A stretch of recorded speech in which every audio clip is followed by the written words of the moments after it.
Honourable members, the prayer. Lord, the God of righteousness and truth, grant to our Queen and to her government, to members of the Legislative Assembly and to all in positions of responsibility, the guidance of your Spirit. May they never lead the province wrongly through love of power, desire to please, or unworthy ideas, but laying aside all private interest and prejudice, keep in mind their responsibility to seek to improve the condition of all. Amen. Honourable members, 5 years ago today, the Legislative Assembly lost a dear friend and cherished colleague. Mamit Bhullar served this Assembly and this province well. He tragically lost his life while attending to a motor vehicle accident on Highway 2 on his way to the legislature. Mamit Bhullar died doing what he did best, and that was tending to the needs of others. In a moment of silent prayer, I ask you to remember Mr. Bhullar, each as you may have known to him.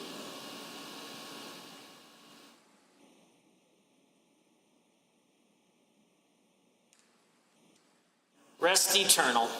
Grant unto him, O Lord, and let light perpetual shine upon him. It's nice to men meet you. Honourable members, we will now be led in the singing of our national anthem by Ms. Brooklyn Elhard in observation of the COVID-19 public health guidelines outlined by Dr. Dina Henshaw. Please refrain from joining her in the language of your choice.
Honourable members, please be seated.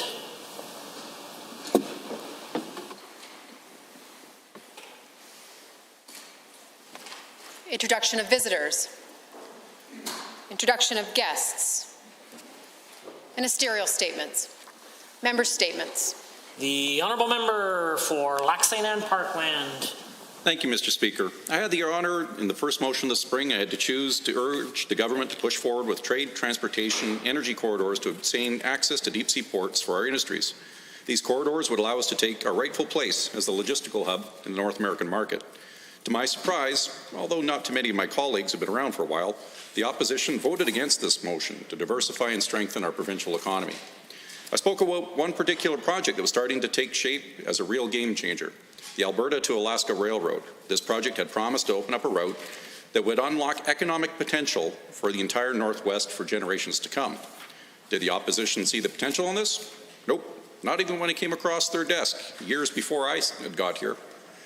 Well, here we are, Mr. Speaker, in the fall. Even before the final design is complete on that project, the A2A project team has obtained a golden ticket, a presidential crossing permit. It's a big deal. It's the one key item that was holding up the Keystone XL project for years, as you may recall. The concern I have is when we have great news like this that's taking place in our province, it's that crab bucket mentality of the socialists that start to spread out like a sickening black mold to the rest of our population. The fact that they want to drag people into the depths of despair with their fear tactics or the can't-do-it attitude is simply quite appalling to me. The fact is we can get things done, we can work together, and we can get our market access and egress that we so desperately need. We're going to keep moving forward and keep putting real points on the scoreboard for Albertans, building our future, not pulling them into despair. We will stay strong and free, Mr. Speaker, and we will not be weak and tamed. The honourable member for Edmonton-Glenora. In the 10 days since the Premier last did anything related to COVID-19, 9,652 more Albertans have been infected, and 78 more Albertans have died. Over 500 schools have reported cases over the last 2 weeks, and there are now alerts or outbreaks at more than half of them, 294 schools, as well as 13 hospitals, 76 seniors facilities, as well as businesses, daycares, prisons, and industrial facilities. Dr. Hinshaw told us we would be able to see the results of the Premier's attempts to slow the spread over this past weekend. What we see, Mr. Speaker, is accelerating infections with record-setting new case counts in each of the last 4 days. Yesterday, Alberta had the most new cases of any province, including provinces with 2 or 3 times our population. Clearly, the Premier's plan has failed. COVID-19 is out of control in Alberta. How many more times must Dr. Hinshaw tell us that she doesn't make the decisions about Alberta's COVID response that the Premier does? Our hospitals are full. Our healthcare heroes are strained, many at the breaking point. Seniors' facilities are seeing harrowing losses. Our contact tracing system is overwhelmed because the Premier failed to prepare for the second wave. Small businesses don't know what each day will bring because the Premier won't share crucial modelling data. Albertans know this is an emergency. They are watching and worrying and waiting for this Premier to finally act, or even just show his face. Last week, every single Premier addressed their province except for this Premier, and that is disgraceful. This Premier's failure to prepare, failure to act, and failure to even take this situation seriously is what has led Alberta to this point. It is our responsibility in this legislature both to hold the Premier to account for his failures and to spur him into action, and before more lives are lost. I hope we do that today. The honourable member for Lethbridge East. Thank you, Mr. Speaker. Last week, the Associate Minister of Red Tape Reduction tabled his first ever annual report. The report shows the significant progress made towards our goal of cutting red tape in Alberta by 1/3. Currently, Alberta's government is working on initiatives based on the feedback from over 6,800 submissions from Albertans. Combined with the expert advice from the 9 red tape reduction industry panels, Alberta's government is taking necessary actions to make Alberta the freest and fastest moving economy in North America. Every minister is working within their ministry to address red tape and remove this serious inhibitor to economic development and growth.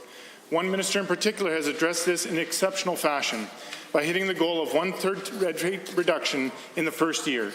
The Minister of Indigenous Relations delivered just this by updating the Government of Alberta's Proponent Guide for First Nations and Métis Settlement consultation earlier this year, taking seriously our commitment to work more closely with our First Nations in a meaningful way. We have already seen the significant possibilities through the Alberta Indigenous Opportunities Corporation Act and historic investments in such projects as the Cascade Power Project made possible through the previously announced $1 billion in loan guarantees through the AIOC. This kind of cooperation and the updated guide will help industry come to the table better prepared to address the concerns of Indigenous communities and allow for further successes and mutually beneficial investments. In other words, it makes the consultation process more effective, informed, and respectful. I am incredibly proud of the work the Minister has accomplished along with his team at Indigenous Relations. He has done far more than cutting red tape. He has invested in relationships and true reconciliation and set an example for all of us to follow. All manner of political goals can be set for any number of reasons, but the promise to cut red tape, build better relationships, and get people back to work are amongst the most practical, effective, and meaningful. And it is with this great pleasure that I can add this to the list of another promise made, promise kept by our government. The honourable member for Edmonton Highlands Norwood. We must be obsessively focused on economic growth. Those were the words of the Premier on November 2nd.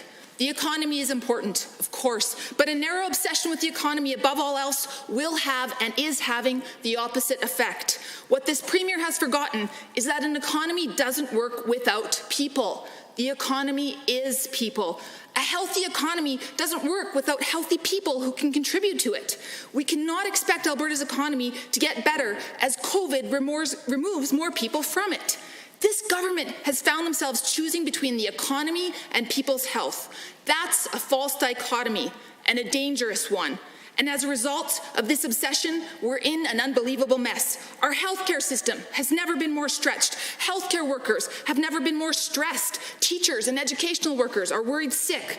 Local businesses are suffering due to declining customers because, rightly so, sick or isolating people aren't shopping in the numbers that they were before. Those on the front lines, mental health workers, social workers, those working in retail, in grocery, in childcare, they don't know how much more they can take. Let's be clear, all of this lies squarely at the feet of the UCP and their lack of leadership and communication. And it shouldn't have to be said, but people are dying. I said early on in this pandemic that we'd be in a great place if we could look back and say, you know what, we did too much, but we saved lives, so it was worth it. Sadly, we're at a place already that we'll be lucky if we can look back and say anything was done. And this will be on the Premier. History will not be kind to him. And while it's clear the moral argument means nothing to the UCP, it seems the economic argument means nothing either to a government that somehow couldn't account for $1.6 billion last year and thought that giving away $4.7 billion to wealthy corporations would magically trickle down. Premier, you've lost the plot. It's time. Time to come out of hiding, time to step up, time for a new obsession, one that values people over profits. The honourable member for Central Pace. Yesterday, I had the pleasure of watching our local search and rescue teams take a course called Ice Rescue Technician. Now, I'm not sure about you, but when I see our volunteer community members taking a weekend away from their work, hobbies, and family to jump into a frozen lake, I'm truly honored to call them friends, relatives, and neighbors. Similar to last summer when search and rescue, including my wife Tina, took swiftwater recovery. Picture the scenario. Just jump into these river rapids and we'll pull you out. And they volunteer for this. I want to mention the Fairview Sport Horse Society. This group just sent out a notice for membership renewals. They raised the fee by $10. Why? So they could give $10 from every membership to a young couple that just had a micro-preemie baby, 1 pound, 8 ounces. Now myself, having twin grandsons born to a little over 2 pounds, I have a bit of an idea of the time, energy, stress, and yes, many tears that this young couple will go through. The Fairview Sport Horse Society knows this too. I also want to mention Scotty's Burger Shack in Crooked Creek. Now, Scotty is a retired boxer and a person, if you meet, you'll likely never forget. Scotty and his lovely wife, Robin, have a son, Jordan, that's battled pediatric leukemia from the age of 6. Scotty organized the Fight for Hope boxing fundraisers, raising tens of thousands of dollars each year. Now with his own Burger Shack, he donates $1 from every transaction to Kids with Cancer and Ronald McDonald House. Just in the last few days, he passed the $50,000 mark in donations. When I go in for a burger there, they know what I like, everything but garlic and onions, and it's an honest 6 inches thick. I also want to mention the Secret Santa for Senior program in Fairview that provides gifts for seniors in Fairview and surrounding communities to make sure seniors that might not have an opportunity to receive a gift get something special at Christmas time. I also look around and see the good work done by agriculture societies, rural crime organizations, food banks, and Santa's Anonymous. There are too many good organizations, charities, businesses, and people to mention. It is important to ask why. Why do people jump in frozen lake or raging rapids, give away profits, volunteer untold hours of personal time? The answer is simple, because they care. Thank you. Here, here, here. The honourable member for Calgary, Buffalo. Mr. Speaker, we are in the midst of the greatest public health threat in our lives. As we set new daily records for COVID-19 case counts, our hospitals are nearing capacity, and most of the cases have an unknown origin. Albertans are worried. They don't know what the next months or even days hold in store for them. We are now in the second wave of COVID-19 with no end in sight. And worst of all, our Premier has been nowhere in sight either. He was missing for the past 10 days, and I've been hearing Calgarians ask the question, where's the Premier? Premiers across the country have been available to the public, and they have been open and transparent with citizens about next steps. But here in Alberta, we have no transparency on the decision-making processes of this government. While the Premier and his cabinet speak to their own party members over the weekend, Albertans have been left in the dark. This worries the Calgarians that I've been talking to. The Premier already had a failed relaunch of the Calgary economy. At the 11th hour, he pulled the rug out from under Calgary businesses, and the latest set of restrictions were brought in with little notice. As a result, small businesses have incurred extra costs with no support from the UCP government. Now, we have an out-of-control virus that's destroying lives and livelihoods while the Premier sits on the sidelines. For the sake of our province and for the people of Calgary, we need leadership now more than ever. Thank you. The honourable member for Calgary West. Well, thank you very much, Mr. Speaker. It came as a disappointment to many of us in this House when the majority of Calgary City Council voted for a motion to defund the police. They are playing politics, and it will have serious consequences for the safety of Calgarians. What is even more disappointing is that those same members who voted in favor of this are now defending their vote when they were clearly wrong. But I'll give a word of caution to those same councillors when this topic comes back to City Council in the coming weeks. The movement they conceded to when voting to defund the police was called, quote, defund the police, unquote. Not reallocate the police, not reform the police, not reimagine the police, but defund the police. And defund the police is a very strong statement. Mr. Speaker, that means defund school resource officers, defund diversity units, defund body-worn cameras, defund youth programs, and to defund the very organization that keep us safe. We know that so far in 2020, homicides are up 69% from last year. Aggravated assaults are up 23%. And discharged firearms with intent is up a staggering 118%. Mr. Speaker, the crime in Calgary is not going down. The brave men and women of CPS are the ones responding to these calls. If there is a reduction in funding to police service, that impacts the number of officers on the street keeping us safe. I hope the members of Calgary City Council who voted to defund the police will reconsider their position. Rather than defunding the police, let us instead all work together with solutions to keep our community safe. Thank you, Mr. Speaker. The honourable member for Edmonton Riverview.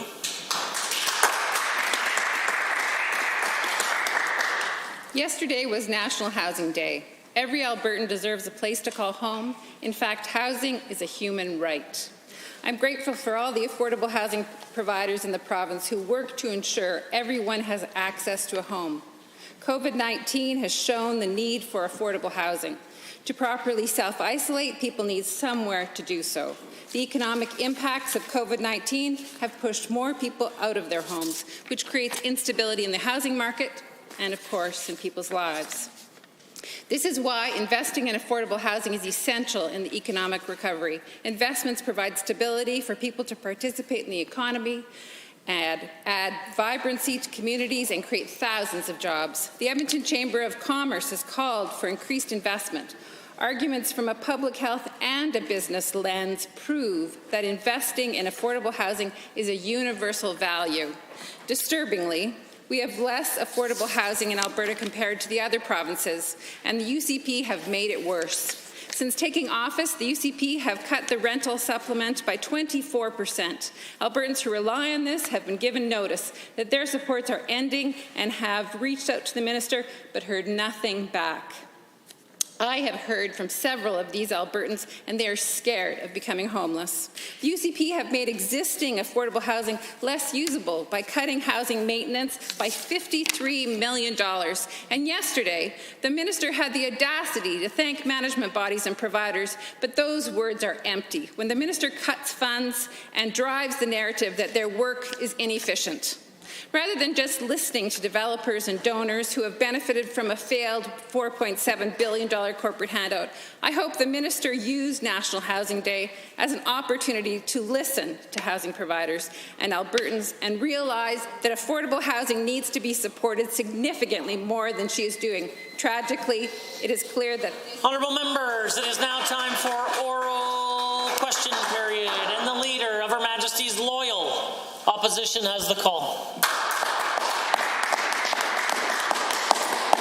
73. Mr. Speaker, that's how many Albertans have died from COVID-19 in the 10 days since the Premier last addressed Albertans about the crisis. That's 73 families who have suffered unimaginable loss, yet the Premier was not to be heard, not even to share his condolences. In the meantime, our cases have exploded, our health system is on the brink, and our economy is in jeopardy. This Premier is presiding over the worst health crisis in the history of our province, and yet our Chief Medical Officer has been reporting on her own. To the Premier, why haven't we heard from him? The Honourable Minister of Health.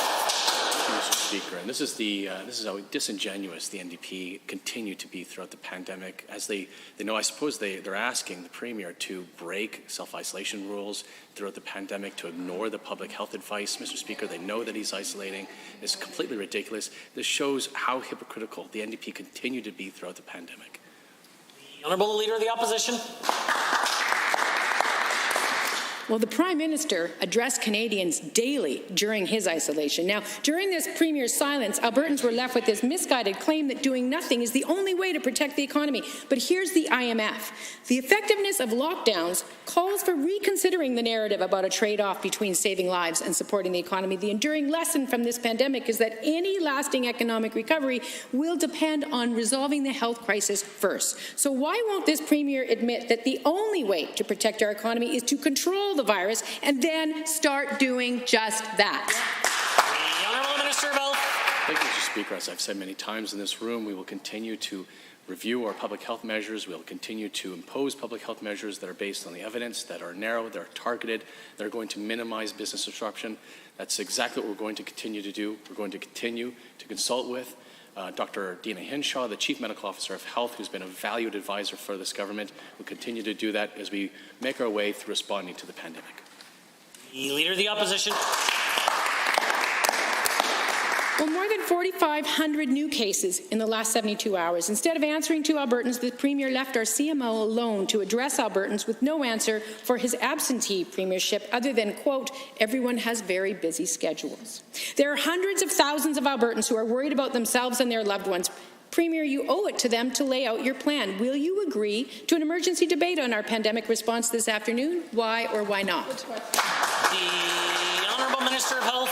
Thank you, Mr. Speaker. This is again how the NDP continue to politicize the pandemic response, continue to politicize COVID. They know that Premier is in self-isolation, and they know that after he's done isolation, of course, he's going to be able to return to being able to participate in the press conferences that are held with Dr. Dina Hinshaw. That's exactly what's going to happen, and we're going to continue to make sure that our first priority in this government is our response to the pandemic, and the lives and livelihoods of Albertans will be top of mind for this government going forward.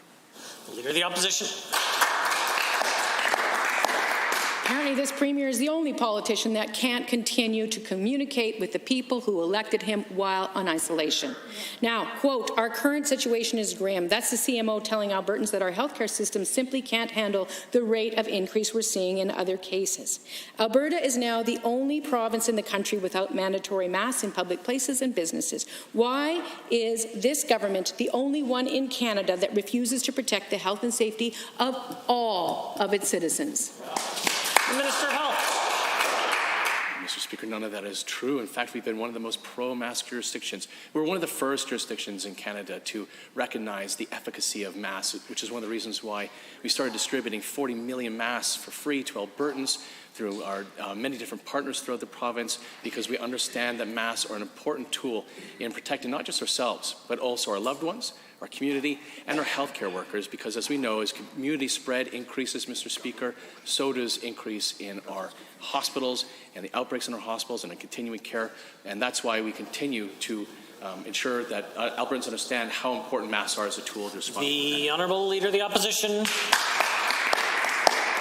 Yet when we asked last week for this minister to recommend that masks be mandatory, he sneered, and he read from a months-old column from the BC CMO.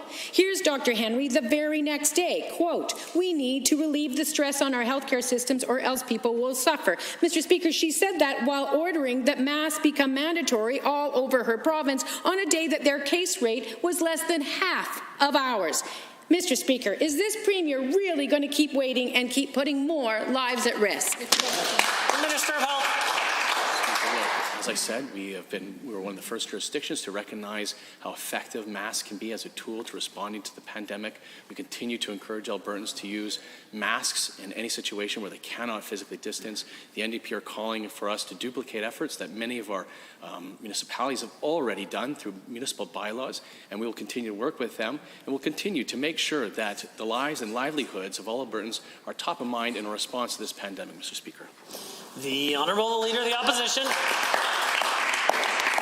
We are the only only province without a provincial mask rule. Who are you guys afraid of? Right now, there are dozens of communities with populations over 5,000 that are on AHS's hot list that do not have mandatory mask bylaws. North to south, everywhere, from Medicine Hat to Cold Lake. In Smoky Lake County, it has the highest per capita case count in the province. No mask bylaw. Will the Premier today take action to make sure that every community on AHS hot list, for heaven's sake, it's really simple, has mandatory masks in public spaces? Why not?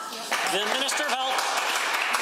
Throughout the pandemic, we've made it clear that when there is an active case rate of 50 or more per 100,000 per capita, that we will work with those local communities to find out where the transmission occurred. It's very important to look at the data where that transmission occurred in the community for us to be able to work with the municipal leaders and determine measures that are very specific to that community so that we can make sure that as we make decisions, it's on an approach that's based on the evidence, it's based on the data, instead of the broad measures that the NDP are advocating for. The Honourable the Leader of the Opposition for a third set of questions. The only province in the country, Mr. Speaker. Now, this Premier sat on his hands for weeks, and today we have uncontrolled spread at a rate unseen in Canada, generating more new cases than Ontario, despite having less than a third of their population. Albertans need to know the truth about what we're facing so that they can protect themselves and others. The Premier claims he doesn't have updated modelling, but he has projections for case numbers, for hospital capacity, for ICU availability, all at his fingertips. Why will this government not share that incredibly important information with the Albertans who they are asking to do all the heavy lifting? The Honourable Minister of Health. Thank you, Mr. Speaker. And look, the modelling that we released in the spring tells us what we already know. We've known throughout the fall as well, that as we have increased spread throughout the community, as people have fatigue in responding to COVID, then yes, we are going to have case numbers rise throughout the province. That does mean that there will be increases in hospitalizations. It does mean that we will have increases in those who need care in our ICUs. We ask all Albertans to continue to fight against the fatigue, to continue to follow the public health guidance, to continue to take measures not just to protect themselves, but also to protect their loved ones and our healthcare workers, Mr. Speaker. The Honourable Leader of the Opposition. In return for that ask, they have the right to know, Minister. Now, our contact tracing system has collapsed. We don't know the source of more than 88% of new cases, and we don't have enough contact tracers to reach out to the new ones. To put it bluntly, we don't know where the virus is coming from, and we don't know where it's going. Everyone except the member for Banff Kananaskis knew back in summer that a second wave was coming. Why did this Premier wait until the middle of the second wave before they started hiring more contact tracers? Why didn't he start this work back in the summer? The Honourable Minister of Health. Very easy a question to answer, Mr. Speaker. Quite frankly, we didn't start that late. We started back in March, Mr. Speaker. We started with 50 contact tracers throughout the province pre-COVID. We are now at, I think there's over 100, Mr. Speaker. We're continuing to hire another 425. We'll continue to make sure that AHS has all the resources it has to be able to continue to hire more and more contact tracers. It's incredibly unfortunate that the member keeps on cheering against our response to the pandemic, keeps on cheering against Alberta, Mr. Speaker, trying to undermine the credibility of our contact tracers. It has not imploded, Mr. Speaker. We're going to continue to support those contact tracers. Leader of the Opposition. I'm cheering for Albertans, Mr. Speaker. Now, the Premier promised to build a wall around seniors. Here's what really happened. The majority of new funding went to unaccountable private operators, and the majority of care aides didn't actually get wage top-ups. Many health care aides lost hours of employment. More don't have sick time. And now we've lifted the multi-site rule at the facilities where people are at the greatest risk. Will you do now what you should have done 8 months ago and establish a comprehensive continuing care workforce strategy to protect Albertans' most vulnerable citizens? Minister of Health. Thank you, Mr. Speaker. And yes, that strategy was developed. It was developed starting with the operators, Mr. Speaker. The system, continuing care system, 80% of the beds are through those independent providers, both nonprofits, faith-based groups, and private partners, Mr. Speaker. 20% is through AHS, as the Honourable Member knows, and it's important that we continue to work with those operators. They started the conversation with us on what they needed to protect their residents and their staff. We provided them with $170 million additional dollars for them to be able to respond to the pandemic. We're going to continue to work with them. It's unfortunate the NDP continue to attack the independent providers in the health system. The Honourable the Leader of the Opposition. What we are doing is standing up for those desperate frontline workers who need more support, not less. Now, this Premier wasted 3 months lecturing Albertans when the ones who actually needed to take this more seriously are sitting right behind him. This weekend, the member for Banff-Kananaskis sent a message to Albertans saying, quote, "The worst of the COVID-19 pandemic is behind us." Quote, "Our province has been one of the most successful in limiting the spread. This kind of misinformation is dangerous and irresponsible." To the Premier, will he tell this minister to apologize and tell, or the member to apologize and tell that member to stop telling Albertans things that aren't true? The Honourable Minister of Health. Mr. Speaker, it's unfortunate the NDP are so desperate to start quoting newsletters that were just written in September, Mr. Speaker, when, of course, all Albertans in September had COVID fatigue, and many people were forgetting that we were going to have an increase in cases in the fall. Now, government, we are continuing to make sure, and we did continue since back in January, to make sure that AHS had the resources that it need to be able to respond to all future waves of COVID, Mr. Speaker, including the second wave. We're going to continue to work with AHS, continue to work with our public health officials, and we'll continue to make sure they have all the resources they need to respond to the pandemic. The Honourable Leader of the Opposition. Members of this UCP caucus speak for government, and Albertans still listen to them. But there's more. The member for Lac St. Anne Parkland told Albertans that wearing a mask to protect yourself against COVID-19 is, quote, virtue signaling. He then actually suggested that Albertans living in Edmonton and Calgary wearing masks are the ones driving the spread. Those kinds of comments are not only ridiculous, they put people at risk. Premier, will you tell this member to apologize and also tell him to stop telling Albertans things that are not true and put them at risk? Minister of Health. This is again an example of how disingenuous the NDP continue to be throughout the pandemic. I look forward to Edmonton, Strathcona, and telling our caucus members not to be attending super spreader events in Red Deer like the member for Edmonton Glenora has done recently, and for the NDP to stop being hypocrites. Stop politicizing the pandemic. Stop politicizing. And if we want to talk about what's unfortunate and quite frankly despicable, the NDP continuing to undermine the credibility of our public health officials, to undermine the credibility of our public health response, Mr. Speaker, it's unfortunate. I call on them to stop it. The Leader of the Opposition. It's political when members of that caucus tell Albertans not to wear masks and that their danger is behind us.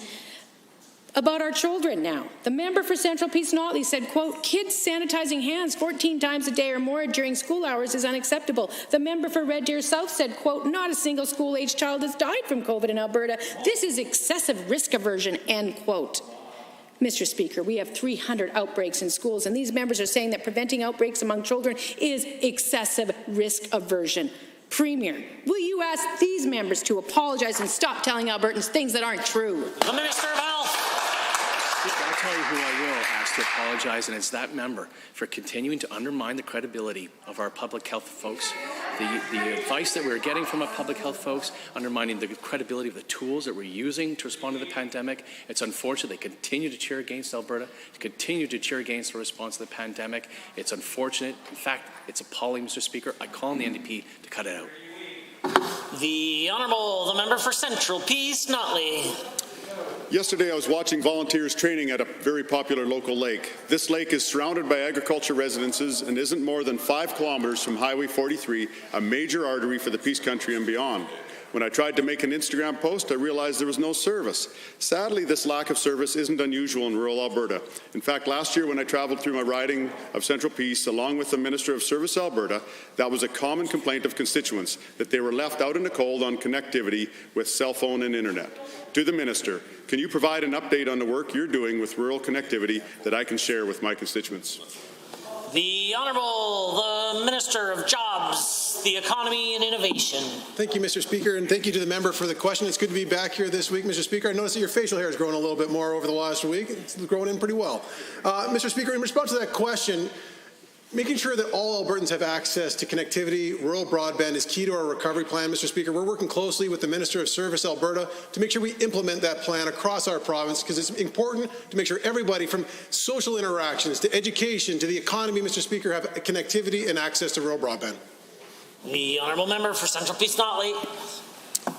Given that connectivity isn't all about Instagram posts, but is more about safety, jobs and economic opportunity, having services into parts of Alberta where oil and gas, forestry and agriculture take place, services that others take for granted, and given that last year the federal government promised $1 billion to help with rural connectivity issues, and that money has not yet been delivered, and earlier this month the federal government re-announced that funding with an additional $750 million top-up. To the Minister, what conversations are you having with the federal government to tap into these monies to improve rural connectivity? The Honourable the Minister of Jobs, the Economy and Innovation. Thank you, Mr. Speaker. Thank you for that question. And it's just, he's hit on a really good point there with the fact that connectivity is so important for agriculture, so important for everything that we do here in this province, Mr. Speaker. We're continuing to work with the federal government. We're continuing to work with municipal leaders, telcos, as well as our Indigenous communities, Mr. Speaker, to make sure we can improve connectivity across this province, including with rural broadband, Mr. Speaker. Lots of work ahead on this. It's an important part of our recovery plan, and the Minister of Service Alberta is doing an amazing job on this file. The Honourable Member. Given that oil and gas, forestry and agriculture make up a large part of the Alberta economy, and given that the previous government could always talk a good game but never deliver for rural Alberta, and a province-wide strategy can help countless Albertans, and partnerships with industry provide actual solutions to the issues facing rural Albertans in connectivity, to the Minister, what discussions have you had with partners throughout the telecom industry to create a strategy to establish rural connectivity in rural Alberta communities? The Minister.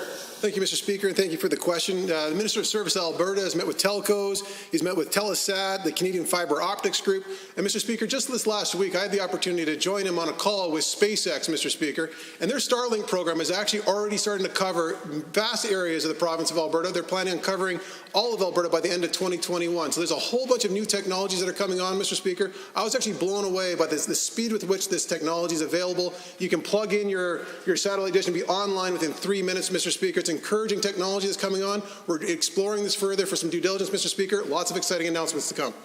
The Honourable Member for Edmonton Riverview.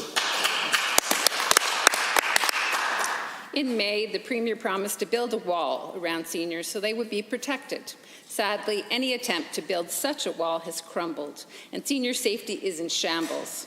2/3 of COVID-19 deaths have happened in continuing care. Edmonton General has now reported 33 deaths and 174 cases. Alberta is recording more new daily cases than Ontario and Quebec, and they have had an extremely deadly first wave. To the Minister of Health, where are you? What have you been doing to protect seniors, and what will you actually do to stop the spread? The Minister of Health. Thank you, Mr. Speaker. Very happy to answer that question. We provided $170 million in additional funding to our continuing care operators. We continue to work with AHS. We're also working with those operators to be able to respond very quickly when there's an outbreak in any of those facilities. We continue to work with those the operators so that they have all the tools available to them to be able to protect their staff and to protect their residents. We'll continue to do that, Mr. Speaker. We're going to listen to the operators, we're going to listen to AHS, and continue to make sure they have all the resources available to them to be able to take care of both the staff and the residents. The Honourable Member for Edmonton Riverview. Given the Minister claims the single-site staffing order, which is intended to ensure staff do not work in multiple centres, has been effective in controlling the spread, and given I would agree with him if it were being actually used, but instead the long exception list makes this order ineffective, and given that in one site, South Terrace, all but 4 residents have COVID-19, it's devastating. Mr. Speaker, to the Minister, cut the excuses and tell Albertans what you will do right now. There is clearly a shortage of staff. Will you hire more? The Honourable Minister of Health. Thank you, Mr. Speaker. So first of all, the member is referring to an order of the Chief Medical Officer of Health. So if there are exceptions to her order, it's from operators working with her in her office to be able to justify to her when and if an exception should be made. So I leave that to our public health officials to be able to make those decisions, Mr. Speaker. It's unfortunate the NDP continue to undermine the credibility of the Chief Medical Officer of Health. But yes, I'm very happy to work with our operators to be able to continue to hire throughout their facilities to make sure they have enough resources to respond to the pandemic. The Honourable Member. Given that every single one of the 9 continuing care sites that have an exception now has an outbreak, and given the Premier and Health Minister decided to take the last week off governing and did nothing to address the crisis in long-term care, but allowed UCP members to run rampant with spreading misinformation, to the Minister, are you really going to stand in this House and tell the terrified families of continuing care residents that you've done all you can? The Minister of Health. Thank you, Mr. Speaker. That was a complete and total falsehood, what the honourable member said. I have been here every day when there's been question period. I'm here in Edmonton, Mr. Speaker. We continue to govern, and we continue to govern by working with HS. We continue to govern by working with our continuing care operators and those who provide DSL, designated supportive living, to all the residents that need it throughout the province. We will continue to do that. It's unfortunate the NDP continue to undermine the credibility of Dr. Hinshaw, undermine the credibility of those who are in our office, undermine the credibility of all the MOHs throughout the system.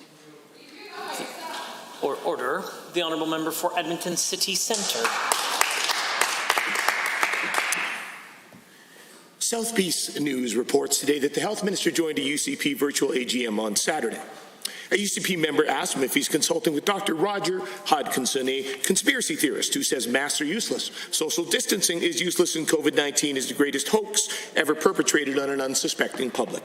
Multiple attendees of the AGM report the minister said he knows Hodgkinson well and values his judgment. Is it true that the minister is consulting with Roger Hodgkinson, and does he actually value his ridiculous and dangerous theories? The Honourable Minister of Health. Mr. Speaker, there have been a lot of lies that have been told about me on social media. That's one of the craziest that I've heard. It's no surprise to see the NDP continuing, falling over themselves to try and perpetuate those types of untruths, Mr. Speaker. So not surprised hearing the honourable member saying that. But no, I have met with Mr. Hodgkinson. I did before the pandemic. He was a past president of the Laboratory Physician Society. I have respect for his credentials, but I disagree with him when it comes to COVID and what he said to Edmonton City Council, Mr. Speaker. To make that very clear, the only advisor that we have is Dr. Dina Hinshaw. The Honourable Member for Edmonton City Centre. Well, thank you, Mr. Speaker. Now to clarify, given one attendee, Cheryl Carefitchie, said the minister, and I quote, spoke very candidly about how he has not been willing to take advice from the feds or Health Canada or the World Health Organization on COVID protocol for Alberta. He said he has been referred to Dr. Hodgkinson many times and has the utmost respect for his expertise in this field. And given that Hodgkinson said that COVID response is utterly unfounded public hysteria, to be clear to the minister, is Ms. Fitchie lying? Or are you actually ignoring the real medical experts and instead promoting dangerous misinformation from Roger Hodgkinson? The Honourable Minister of Health. Asked and answered, Mr. Speaker. I already answered that question. The only advisor that we have when it comes to responding to the pandemic is Dr. Hinshaw. That's who we're going to continue to listen to as we respond to the pandemic. No, Mr. Speaker, I understand that the honourable member loves to find weird, strange conspiracy theories on the internet to be able to tell about me and about our government. No, it's unfortunately untrue, Mr. Speaker. We are listening to Dr. Dina Hinshaw, and that's who we're going to listen to as responding to the pandemic. The Honourable Member. Thank you, Mr. Speaker. Given that the strange conspiracy theories are coming from this minister's caucus members, fellow caucus members, and given that Hodgkinson says there's absolutely nothing that can be done to contain this virus, other than protecting more vulnerable people, it should be thought of as nothing more than a bad flu season, recalling the Premier's remarks calling this an influenza. And given that's completely false and completely contradictory to the advice of Dr. Hinshaw, will this minister apologize for all the confusion he's caused, that his members have caused, and finally commit to taking real steps like a mask mandate for all of Alberta and disavow anyone spreading this kind of misinformation? The Honourable Minister of Health. To be clear, Mr. Speaker, what I'm being asked to do is to apologize for the confusion created by the honourable member for perpetuating strange social media conspiracy theories that he's finding on the internet. No, I'm not going to apologize for the honourable member doing that.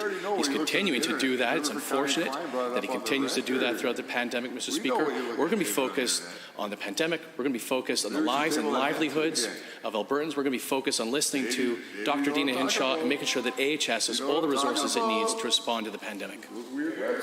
The Honourable Member for Calgary Cross. Mr. Speaker, the COVID-19 pandemic has highlighted the importance of a strong and resilient healthcare system, one above all that has the capacity to care for Albertans in need, no matter how dire the situation becomes. And that is why I'm very excited to see the expansion project of the Peter Lougheed Centre moving forward, an essential facility located in the heart of Northeast Calgary. To the Minister of Health, how will this project increase and enhance the quality and capacity of our healthcare system? The Honourable Minister of Health. Well, thank you, Mr. Speaker. Investing in health facilities is part of our ongoing commitment to strengthening Alberta's publicly funded health system. The emergency department at the PLC in Calgary will be expanded by 15 beds and will include 2 new trauma areas. Now, lab services and mental health treatment capacity will also be increased. And note that demand for lab services at the hospital is growing. It's a busy hospital. About 2.3 million tests will be completed by 2030. That would be up by more than 1/3 from the current levels. The Honourable Member for Calgary Cross. Thank you again, Mr. Speaker. Given that the Peter Lougheed Centre serves as a primary hospital for tens of thousands of Northeast Calgary residents and is an important medical hub for the entire city, as well as many people in southern Alberta, and given that normally at this time of year our hospitals are at 103 to 104% capacity, Minister, can you inform the House about the details of these upgrades and how they will support the province's responses to medical emergencies? The Honourable Minister of Health. Well, thank you, Mr. Speaker. This $137 million project will create hundreds of jobs. It will increase as well Alberta's health care system capacity. We expect phase 1 will be completed in the spring of 22. The phased approach will ensure that patients have full access to existing services at the Peter Lougheed Centre throughout construction. This project will help the PLC provide top quality emergency, mental health and lab services to people in Calgary and southern Alberta for years to come. The Honourable Member. Thank you, Mr. Speaker, and thank you to the Minister. Given that tens of thousands of Albertans are out of work and our province is facing a job crisis and major economic downturn, and given that a lot of the important infrastructure is aging and in need of repairs or upgrades, to the Minister, how will this project create jobs and support economic growth while also improving infrastructure that is vital to our healthcare system? Minister of Health. Well, thank you, Mr. Speaker. So construction at the Peter Lougheed Centre will create almost 770 construction jobs in Calgary. We're making needed improvements to our hospitals, drug treatment centres, and long-term care homes for seniors. The PLC project is part of our $10 billion infrastructure spending commitment as part of Alberta's recovery plan. Improving our publicly funded healthcare system is essential so that Albertans can get the care that they need when they need it. The Honourable Member for Edmonton Manning, the official opposition House Leader. Thank you, Mr. Speaker. The Associate Minister of Health went into a virtual town hall Friday night and made remarks that caused more fear and anxiety for Albertans currently living through the greatest public health threat they've ever faced. At one point, he claimed the government criteria for considering any new COVID response would be for hospitals and ICUs to be pushed to the limit. By Sunday, he said we should disregard his comments because, and I quote, "I'm not a spokesperson or involved in any decision-making around introducing new restrictions or hospital capacities," end quote. So, to the Minister, don't speak for the government and aren't involved in decision-making, so why exactly are you in Cabinet? The Honourable Minister of Health. Thank you, Mr. Speaker. And the Associate Minister has already corrected his statement on the matter. Yes, hospital capacity is a critical consideration in any response to the pandemic. Recall that when the world first started talking about flattening the curve in the spring, the goal was to ensure our hospitals were not overwhelmed. Now, the government, based on the expert advice of public health officials such as Dr. Hinshaw, is making evidence-based decisions to avoid getting to that point, a goal that I think we all support, Mr. Speaker. The Honourable Member for Edmonton Manning. Thank you, Mr. Speaker. Given the Minister was asked about the circuit breaker concept and said, again, I quote, "It is a question being examined back and forth on a daily basis. I wouldn't jump the gun to say when we'll do that, but I can assure you it was a suggestion that has been debated back and forth and discussed thoroughly," end quote. And given that it certainly sounds like the Minister's in the room for the debate, was he just pretending to be a big shot for his constituents, or was he thrown under the bus for revealing cabinet secrets? The Honourable Minister of Health. I'm happy to talk about government policy if maybe there's a future question about government policy, Mr. Speaker, but let me talk about our response to the pandemic. We've continued to listen to the expert advice of Dr. Dina Hinchell. We'll continue to do so. We'll continue to work with AHS. We'll continue to make sure that they and our continuing care operators have all the resources they need. Perhaps in the next question, we'll get a question about government policy, Mr. Speaker. The Honourable, the official opposition House Leader. Well, thank you, Mr. Speaker. Given I was talking about the circuit breaker concept and what the Associate Minister said, and given that the member of Banff-Kananaskis was caught spreading false COVID-19 information last week, and given that the Minister of Health left UCP members in Peace River with the impression he was endorsing a conspiracy theorist who says COVID-19 is a hoax, and given the member from Lac St. Anne Parkland once told his constituents that masks cause COVID, does the Associate Minister understand how dangerous it is for him as a cabinet member to spread misinformation during a public health crisis that has killed hundreds of Albertans? The Honourable Minister of Health. Thank you, Mr. Speaker. I'm happy to hear Edmonton Manning being concerned about campaigns of disinformation. The campaigns of disinformation throughout the pandemic coming from the NDP have been deplorable. It's been disgusting. It's been appalling, Mr. Speaker, to continue to see them be so desperate to quote a newsletter that was written in September, Mr. Speaker, for them to continue to perpetuate these myths and these rumors that are perpetuated and created on social media. It's disgusting, Mr. Speaker. I call on the NDP to cut it out and stop undermining the credibility of the tools that are being used and the responses being done to respond to the pandemic. The Honourable Member for Calgary-McCall has a question to ask.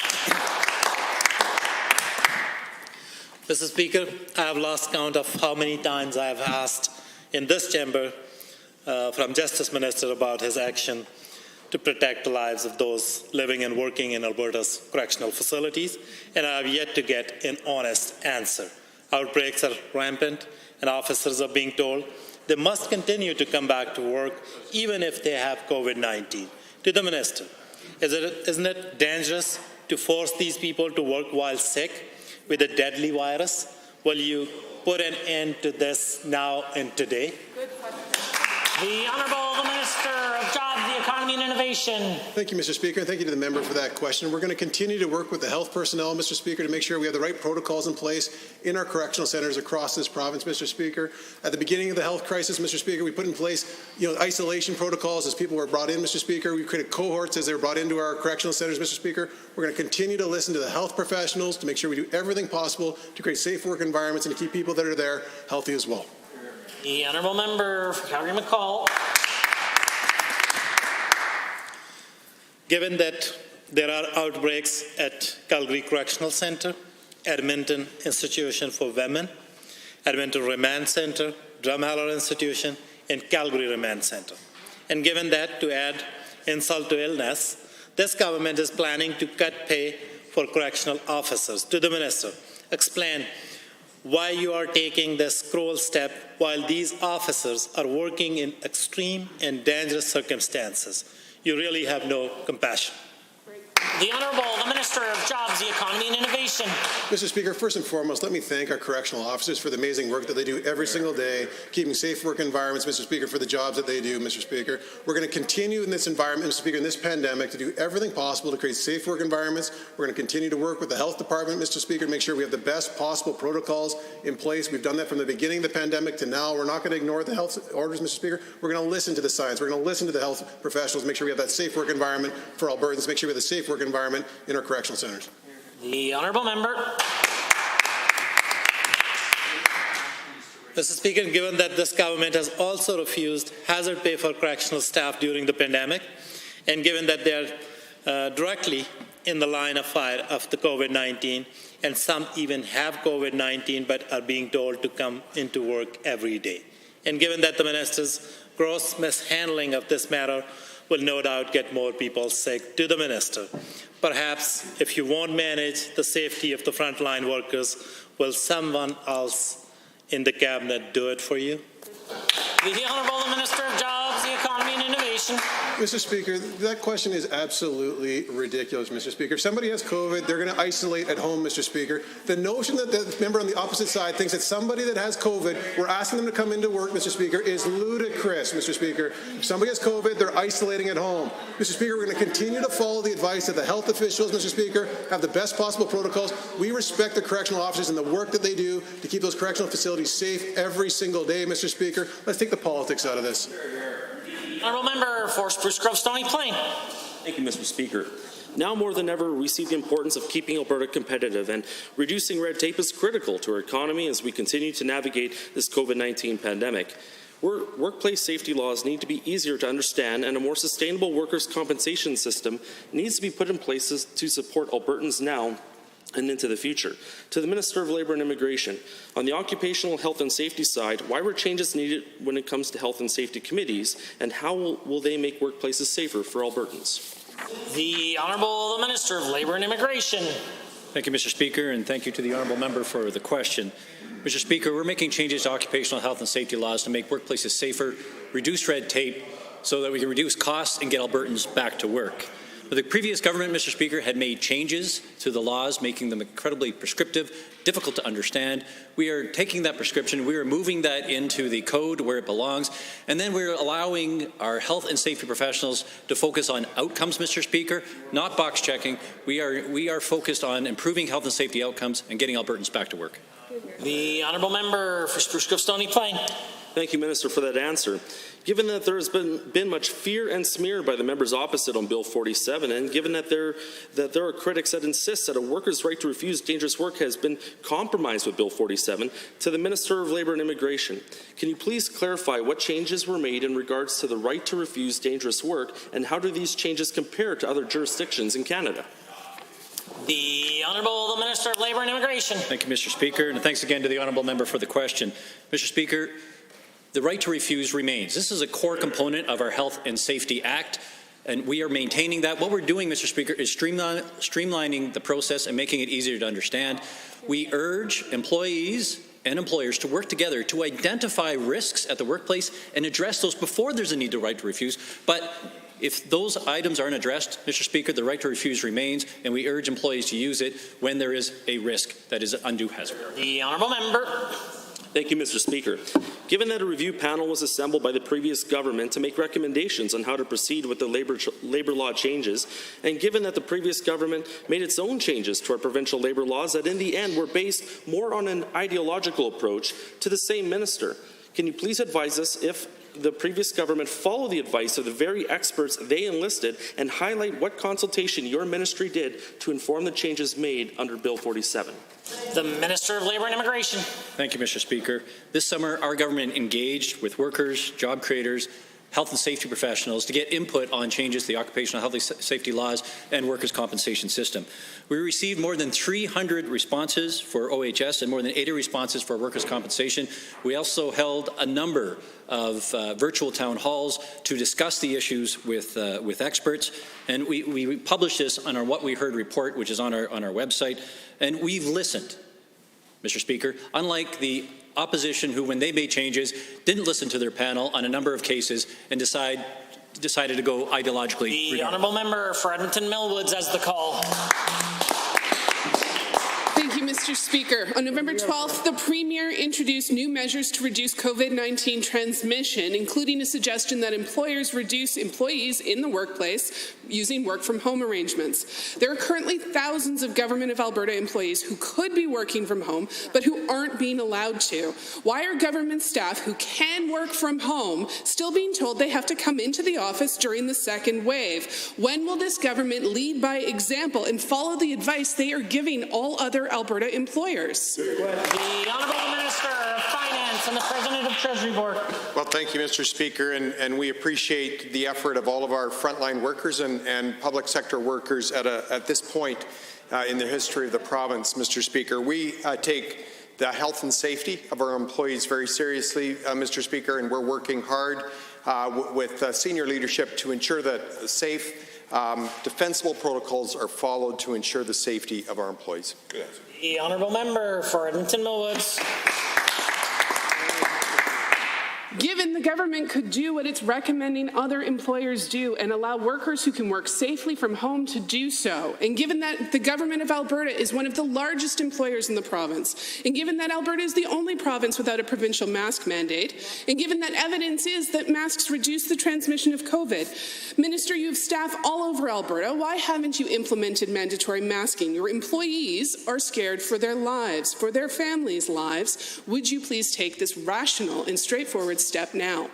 The Honourable Minister of Finance and President of Treasury Board. Well, thank you, Mr. Speaker. Again, we take the health and safety of our employees very seriously. And, Mr. Speaker, we're implementing measures within the workplace to ensure the safety of our employees. Many employees continue to work from home. But, Mr. Speaker, again, we're taking measures to ensure the health and safety of the public sector. The Honourable Member. Given if they can work from home, they should be allowed to. And right now, I'm hearing from hundreds of workers who are not. And given that the guidance from the Chief Medical Officer of Health requires isolation for 10 days or 14 days, given your circumstances, and given that a week ago we called for sick pay for Alberta workers who need it during this pandemic, to the Minister, will you do the right thing, announce a sick pay program for Alberta's frontline heroes today? You'll likely answer talking about the Ottawa program. Please don't. Albertans need more than you advertising for Ottawa and programs that are limited to a single 2-week use. The Honourable the Minister. Well, thank you, Mr. Speaker. Again, we take the health and safety of our employees very seriously. And, Mr. Speaker, with respect to sick days, Mr. Speaker, the vast majority of our staff, certainly our medical staff through AHS, all full and part-time staff, do not use vacation days or other leave for isolation. They use sick time. And, Mr. Speaker, when that's used up, they're eligible for short-term disability, which is available immediately as AHS has waived the usual waiting period. Again, Mr. Speaker, we're taking measures to ensure that the safety and well-being of our public sector. The Honourable Member for Edmonton-McClung. Mr. Speaker, last year the UCP cut the Wildland Firefighter Rappel program. These highly specialized firefighters were our first line of defense to fight forest fires. At the end of the day, they save property, and more importantly, they save lives. A recent report by this government even proved this. It found that investing in initial attack support saves money in the long run, and that the cost of fighting a fire was cut in half when crews arrive on time. So why is this UCP government cutting a program that works and actually saves money? The Honourable the Government House Leader. Mr. Speaker, the Minister of Agriculture and Forestry has discussed this in great detail, both in this chamber and outside the chamber. Mr. Speaker, we're proud in this province of our firefighters who are able to respond significantly to large fire events. We're also happy that we did not have any large ones this year, Mr. Speaker, while we were facing COVID. I can tell you as a MLA of a forestry riding, we're very grateful for that, Mr. Speaker. But what I can also tell you is that you will see with this government proper forestry management practices, something you did not see with the NDP, Mr. Speaker, and that is the number one thing that we can do to be able to prevent forest fires inside this province. The Honourable Member for Edmonton-McClung. Thank you, Mr. Speaker. Given that this minister still claims they will save money despite the latest report showing otherwise, notwithstanding the recent comments of the Government House Leader, and given that documents obtained through Freedom of Information this past spring show the minister and his office fudged the numbers on cost savings, and given the minister has claimed there is an alternative in the Human External Cargo, or HEC program, and given that the minister already knew that HEC was deemed to be unsafe by Transport Canada and not allowed to be deployed, how can we trust anything this government says when it comes to protecting Albertans from forest fires and keeping firefighters safe? The Honourable Minister of Environment and Parks. Well, Mr. Speaker, you can certainly trust this government over top of the previous NDP government because we actually know what a forest is, Mr. Speaker. We're proud to represent forestry ridings, Mr. Speaker, and we understand the value of being able to protect them from fire, to be able to make sure that we can have sustainable forestry activities, Mr. Speaker, as well as people to enjoy it. And I can tell you, Mr. Speaker, both the Minister of Agriculture and myself, as the Minister of Environment, will be doing something that the NDP should have done, which is challenging the federal government for their failure inside Jasper when it comes to pine beetle.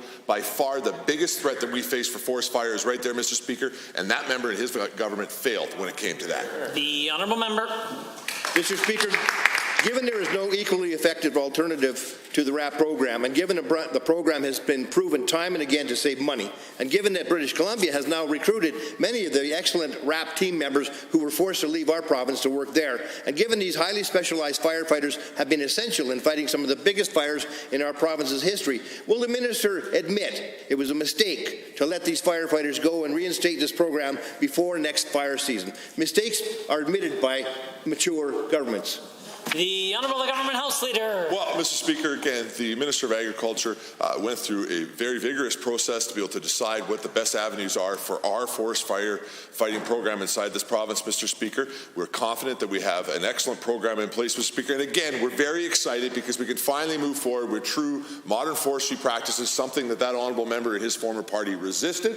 And in fact, Mr. Speaker, they exposed us to tremendous amount of risk as their inability to be able to deal with forestry management practices inside this province. And I want to be clear, Mr. Speaker, we're going to deal with the biggest issue, which is challenge the federal government to fix their pine beetle mess in Jasper. The Honourable Member for Brooks, Medicine Hat. Thank you, Mr. Speaker. Last week in the House, I proudly spoke about how small business leaders have been leading the charge in local philanthropy and volunteerism, giving back to our communities in the face of uncertainty. Despite the financial hardships that these businesses have faced, they've continued to be there to support Albertans in any way that they can. There's no doubt that it has been a tough year, and small business owners need to know that we have their backs now more than ever. To the Minister of Jobs, Economy and Innovation, what grants or financial supports are in place to assist Alberta's small businesses who have been impacted by COVID-19? Honourable the Minister of Jobs, the Economy and Innovation. Thank you, Mr. Speaker, and thank you to the member for that question. We thank our small business owners for everything that they've done through this pandemic to stay open, Mr. Speaker, and be there in our communities. We also want to announce today a new relaunch grant, Mr. Speaker, a second tranche of up to $5,000 for small business owners across Alberta. We're also lowering the threshold down to 40%, Mr. Speaker, and that's retroactive as well, going all the way back. So up to $10,000 of support now available for small business owners across Alberta. They're impacted by these new health orders. The Honourable Member. Thank you, Mr. Speaker, and thank you to the Minister for that good news. Given that small businesses provide good jobs in our hometowns and neighbourhoods and inject billions of dollars a year into our economy, and given that in light of the recent COVID-19 spikes, Alberta small businesses will be facing an even tougher road to economic recovery in the coming months, and given that over half of Alberta's small businesses have said that they've seen a further drop in sales as a result of a second wave of the pandemic, to the Minister, can you provide us with an update on how small businesses are faring in Alberta and what measures are in place if sales continue to drop? Honourable the Minister. Mr. Speaker, we've had 7,400 small businesses open or reopen, Mr. Speaker. That's 400 more than at the beginning of the pandemic. We've had $350 million of Workers' Compensation Board supports and premium deferrals, working out that with small businesses, as well as we've had 16,000 businesses take advantage of the first relaunch grant, Mr. Speaker. But it's really important that we're there for people with these new health orders that are coming out, Mr. Speaker. So that's why we've done the second tranche of the relaunch grant available to small businesses. That's getting worked on right now. It will be available online here in the coming weeks. The Honourable Member for Brooks, Medicine Hat. Thank you, Mr. Speaker. Given that Manitoba, the province with the highest number of COVID cases per capita, is in total lockdown with restaurants, bars, gyms, and non-essential retail stores closed, many of those being small businesses, and given that COVID case numbers in our own province are dramatically rising and that only a small percentage of these cases can be linked back to Alberta small businesses like retails and restaurants, to the Minister of Jobs, Economy and Innovation, can you commit today that our government will continue to take an evidence-based approach rather than using blanket shutdowns when these businesses are in their busiest season? The Honourable Minister. Mr. Speaker, we're going to continue to work with the Minister of Health and Dr. Hinshaw to make sure that we follow the evidence, Mr. Speaker. We follow the data to make sure we're as targeted as possible. It's not about using a sledgehammer, Mr. Speaker. It's about being as targeted as possible. We're also right now, Mr. Speaker, we're in the fourth quarter. There's light at the end of the tunnel, Mr. Speaker. At the beginning of this pandemic, we didn't know how long this was going to last. There's some promising signs, Mr. Speaker, on vaccines and treatments that are out there that will hopefully be available starting early next year. So we're in that fourth quarter, Mr. Speaker. So for all those Albertans that are tired and frustrated, small business owners, we're going to be there with you. We're going to work with you to get through this, Mr. Speaker, so you can come out the other side. The Honourable Member for Central Peace Notley. Mr. Speaker, my constituency was built on the strength of our agriculture and natural resources. The hard work and innovation found within our resource sectors have built strong communities while providing wealth to all of Canada. Our resource industries have been hit hard with the global price war and the demand for oil plummeting in recent months, with a barrel of oil being cheaper than a mug of beer at times. To the Minister of Energy, what is your ministry doing to help Albertan producers back on their feet during these unprecedented times? The Honourable the Minister of Jobs. Sorry, I didn't see you back there. The Economy and Innovation. Mr. Speaker, with our recovery plan, Mr. Speaker, we're doing everything possible to make sure from everything from energy to agriculture, forestry, that we have the most robust plan in the entire country. We came out first, Mr. Speaker, to make sure that we had that recovery plan there, to make sure that Albertans had confidence in their future, that we want to make sure that they're successful going forward. The honourable member for Central Peace. Mr. Speaker, given that the same interests who are dead set on blocking our energy developments are also those who happily accept the money raised from this prosperity, and given that Albertan energy development has resulted in a net $600 billion going to Ottawa over the past 6 decades, and given that certain politicians in Ottawa say that our oil sector is dead and should be given no federal relief in this time of crisis, to the Minister, how is this government refuting the misinformation being brought against such a key piece of our economy? The Honourable Government House Leader. Mr. Speaker, we are working very hard, both in the Department of Environment and the Department of Energy, to be able to help our industry be able to show that they are world-class when it comes to environmental standards inside this province, Mr. Speaker. But by far the biggest thing we did was help to make sure that the NDP were fired. And, Mr. Speaker, that's because they spent their time in government actually campaigning against our largest industry, Mr. Speaker, protesting with their friends in Eco-Justice, Mr. Speaker, and Lead Now to be able to try to shut down our oil and gas industry. Now, Alberta's got a government that's proud of our largest employer, proud of the men and women that work within that industry. The honourable member for Central Peace Notley. Given that oil and gas infrastructure cannot be built overnight, but is a work of years and decades, and given that certain interests have been dead set against any pipeline bringing our product to Tidewater, and given that the federal government has been long on platitudes but short on action in support of our resource sectors, to the Minister, in what ways is our government influencing a federal response to the crisis that has gripped the oil and gas sectors in regards to being unable to move much of our product to Tidewater? The Honourable Government House Leader has risen. Well, Mr. Speaker, we're working really hard to be able to get pipelines built inside this province, Mr. Speaker. That, again, is a real big difference over the last 18 months when you got an Alberta government who's pro-pipeline, working to get pipelines going in every which direction. Sharp contrast to the former NDP government, Mr. Speaker, who spent their time protesting against Keystone, Energy East, Northern Gateway, Trans Mountain, even at one point, though they maybe saw the light along the way a little bit on that one, Mr. Speaker. But here's what it comes down to. We got a pro-energy government in Alberta. We were able to get rid of the NDP, who spent their time protesting with people like Zavora Berman to shut down our largest industry. Mr. Speaker, shame on them. Honourable members, that concludes the time allotted for oral question period. And so in 30 seconds or less, we will proceed to the remainder of the routine.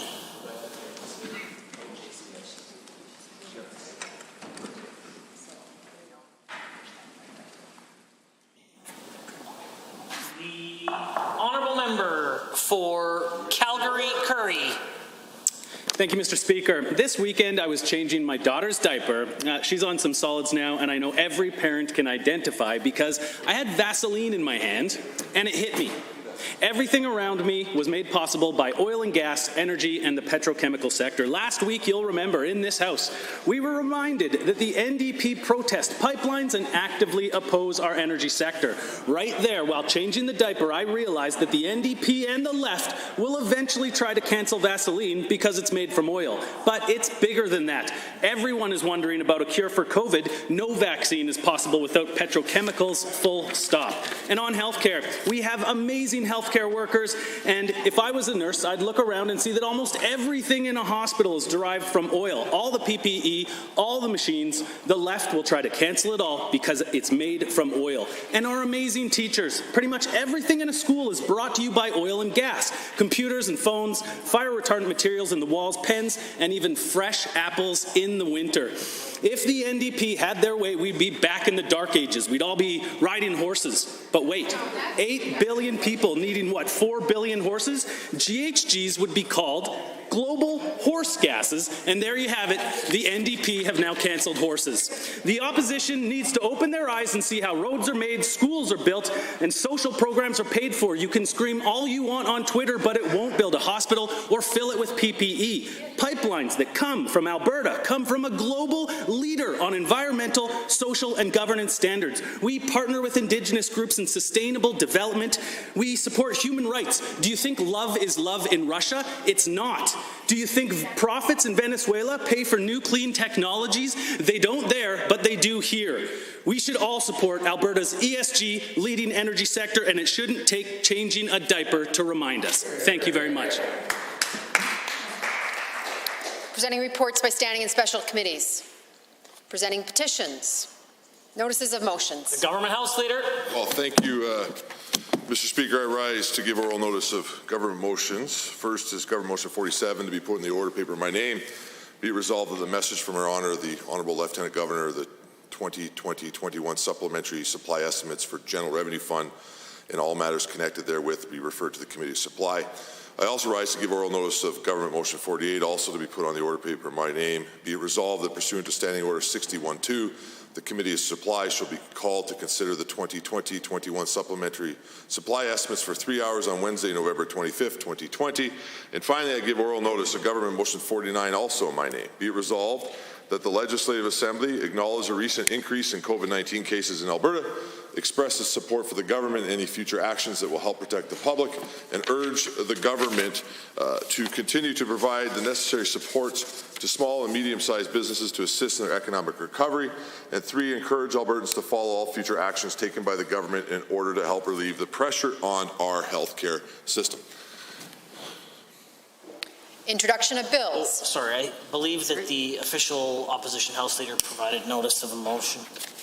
Thank you, Mr. Speaker. I rise to give notice on behalf of the Honourable Opposition House Leader and member for Edmonton Strathcona that pursuant to Standing Order notice of Standing Order 30. Would you like me to read it into the record or wait?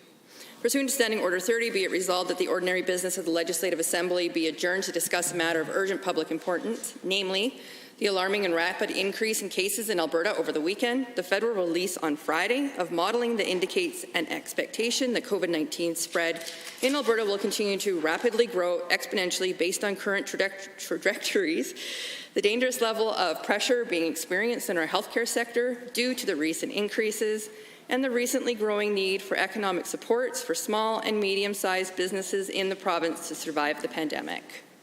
And I have the requisite. Sorry.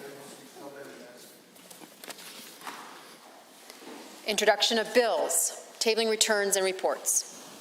Are there tablings? The Honourable Member for Edmonton City Centre, followed by the Honourable Member for Edmonton Highlands Norwood. Thank you, Mr. Speaker. It's my honour to rise and table 5 copies of an article from the South Peace News regarding, referred to in the question that I brought forward today, and who I'm sure would be interested to know what the Minister of Health thinks of their reporting, and calling it chasing conspiracy theories. But this is an article regarding the AGM at which the minister spoke, quoting members or former members of the board from the UCP Constituency Association regarding the minister's remarks regarding Dr. Roger Hodkinson.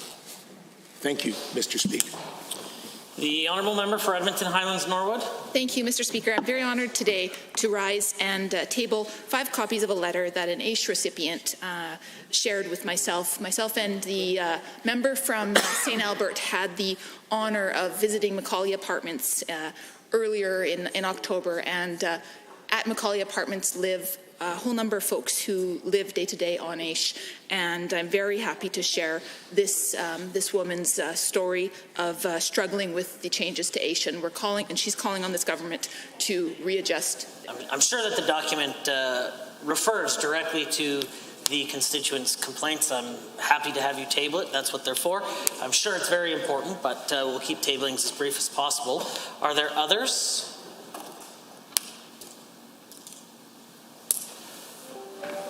Tablings to the clerk. I wish to advise the Assembly that the following document was deposited with the Office of the Clerk on behalf of Honourable Mr. Copping, Minister of Labour and Immigration, pursuant to the Chartered Professional Accountants Act, Chartered Professional Accountants Alberta Annual Report 2019-20.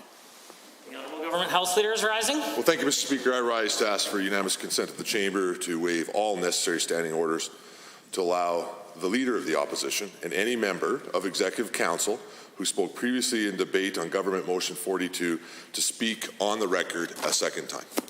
To that motion. Having heard the motion as proposed by the Honourable Government House Leader for the Leader of the Opposition and any other minister who may have already spoken to Government Motion 42 to allow them to be able to do so again, I will ask only one question. Is there anyone opposed to the motion as proposed by the Government House Leader? If so, indicate now. Hearing none, unanimous consent is granted. Honourable members, the Honourable Official Opposition House Leader has risen. Oh, no, sorry, Mr. Speaker, go ahead. We are at points of order.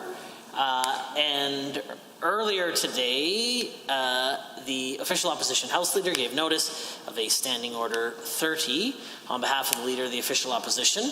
The Leader of the official opposition can briefly speak to the urgency of the nature of the debate, not the content, should the debate be granted, but certainly the urgency.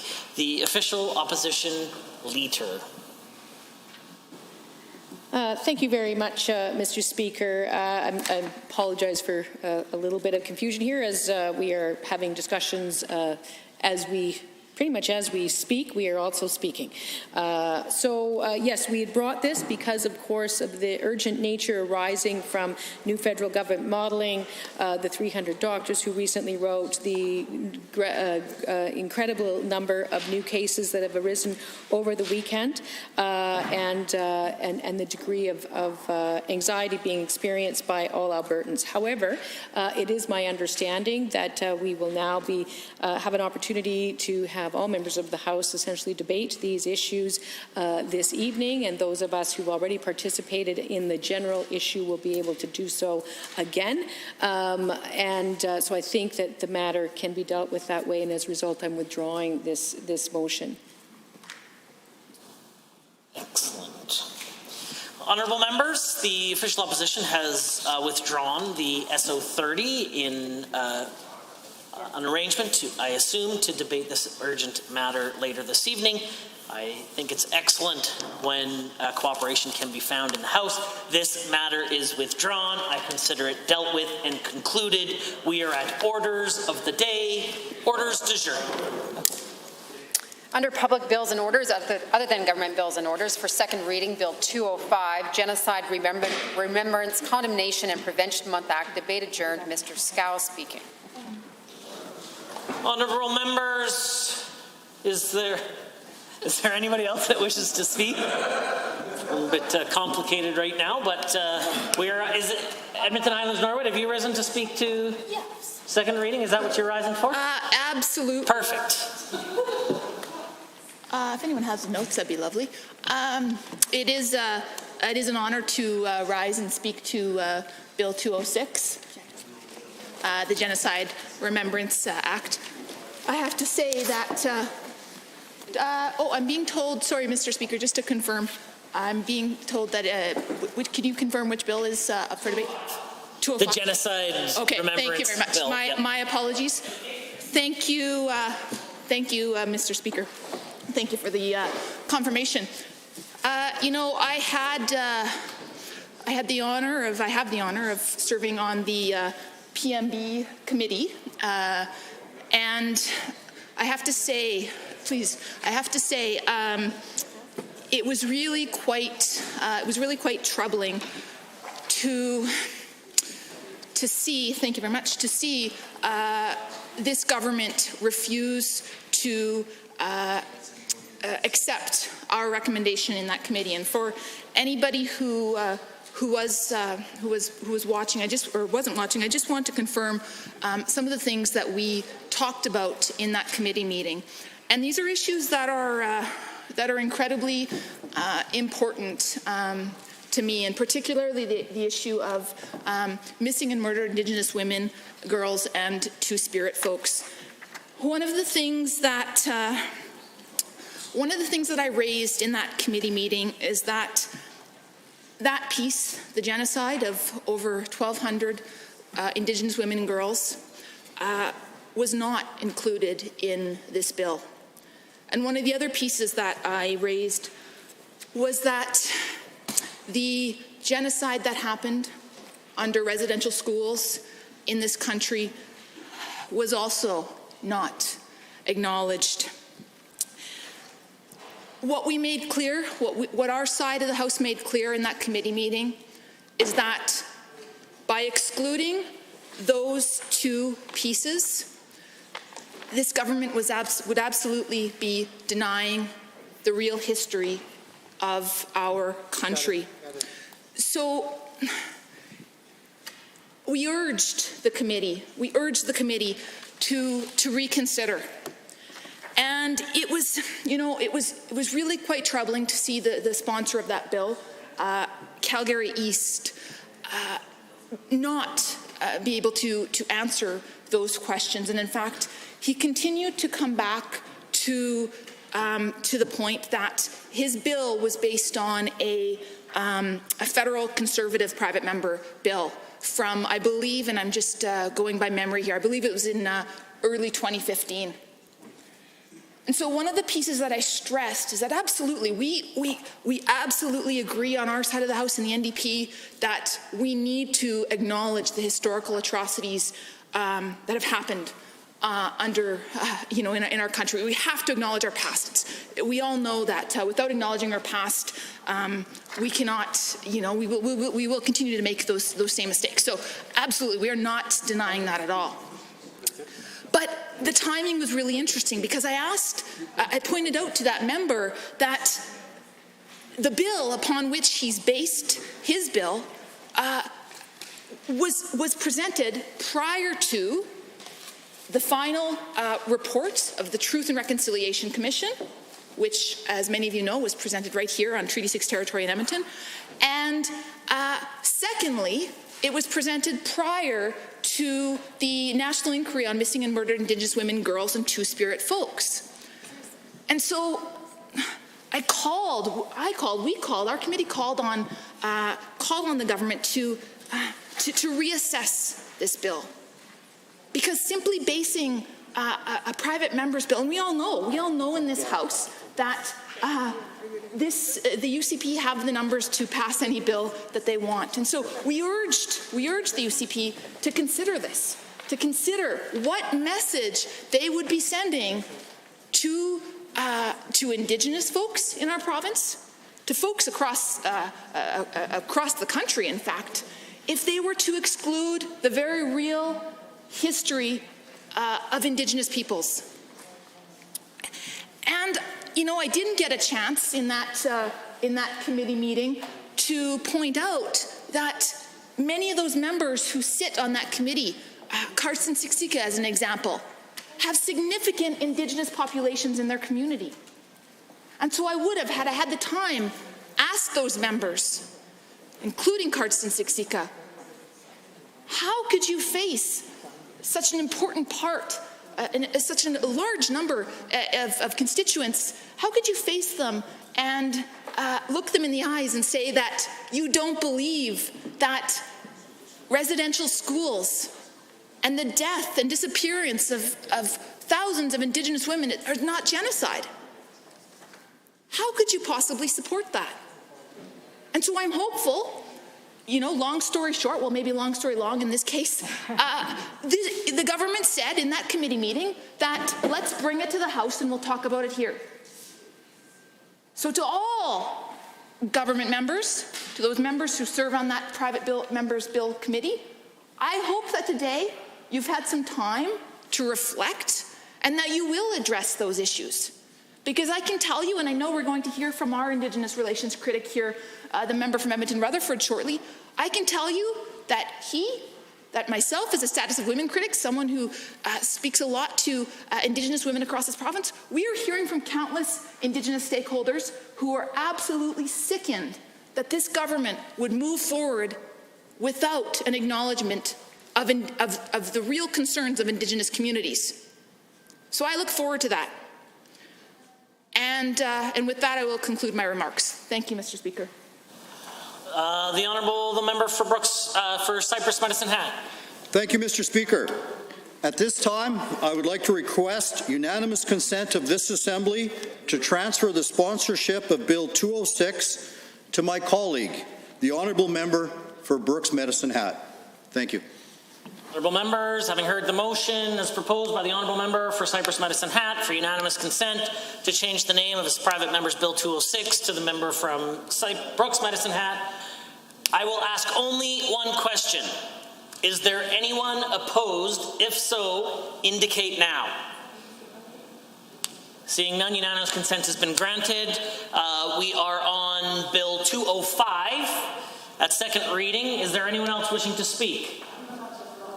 The honourable member for Lac St. Anne Parkland recognized that the honourable member for Edmonton Rutherford was on his feet prior, but given that there will be enough time for both members to speak, we'll have the honourable member for Lac St. Anne Parkland followed by the honourable member for Edmonton Rutherford. Thank you, Mr. Speaker. You know, you can know someone your whole life and really never get to know what they truly stand for. There are others that are kind of like a book on a shelf, or time is limited when you're killing time between flights like at an airport bookstore. You skim the pages and kind of take a look at it. And sometimes these become some of your favorite books. And they become one of the biggest learnings in your life. Well, Mr. Speaker, in a prior life, I could tell you of some of the bookstores that I had seen in my journey. Chicago had a great one. Minneapolis was fantastic, and so was Philadelphia. And there was a couple times in my travelings that there was a few books that just jumped off that shelf. Now, there's an old story that you can't judge a book by its cover. And I would hazard to say, and I'd bet you a dozen donuts, that there's even the members, the ministers in here, at one point in their life have actually misjudged a book by its cover, or in that extension, maybe some people. I know I have several times in my life, Mr. Speaker, and I hate to admit it, but I've done that with one of my colleagues. You see, I sat in front of this man for about a year, the member from Calgary East, and Mr. Speaker, I never knew how deeply that this man was concerned over major issues of humanity until he actually brought forward this bill and made us look at ourselves, quite frankly, in the mirror, to talk about this and to reflect of who we are as a people and who we are as a species, quite frankly. You see, this man from Calgary East, he's very humble, he's a very soft-spoken soul, and I have a ton of respect for him. But when he was bringing forward this item, it wasn't necessarily to the extent of some members might have to pass a bill in this House. He simply wanted us to openly have this conversation. And Mr. Speaker, I'm not sure if the average Albertan knows the significance of pulling a private member's bill. It's kind of like pulling the magic ticket, quite honestly, or the golden ticket, as it were. And Mr. Speaker, I don't know how you guys come up with who gets to go, but I'm assuming it's my visual mind. It's you kind of put all of our names in a rolling drum and you spin it around and pull out those tickets. Now, the random probability of chance on that, I've heard some members speaking here. They've been in here for over 6 years and have never had that chance. So the weighty significance of a private member pulling a bill so we can talk about it in here, it's a pretty big deal. And not many people out there, Mr. Speaker, like Mondays, but us as private members, well, we love Mondays. It's the day that private members' business is all we pretty much talk about in here. And the fact that that gentleman chose this time to pull this item to talk about, well, it's a pretty big deal. So some of the sad parts about this word, this genocide word, it oftentimes gets underrepresented of the significance of this. You see, Mr. Speaker, we have to actually look at ourselves in the mirror on this. We have to address the horrific truth that as a species, that this act, these heinous acts, have spanned cultures, times, countries, and really, we as a species single out another group or population to literally try to eradicate them. Not in singularity is a single act of passionate fear, but a systemic approach to eradication that does not spare an entire population. This word, genocide. From the United Nations site, I found the origins of this word, and the word genocide was first coined by Polish lawyer Raphael Lemkin in 1944 in his book, Axis Rule in Occupied Europe. Lemkin developed the term partly in response to the Nazi policies of systemic murder of the Jewish people during the Holocaust, but also in response to previous instances in history, targeted actions aimed at a destruction of a particular groups of people. The definition of genocide found in Article 2 of the UN Convention on the Prevention and Punishment of the Crime of Genocide, and I'll read the definition for its awareness. Genocide means any of the following acts committed with the intent to destroy, in whole or in part, a national, ethnical, racial group, such as killing members of the group, causing seriously bodily or mental harm to members of the group, deliberately inflicting on the group a conditions of life calculated to bring about its physical destruction, in whole or in part, imposing measures intended to prevent births within this group, forcibly transferring children of the group to another group. Now, here's the risk, Mr. Speaker. We can rattle these definitions off. We can throw around the word and use it out of context, and we can diminish the meaning of it, or severely diminish its meaning. So as history showed us, There's an act that was performed by the Nazi regime that was so cold, so calculated, and well documented that a new word had to be invented to describe it. Mr. Speaker, we don't have a day of the year or a month where we discuss what I feel brings to the conversation of what has taken place or what led up to these events. I went through our public school system. I've attended many Remembrance Day ceremonies. I've heard stories from the old veterans and seniors of what happened during World War II. But none of these stories filled in the blanks of how it may have happened. I remember seeing Schindler's List in theaters, and it brought about that terrible act of dehumanizing a group based on their religion. In fact, demonizing them and finally exterminating them, Mr. Speaker. The scene where the little girl with the red jacket in a black and white movie stands out as Schindler's character in the movie happens upon the extermination of the ghettos. As she runs away, only later that little jacket to show up without the little girl, too seeming to have vanished, which seemed to be a pivotal turning point in that movie, and in, quite frankly, in Schindler's soul. I had unanswered questions, I hate to say it, but I never fully sought them out. Those questions were sitting in the back of my mind, and when it came to the forefront, because of one of those trips I'd taken when I was killing some time in Minneapolis between flights, and I looked at a bookstore and went in there, and this one jumped off the shelf simply because of its title, and it was The Rise and Fall of the Third Reich. The paperback was thick, the cover was bold, and essentially it was a Nazi flag complete with a swastika. I bought that book, but I dared not read it on the plane, nor in the hotel lobbies, but in the room when I was on the road over the next few weeks. You see, Mr. Speaker, that symbol has been emblazoned into our Western culture so hard that it emphasized and it emboldened that meaning of hatred. And I didn't want to be seen with that, even with me. In other business trips over to Germany, Mr. Speaker, that symbol is completely outlawed. You're not allowed to have that in public. That's how intense that this was. The book gave me lots of questions, actually, and unknowingly I'd had these questions for a number of years. So how could something so as terrible as the Nazis and the horrific acts have happened? A couple of years prior, I was in Karlsruhe and had visited Baden-Baden, and I was there in business, and I didn't realize how close I was to the stronghold of where that ideology had come to be, and then enveloped Europe in conflict and, quite frankly, most of the world. The significance of that region, or the proximity I've been to those death camps, that I later found out were in the rise and fall of the Third Reich, and it really hit home at that point. You see, this book was written by an American journalist who, in Germany at the time, during the rise of the Nazis, he was exposed to it, though not fully, because he had access to the outside printed word. He was a journalist in himself. Who didn't have that luxury were the German people, the citizens themselves. What he had said in there was that he started to see those populations change, their attitudes change, and admittedly, he'd also seen start of his attitudes change just by being exposed to that culture of what was taking hold. It began slowly and subtly, and then began to take hold and then run away. Post-war, the Nuremberg trials, many of those documents were held in the USA, and journals and scholars from all over around the world after the war was won had access to that information. So the name of that journalist was William M. Shriver. And several years later at the war's end, he pored over those documents, and he pored over his own journals and diaries from that period. And he confirmed his observations or provided additional clarity in some of the journals and his writings and the events that were taking place while he was in Germany. The author broke the events into 3 parts, and he explored the rise of that leader and that party, as well as the economy and the ideology that was needed for the rise of the National Socialist German Workers' Party. There are parallels between the other brutal acts of genocide, and some of which were identified from the member of Calgary's bill.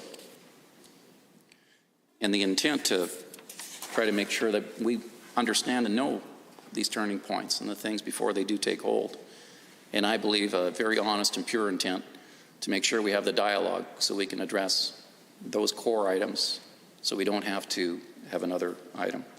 So to combat the cause of genocide by taking April in each year to recognize the impact of the atrocities of genocide in individuals who belong to the many different religious and ethnic communities in Alberta. Remember the victims of genocide, promote better understanding of the causes of genocide, and increase awareness of genocides that have occurred across the world.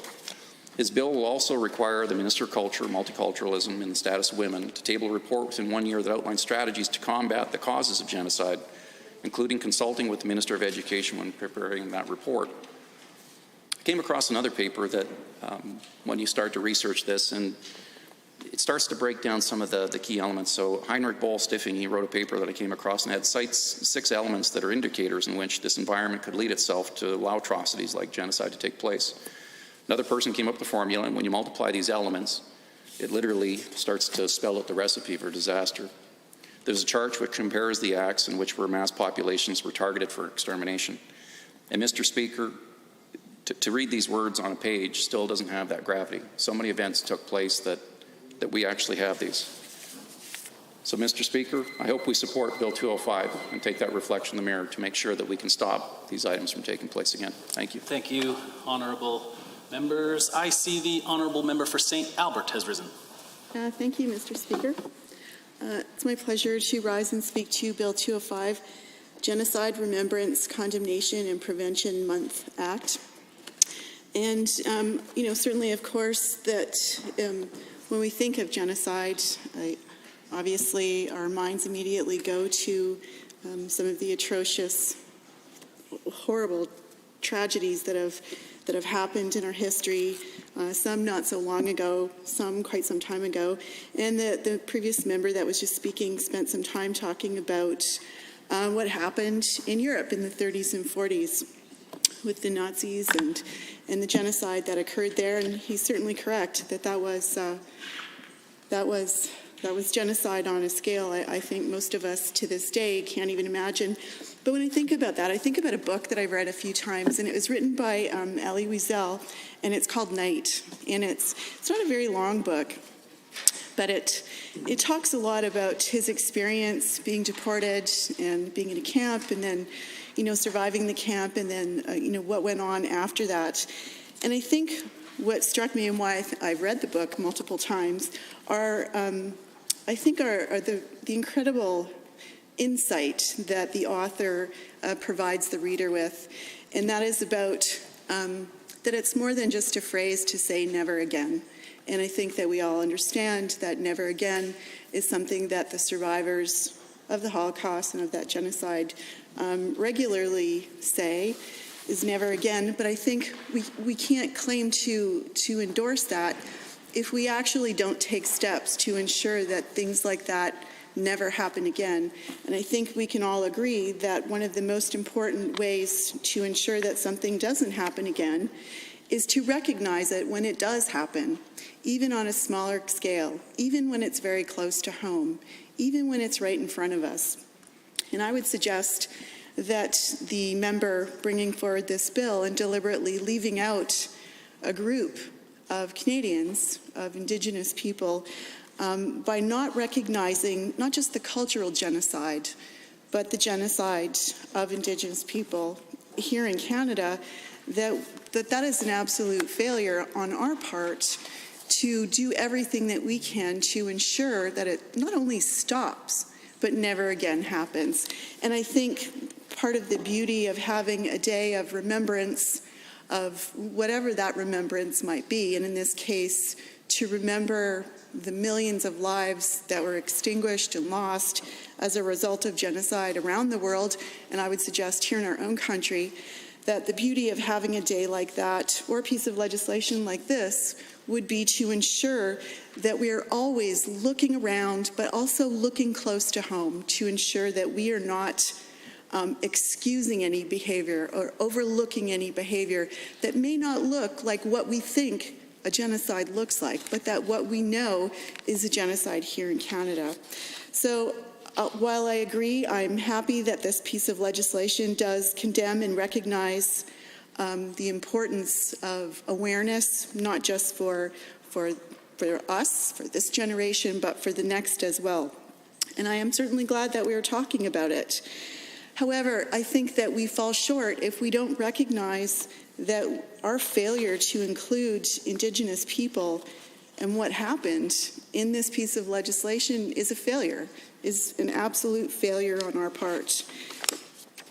I think, all of us, I don't know about other members. I know that there are a number of residential schools that still exist. I know in my constituency, just across the border, on the lands where Poundmaker is right now, there used to be a residential school, and there is still a carriage house that is still there.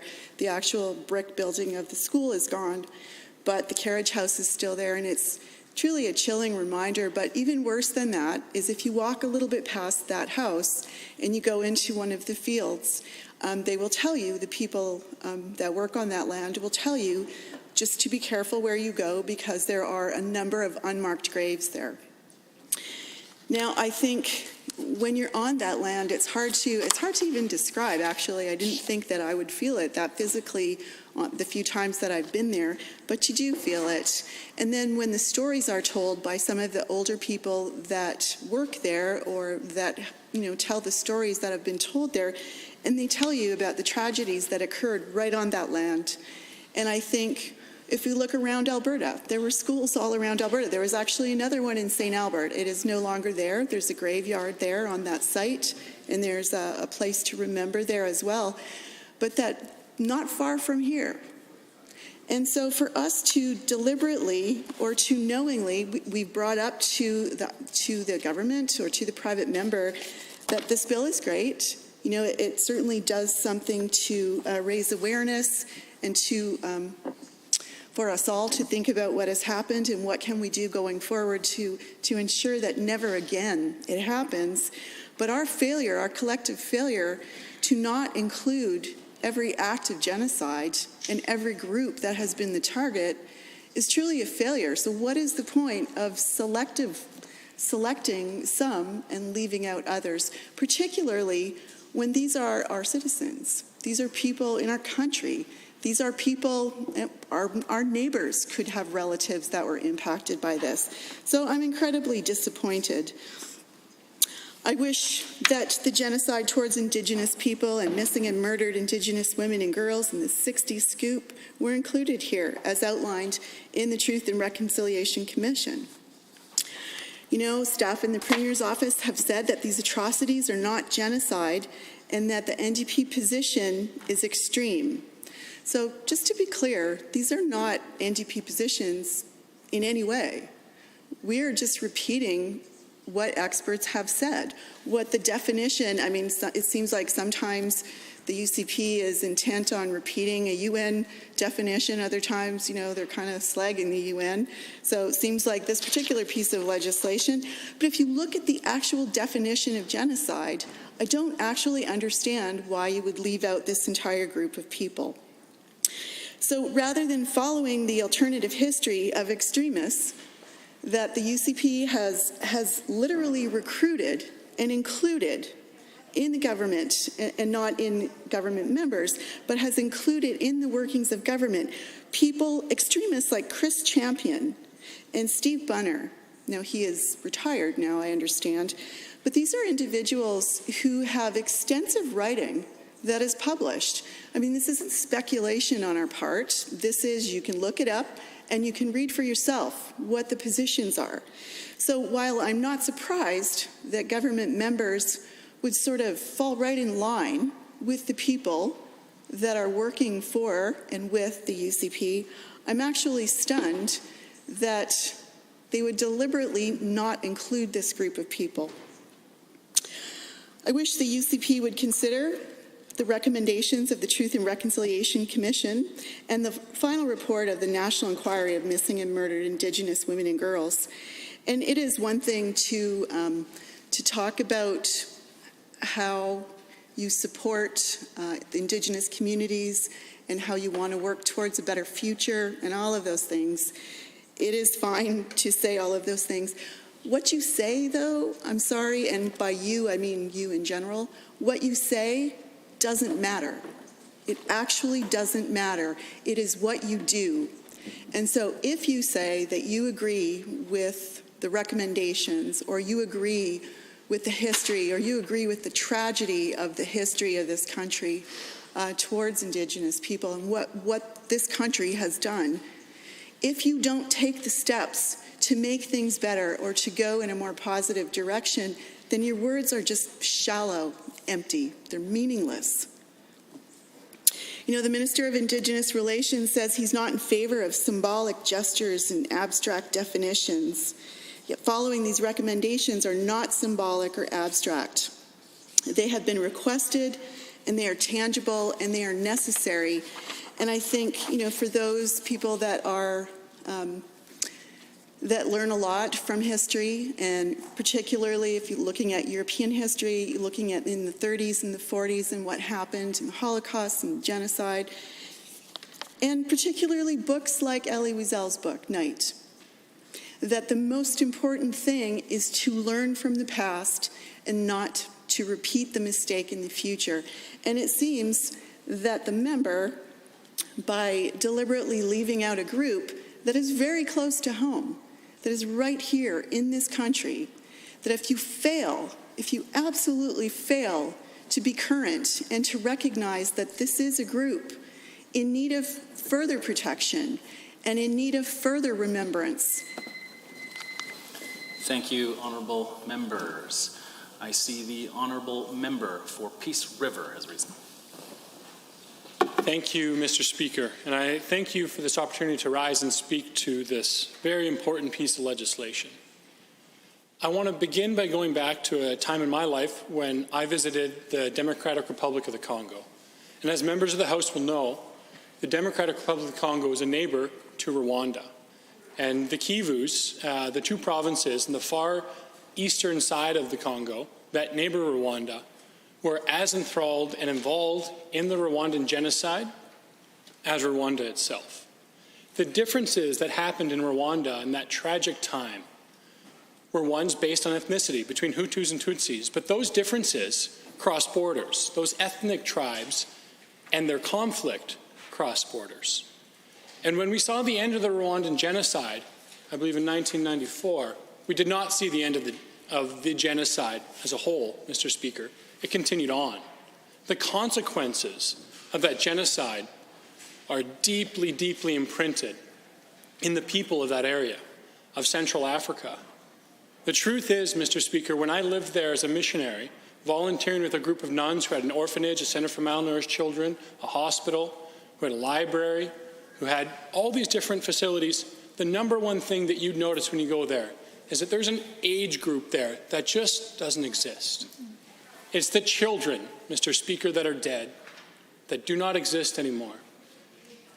I had a French teacher and a Lingala teacher who saw his family murdered in front of him as the overflow of that Rwandan genocide came into the Congo.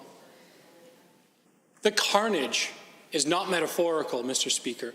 The carnage of the genocide was real. What we saw continuing on, even after the machetes were away, were policies of starvation. Policies of local tribal warlords that said, you eat, you don't. Mr. Speaker, if you have not seen a child dying of starvation, I pray you never do. I pray no member of this Legislative Assembly ever sees that intimately. The truth of it, the intimate, repulsive atrocity that is a child in this world dying of starvation is gross. But what makes it all the more gross and evil is that it's done intentionally because of the ethnicity, the tribe, or the religion of that child. This isn't new in Africa. We've seen this lots. We have a member of our own Legislative Assembly, the honourable member from Edmonton South, who is I believe Edmonton South. He is a member of the Igbo tribe of Nigeria. Very proud people. If you've ever been to any of their community greetings and gatherings, you'll know they're very proud. But that doesn't come out of nowhere. They've been through hardships together. In the 1970s, 3 million Igbo died from a civil war that happened in the country. And the authoritarian militaristic regime had an enforced policy of starvation. They estimate 1.5 million of those children, 1.5 million children, forced starvation again. We remember the Holodomor, Mr. Speaker, the tragedy of Stalin's brutal regime manifested in its most meticulous way, thoughtful, intentional starvation of an entire nation. That tragedy has repeated itself over and over again, whether it be through the policy of starvation and more children and vulnerable dying first, and eventually leading to those who are fit working age. The men are often the last to go, They're the healthiest. But they all end up dying, Mr. Speaker. Intentionally killed, en masse. Entire villages, communities, cities, a nation, a people, attempted to be wiped out, off the map, and gone. Mr. Speaker, I visited northern Iraq in 2009, just before we saw the rise of what was a terrifying group called Daesh, or ISIS, which had a policy against particularly the Yazidis, but a number of others in the area as well. That small ethnic group that the radical Islamic terrorists saw as heterodox to their variety of Wahhabist Sunni Islam, that was unfit, not just to believe in, but for one to be on the earth and hold those positions. The Yazidis had to be wiped out. They became slaves, sex slaves even, twisted, young girls. An attempt to remove them from the north Iraqi map. The same area we saw genocides before. We saw at the time of the Ottoman Empire, hundreds of thousands, if not millions, we don't know the numbers, of Assyrians, minority Christian groups, were slaughtered by sword and by musket and by all sorts of artillery, killed en masse, military war waged against a people because they held the wrong beliefs or they were born of the wrong parents. I feel it is so important, Mr. Speaker, we start this conversation with this and everything else on the table. On the table in front of us, right next to the mace, Mr. Speaker, is the honest, brutal reality of what a genocide is. Now, we heard the member earlier, my honourable friend from Laxton and Parkland, talk about the origins of the word, from the Greek for tribe or people, and from the Latin for killing, genocide. It's meant quite literally, Mr. Speaker. There's nothing metaphorical about this. I wish it were, Mr. Speaker. I truly wish this were a metaphor. I wish this were an allegory. I wish we were warning against potential of wiping off entire populations from the map of human existence. But that is not the case. We're talking today about a real thing that our brothers and sisters in the human race committed against others. And the intrinsic evil that we saw cannot be divorced from the act. It cannot be separated in any way. And it needs to be shone brightly for what it is. There were genocides committed beyond the ones listed. That's true, Mr. Speaker. The Greeks, at the same time the Assyrians, were genocided by the Ottoman Empire. We also saw Greeks en masse. An ethnic cleansing is a cute way of putting it compared to the brutal truth of what it was. We can look at the Cambodian genocide. If anyone's been to Cambodia and they've seen the remains of the ruin of the Khmer Rouge, I can tell you I was there. There's a generation of parentless children. They don't know who their parents are. As a part of the ethnic cleansing and the genocide that the Khmer did to their own people, they separated children from parents. Anyone with glasses, Mr. Speaker, seen to be an intellectual, spoke another language, murdered, isolated, killed, hidden, children wandering the tropical rainforest, parentless, without any supports, often dying, if they did survive, as orphans, in a situation of total and complete destitute. That, Mr. Speaker, is not on the list today, but nonetheless we recognize it. We recognize that atrocity. The fact that it is not currently listed by the House of Commons in Canada does not belittle its reality, Mr. Speaker. We must stand tall and acknowledge those tragedies. And I acknowledge it here today that, for example, the Cambodian genocide was one of the greatest evils perpetrated against humans and humankind. We recognize this in the purposes of the bill, sub B, sub 2, to remember those who are the victims of genocide. I read that and I realized all bets are off. I support this. And I ask every single member very earnestly across the aisle to support it as well. The truth is, I hear genuine concerns from the members opposite on the recognition of the atrocities and horrible evils that happen to our First Nations and Indigenous peoples in Canada. The truth is, Mr. Speaker, our words do matter. They do. That's why this legislature matters, because words have force.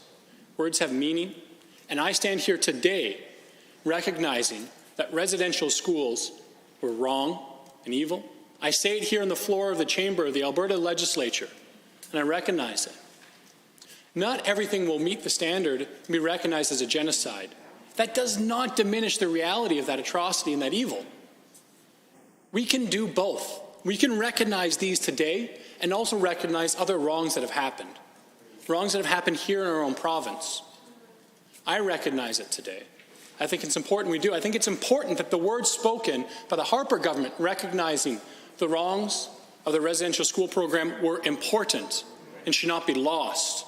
Because I do believe in the power of words, Mr. Speaker, contrary to the member who spoke previously. Words do matter. They're not all, but they're important. We are legislators. We stand here, we speak. We believe not that, we believe in not much. I ask everyone to support this bill for the importance of the words, Mr. Speaker. Thank you, honourable member. I see the honourable member for Lethbridge West has risen. Thank you, Mr. Speaker, and it's my pleasure to rise and speak to this private member's bill brought by the member for Calgary East. And the first thing I would like to do is thank the member for bringing forward this private member's business, Mr. Speaker. And certainly my colleagues have been on the record expressing their support of this undertaking by the honourable member, and I would like to add my voice of support to that, Mr. Speaker. My honourable colleagues have also enumerated ways in which we find that it is likely that this bill could be improved. And it is in that spirit that I would like to offer some comments this afternoon as we debate private members' business, Mr. Speaker. In the post-war era, there were a few novelists more controversial or seminal of a reading of post-war German history than Günter Grass, who talks about how Germany's Nazi past is unmasterable, as he wrote about it. Now that he attempted in his writing to grapple with it up until his death in the early 21st century. And indeed, the trajectory of Germany's post-war reckoning with what happened during the Holocaust, similarly in France, in Poland, and elsewhere, was not a straight line, Mr. Speaker. And in fact, it took many years of understanding the impact of genocide, what it is, and how it defines a nation. Now, I was first in junior high when I was a student of German, and after having learned French, also was able to learn German and saw a concentration camp for the first time. That would have been in 1990. And then returned to Germany for several months of an exchange in high school, and familiarized myself more with the German post-war experience and what actually happened in those years between 1939 and 1945. Later, before I went to university, I spent some time in Israel, all told a couple of trips, pretty well a year.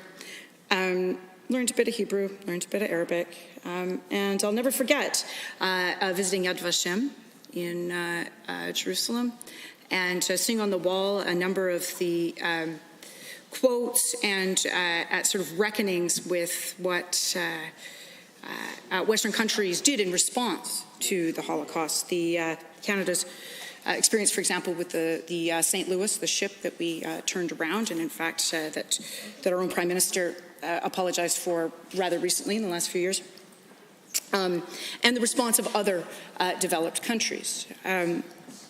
I remember then in university, after I had spent some time in the Middle East, I went to university, and I remember reading The Banality of Evil by Hannah Arendt, which was her series of New Yorker essays and reporting on the Eichmann trials. It was called Eichmann in Jerusalem, and they were the Nuremberg trials, right, that she was reporting on. And at Nuremberg, we finally then learned, or Canada, the United States, the United Kingdom, learned of what happened during the Holocaust through a very definitions-oriented and due process-oriented lens. That is to say, that at Nuremberg and during the Eichmann trials in Jerusalem and subsequent, there was actual criminality that was defined in the acts. There was an actual undertaking of the bureaucratic steps that were taken to effect such horrible crimes. Those crimes were then prosecuted with due process. There was a record created. There was then an international criminal court created. So all of these things were then documented in that post-war era where much of that, for example, with the Armenian genocide in the early 20th century, that sort of reckoning hadn't happened in that regularized kind of way where there is due process and there is then a record for memory. So this brings us up to the mid-1990s, Mr. Speaker, and these were at that point I was learning of what was going on in Rwanda, what was happening in the Bosnia-Herzegovina conflict. I knew all of those things and had been all of those places and had a way to understand all of those global conflicts and all of the ways in which they shape the post-war era before I knew the numbers of the treaties covering Alberta. I had learned all of those things before I understood fully what had happened down the road from the acreage I grew up on. I knew all those things before I knew basic words in Cree, Mr. Speaker. These were folks that, folks that lived right down the road. And I knew what happened in those countries before I knew what happened here.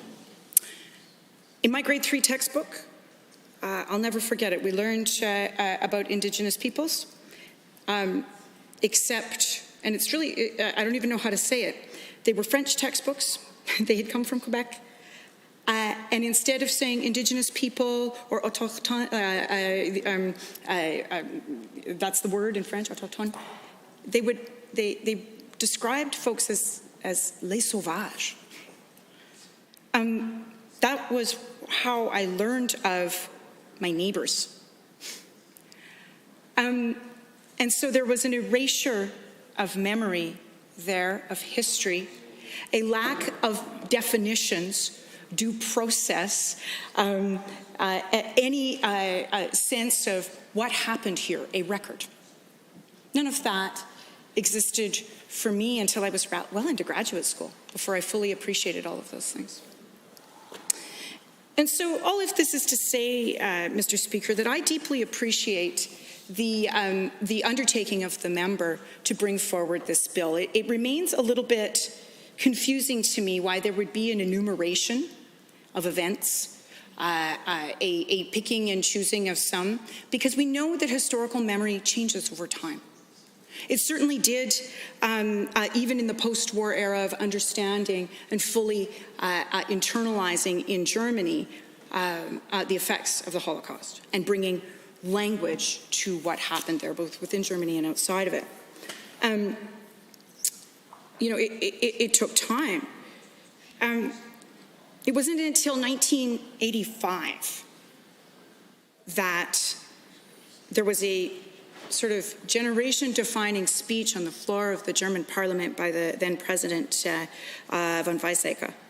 And it was a major kind of definition and historical moment in Germany when he spoke very passionately about the country's crimes, the need to keep that memory alive, and says, whoever closes his eyes to the past is blind to the present.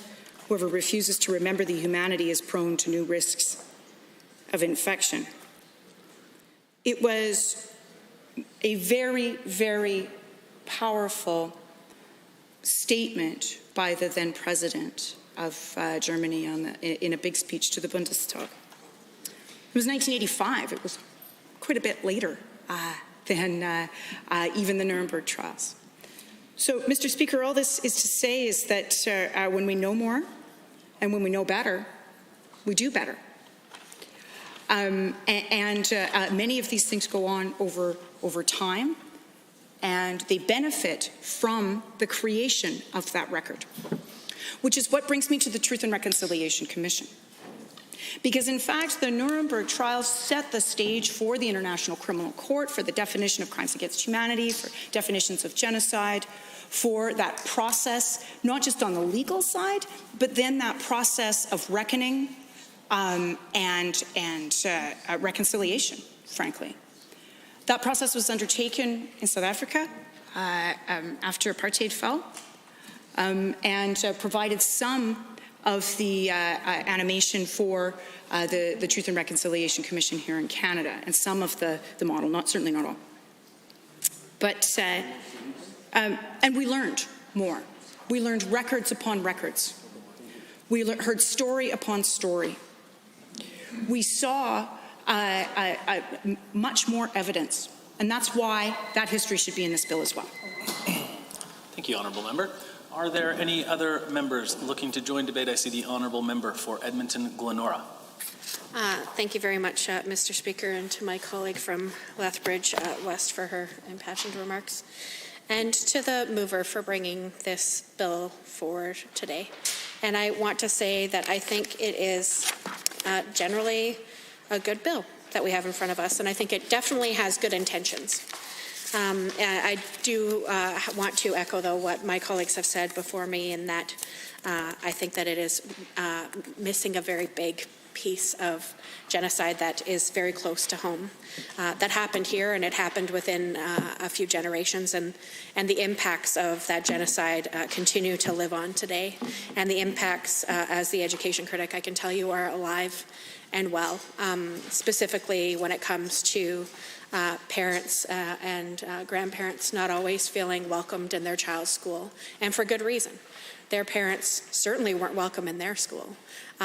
They had a very different educational experience, and often it was filled with trauma and neglect and assault physically and sexually. And I think that the intention of this bill, again, I think is a really good intent, and I think it definitely takes some positive steps. But I think the biggest one that's missing is the genocide that took place and the impacts that it has still today right here in Canada. I want to say I can't even say my own last name, having a last name that has a German, probably Jewish ancestry that I'm still trying to be able to trace back, and having had grandfathers who fought in both the First and the Second World Wars, I am very familiar with the impacts and the legacy of the genocide of the Holocaust. And I am glad that we are taking steps through our curriculum, through what we do here in this place, and through potentially legislation to make sure that the ongoing impacts are recognized by the people of Alberta. On my mother's side, my mom's maiden name was Krupa, and her mom's maiden name was Chodin, both Ukrainian ancestry. And the impacts of the Holodomor, I also know and feel very deeply and personally. And again, we've taken steps in this place over a few legislatures to make sure that the impacts of the Holodomor have been recognized, that they are learned, and that we ensure that we fight back against them. The atrocity towards Indigenous people, not only is it not adequately reflected in this bill or in other acts that we've taken in this legislature. I appreciate that in the last composition of the legislature there was a formal apology both to residential school survivors and those who didn't survive residential schools, as well as to those who were impacted by the 60s scoop. Arguably, by any sense of a definition, those atrocities, from my understanding, have been characterized as genocides. And when I think back to post-colonial theory, one of the best ways that we can we can move forward as a society, a post-colonial society, is to make sure that we acknowledge and own the impacts of our history, the truth of our history. And when I think about the Wabanaki on the East Coast, for example, some of the earliest accounts of colonization on the East Coast are of ships arriving and cutting the breasts off women. Cutting the breasts off women so that they couldn't feed their young. That's genocide. Spreading blankets that are knowingly infected to wipe out entire communities and families. That's genocide. And we continue to talk about the impacts of these very aggressive, very targeted attempts to wipe out a civilization that has amazingly fought back and finds ways today to thrive. But we have regularly put people in positions of power and authority, and by we, I mean the Premier's office, specifically hiring somebody who had a very clear documented history of downplaying the impacts of residential schools, downplaying the impacts of colonization in our society. And while I appreciate that Mr. Bunner has now retired, it took his decision to move on. It wasn't leadership from the Premier himself that made that decision, that the words of somebody who had documented so many downright racist statements, that the person who had written all those things shouldn't continue to write things for the Premier. It was Mr. Bunner who showed that he was going to move on. It wasn't the Premier, and I think that is speaks volumes. Another example we have, of course, is Dr. Chris Champion, who very clearly has documented on multiple times that he believes that the blanket exercise should have no place in schools. And if you haven't been part of a blanket exercise, I really want to encourage people to go to it with an open mind. I think that they are powerful ways of learning and engaging with one another and with parts of our history here in this province. That talking about residential schools, it's been said by him and others around him. And again, he's been given lots of opportunity to pen recommendations for the curriculum. And mind you, yes, those are recommendations, but when teachers who've been committing their work in this field for years want to give their feedback, they're given 2 days. They're given a very limited number of them who are able to participate moving forward, even though previously it was well over 300 who were engaged in that. Academics who were part of the steering groups, who specifically come to this work of developing social studies curriculum with a worldview that acknowledges the truth of what we've experienced here, and a desire to seek reconciliation and to be able to have a society that honors our shared history and finds ways to support each other in moving forward.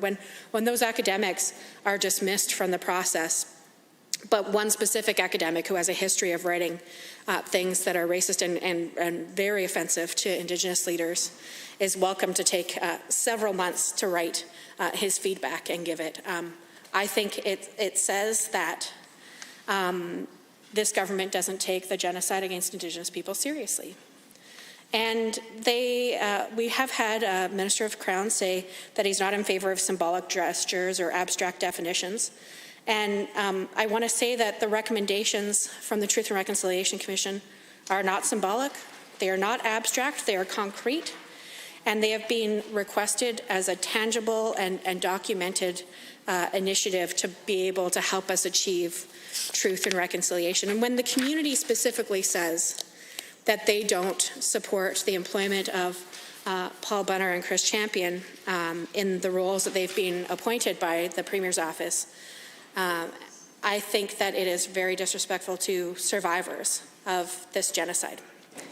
And then now here today we have a bill that I think, for probably lack of consultation, continues to omit one of the biggest, closest to home forms of genocide I hope we will ever see on these lands. But the only way to make sure that we don't repeat the atrocities of the past is to learn from them. And when people say, well, children are just too young to learn about residential schools, it's too tough a concept for children to have to grapple with. Maybe once they're in grade 4 or grade 5, then they can learn about those atrocities. I doubt that anyone here wants to wait until grade 4 or grade 5 to talk about both of the world wars. I doubt that anybody here wants to wait until grade 4 or grade 5 to talk about the genocide of the Holocaust and what that meant for people who suffered in so many concentration camps, people who tried to live off the grid and tried to survive such a genocide that was being inflicted on them. Now, when we talk to children in kindergarten about these things, we don't talk with the same detail as we would with somebody who's older. But we don't hide the truth either. I know kindergarten classes across this province you probably did them yourselves or with your children, where you take the pencil and you take the little piece of tissue paper and you dip it in the glue and you stick it on a poppy. And it's one of those sort of classic art projects where children create a poppy and then they talk about poppies and they often hear Flanders Fields and they learn about why Canada dispatched so many of our own to go fight in Europe. And I have to say that the little people in my life who I love deeply, they get it, and they're smart, and they're capable. Thank you, Honourable Member. Are there any members looking to join debate? I see the Honourable Member for Calgary McCall with about 3 minutes.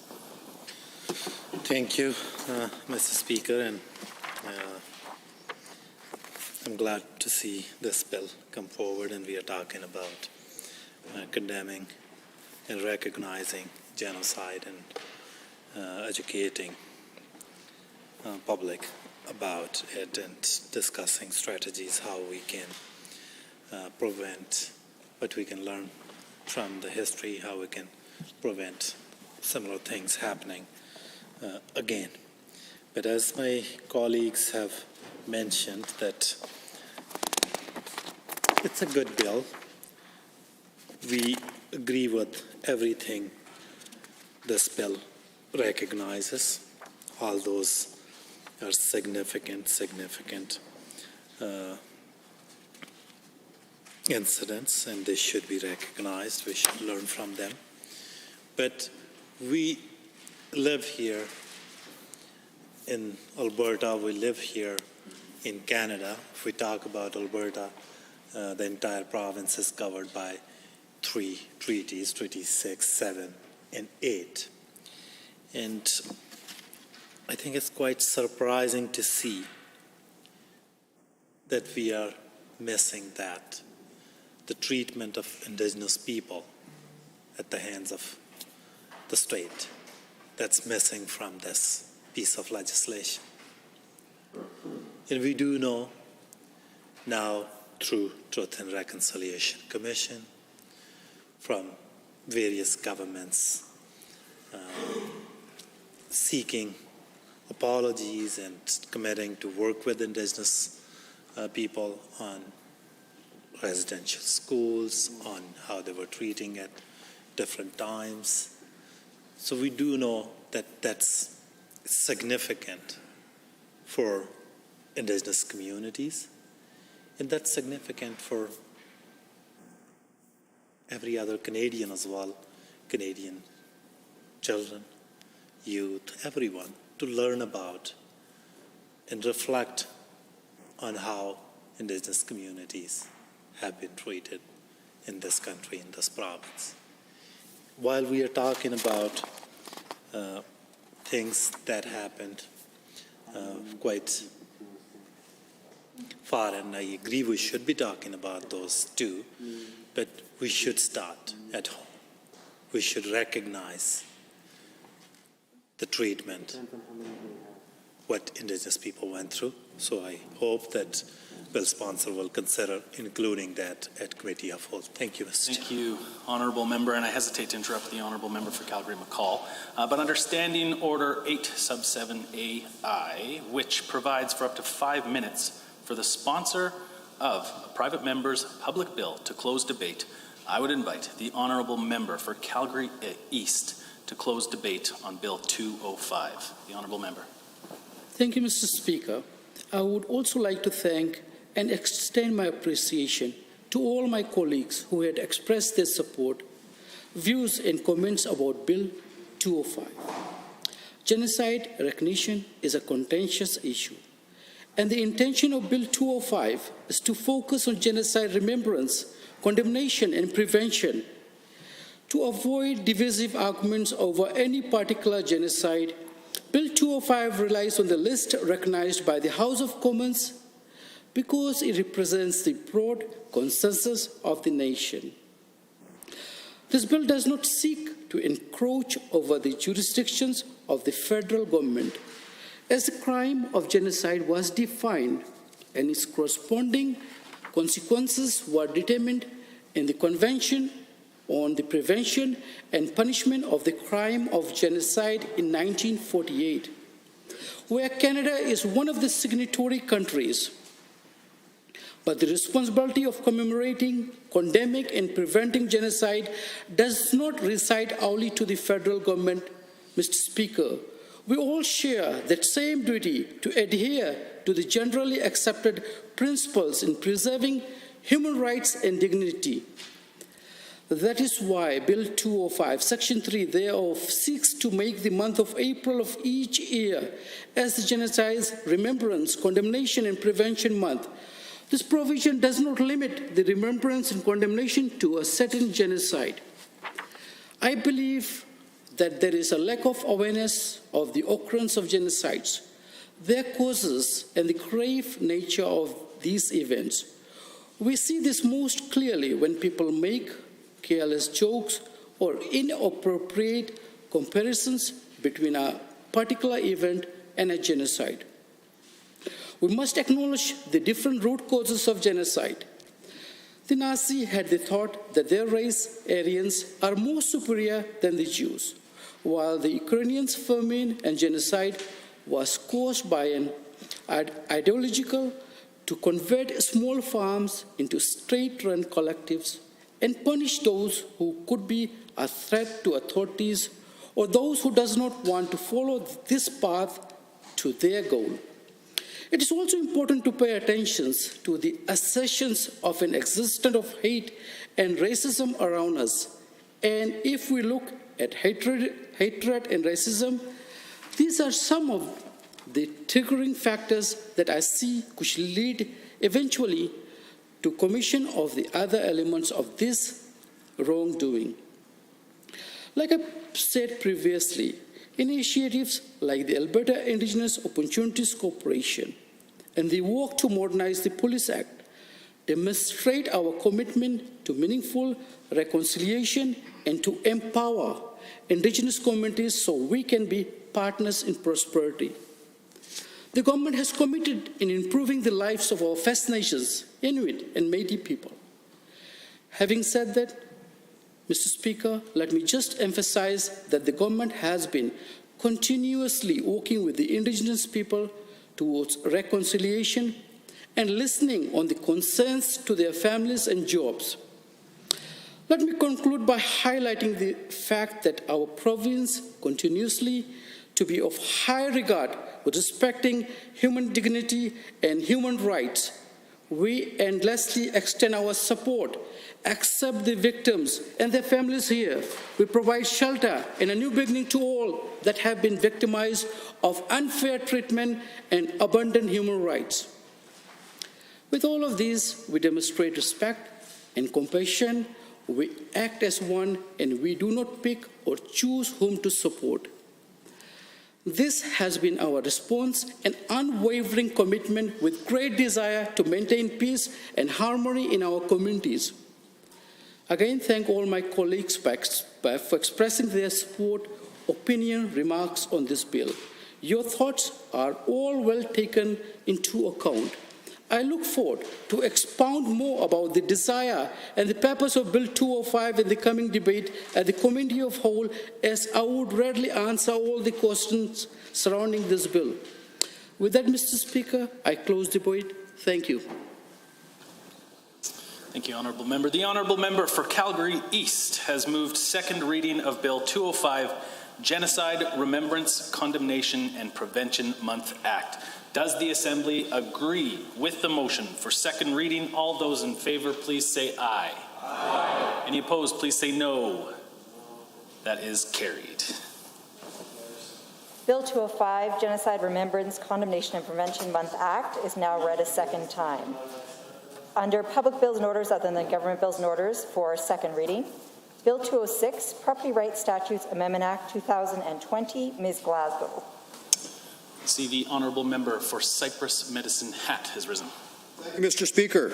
Before we begin debate on Bill 206, I am notifying the House that I will be recusing myself because of a perceived or potential conflict of interest. Thank you.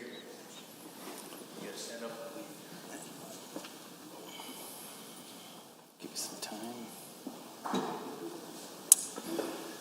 Honourable members, a request for unanimous consent to change the sponsorship of Bill 206 was granted earlier today. The order paper will now indicate that the sponsor of Bill 206 is the honourable member for Brooks Medicine Hat. An updated electronic copy of the bill showing the new sponsor will be posted to the Assembly website shortly, and printed copies of the updated bill will be made available to members as soon as possible. On that, I see the honourable member for Brooks Medicine Hat has risen.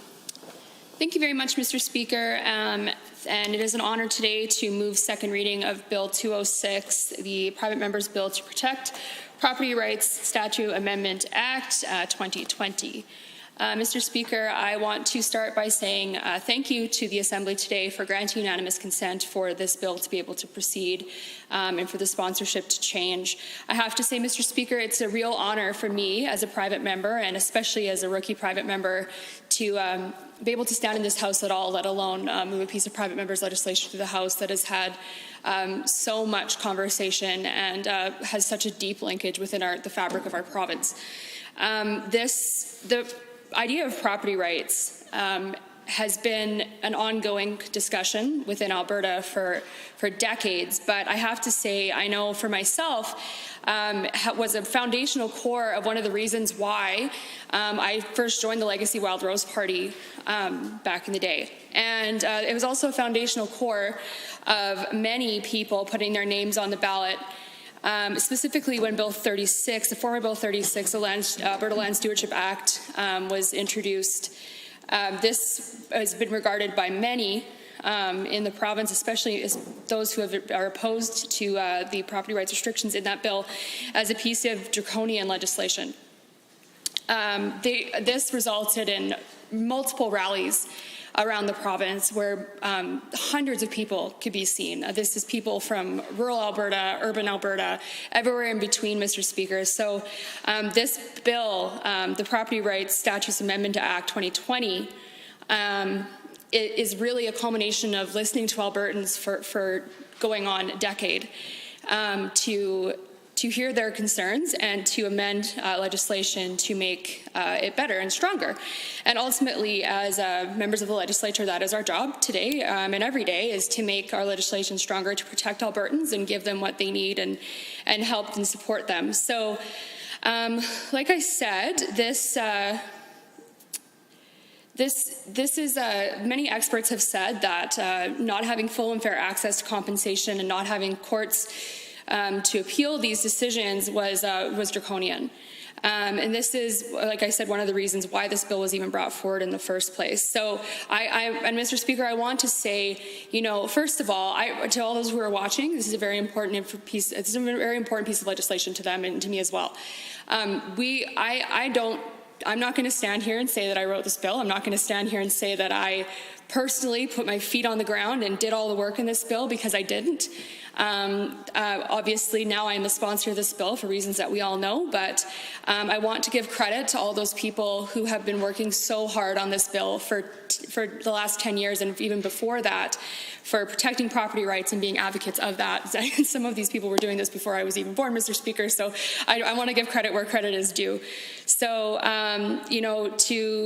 the former member Pat Steer, who did an incredible amount of work on property rights, Phil Rowland, Norm Ward, and actually somebody that I know from the South, Mr. Aaron Brower.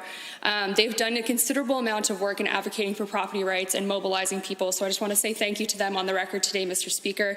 And Hansard, I will get you the spelling of those names because I'm sure you'll be asking me for it within the next 10 minutes. So, you know, in the election, I had many constituents even speak to me, Mr. Speaker, about the need for property rights protections. And I know that this property rights protections were advocated for and promised in our platform upon re-election. Actually, our platform went even further than what Bill 206 suggests and is hoping to pass and hoping to put into law here in Alberta. But it's very, very important that we get this passed as soon as possible, Mr. Speaker. The former President George Washington said that freedom and property are inseparable. You can't have one without the other. And we know this to be true, Mr. Speaker, as property rights are essential to economic growth. They're essential to the rights and freedoms of Canadians and of Albertans. And it's an opportunity for us to create fairness within Alberta's landscape and restore our reputation as a fair place for all investors and wealth creators. So this would be a good signal, passing Bill 206 to the world and Canadian investors around the world that we believe in giving everyone equal opportunity to create wealth and create jobs. It creates a more fair playing field. Because property rights are the foundation that allow entrepreneurs to take risks, build businesses, and create wealth for themselves and others. And, you know, we often talk about things like, you know, urban versus rural or whatever, and I'm one of those people who's very blessed to have what I call a urban riding. I have a small portion of Medicine Hat with a larger population, I guess, not in comparison to some of the urbanites in the room. I guess you guys have some pretty large urban constituencies, but I know that for me, I have the City of Brooks and the City of Medicine Hat, part of it at least, in my constituency boundaries, and the rest of my riding is rural.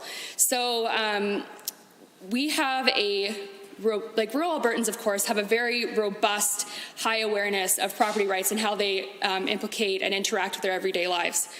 And my constituency of Brooks Medicine Hat is no exception to that. It's very important, property rights for the agriculture community and in irrigation sectors, as it addresses specifically the issues of land expropriation and the effect that it would have on water licensing and arrangements like that. Alberta's agriculture sector contributes $9.2 billion in GDP and employs over 70,000 Albertans, something that I have said in the House before, and a very notable statistic, as we know that in our provinces after COVID and of course now, the need to diversify and the need to support these efforts is important, and we can't do that without proper protection for landowners in place. We have I think $815 million was invested most recently in irrigation infrastructure, and I want to thank the Minister of Agriculture for probably the 49th time now for that historic investment, because for constituencies like mine, that investment can't be understated, and it actually makes me so excited to be a part of advocating for that and to see our government moving forward on that. So let's talk about Bill 206. If passed, this bill would ensure the following. Number one, when the Crown rescinds a statutory consent that may lead to financial losses of the holder of that consent, then the holder is able to bring forward a claim for those losses. So when the Crown rescinds statutory consent that may lead to financial losses of the holder, then that holder is able to bring a claim forward to recover them. And while it's always important to make sure major infrastructure projects are able to proceed, as of course major infrastructure projects employ thousands of Albertans, we've seen lots of money and resources go towards supporting major infrastructure, protecting critical infrastructure, such as the former Bill 1 did, something that I was also proud to support, and ironically enough was a private member's idea of mine that I was very honored to have been brought forward by the Minister of Justice at the time, the Honourable Member for Calgary Elbow. And while it's important to make sure that these projects go forward, we also need to be able to have the laws in place for judicial review and fair compensation to protect property owners. For example, land ownership and expropriation by a city growing. So let's say you're the owner of water licenses. It's important to have your extensive livestock operation, but a growing municipality decided that it was crucial to their growth plans. There should be full and fair compensation for you as that landowner if that city needs to expand and you are planning to expand as well. There needs to be a way for everyone to benefit from that, and ensuring that those property rights is a must. So if the Crown expropriates the land and cuts off the farmer's access to water supply, that would result in financial losses through having to finance another water source, so that would be investing in irrigation or pipelines or some kind of infrastructure to get that water to their cattle, or they would have to reduce the number of cattle they own, which, as we all know, especially in rural Alberta, would definitely decrease their revenue. So, throwing my notes everywhere here, Mr. Speaker. Water licenses may be issued for any or all of the following, which is under the Water Act. So agricultural, irrigation, commercial, industrial, water power, dewatering, management of fish, management of wildlife, implementing a water conservation objective, habitat enhancement, recreation, water management, recreation, and any other purposes. So we know that that is very important. And also, like I said, in Southern Alberta, I think the Minister of Transportation is famous for saying that that water is for fighting. So we all know that how important it is to liquor is for drinking and water is for fighting, is I think what he said to me one time, and that's very true, as we know that we absolutely need access to water, and especially in Southern Alberta, where we've seen very, very dry times even in our most recent memory. And I'm running out of time, so we also need to restore due process to landowners. Thank you, Honourable Member. Are there any members wishing to join debate on this? I see the Honourable Member for Edmonton McClung has risen. Thank you, Mr. Speaker. It is indeed a pleasure to rise in this House and speak about something near and dear to my heart, as having been a real estate agent for 30 years before being elected to this fine chamber. And I will start my remarks on Bill 206 by noting something that all realtors live by, and of course all Canadians value very highly, and that is something that's contained, Mr. Speaker, in the preamble to the Canadian Real Estate Association Code of Ethics. Also found similarity in the United States National Association of Realtors Code of Ethics, and the preamble starts off with a statement and a principle that is widely recognized in law, and it says, Mr. Speaker, "Under all is the land," and I'll quote, "Under all is the land. Upon its wise utilization and widely allocated ownership depend the survival and growth of free institutions and our civilization. So through the realtor, the land resource of the nation reaches its highest use, and private land ownership its widest distribution." So realtors, of course, as I was mentioning, are instrumental in molding the form of his or her community and the living and working conditions of its people. So fundamental to our economy is the vital need to ensure that property rights are enshrined in legislation. And I know that other members have mentioned, Mr. Speaker, how long we have been dealing with the questions that are brought forward, hopefully to be answered by the Private Members Bill 206, the Property Rights Statutes Amendments Act. Not certain if indeed that is the case. Of course, we support the rights of landowners, and we're pleased as official opposition members to see the bill come forward to address such things as adverse possession, something of long-standing concern, and of course, as many people will know, it's formally called or commonly known as squatters' rights. Many families will have knowledge of somebody in their family who lost land because of a squatter. I know particularly in times of homesteading, where my parents and great-grandparents involved themselves in being homesteaders and having filing a claim to a homestead, potentially had to guard against loss of that land and property right because of somebody, quote-unquote, squatting on the land and engaging in a claim to gain title to the land by way of adverse possession, which Bill 206, the Private Members Bill, seeks to abolish, and rightly so. It is an antiquated piece of law that gives an individual the right to gain title in property simply by possessing it by occupying it for up to 10, or at least 10 years, and showing some evidence of having been on it and using the land. So this will extinguish the squatters' rights or adverse possession, and it's been something that we advocated for as well and when we were in government. And I know that it's been ongoing for some time, the concerns that are brought forward. The former government that we had looked at a number of different parts of the reverse or adverse possession controversies, and what we hope to settle as far as seeing this private member's bill be successful, if indeed it passes, is certain questions that still remain outstanding. One of them, of course, Mr. Speaker, is what effect will this bill have on occupiers with a potential claim of adverse possession? Now, I mentioned in my preamble, Mr. Speaker, that I had sold real estate for 30 years and been involved in the business, and fairly close to being elected, one of my clients whose property I had listed had an acreage property that had a well drilled on it close to the property line of the boundary of his property, but within his property, Mr. Speaker, he and his wife owned it together. They had land title to the property, and there was a well that was just drilled on the property. But Mr. Speaker, he didn't drill that well.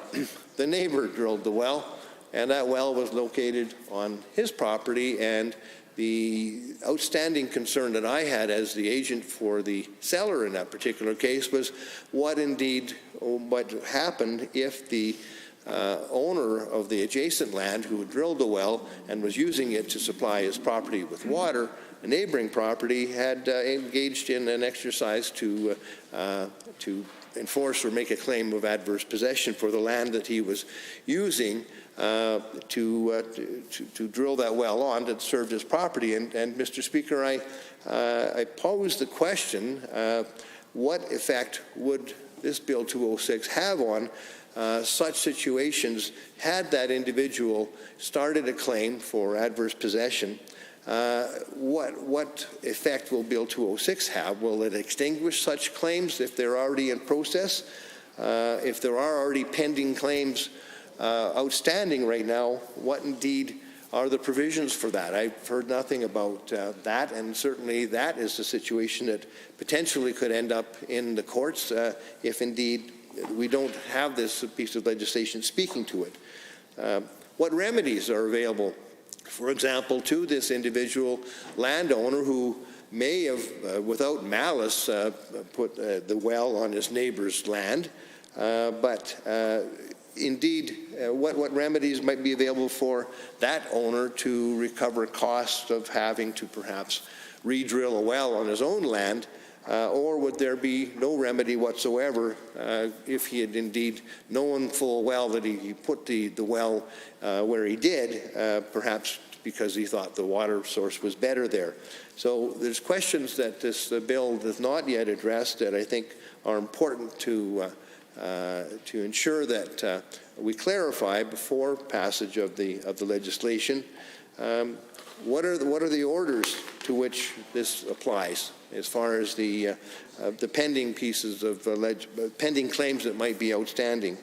And we're looking forward to hearing from the government side answers to this question. And it would have been an interesting exercise. It may still be for my past client as far as understanding what rights and limitations he may or may not have had if indeed he got into a transaction to sell the land.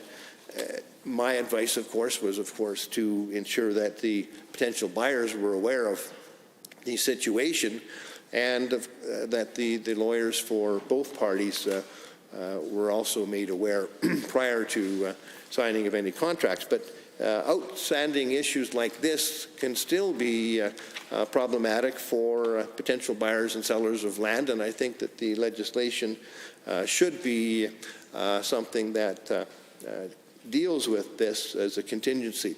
Which brings to mind some other concerns that I have, and one of them, of course, is the underlying concern that this is a private member's bill rather than a piece of government legislation. Given that under all is the land and that property rights are so sacrosanct in this province, all members of this House recognize that and support that. Given the importance of property rights in every facet of our economy, and indeed culturally as well, Mr. Speaker, it would have been, I think, important that the government actually saw fit to bring this piece of legislation forward rather than having it brought forward as a private member's bill, because it does affect a number of pieces of legislation, and it probably is more all-encompassing than we're even contemplating right now in debate. Certainly it is a major portion of the legislation that eliminates adverse possession, but there are other things that are done by this legislation that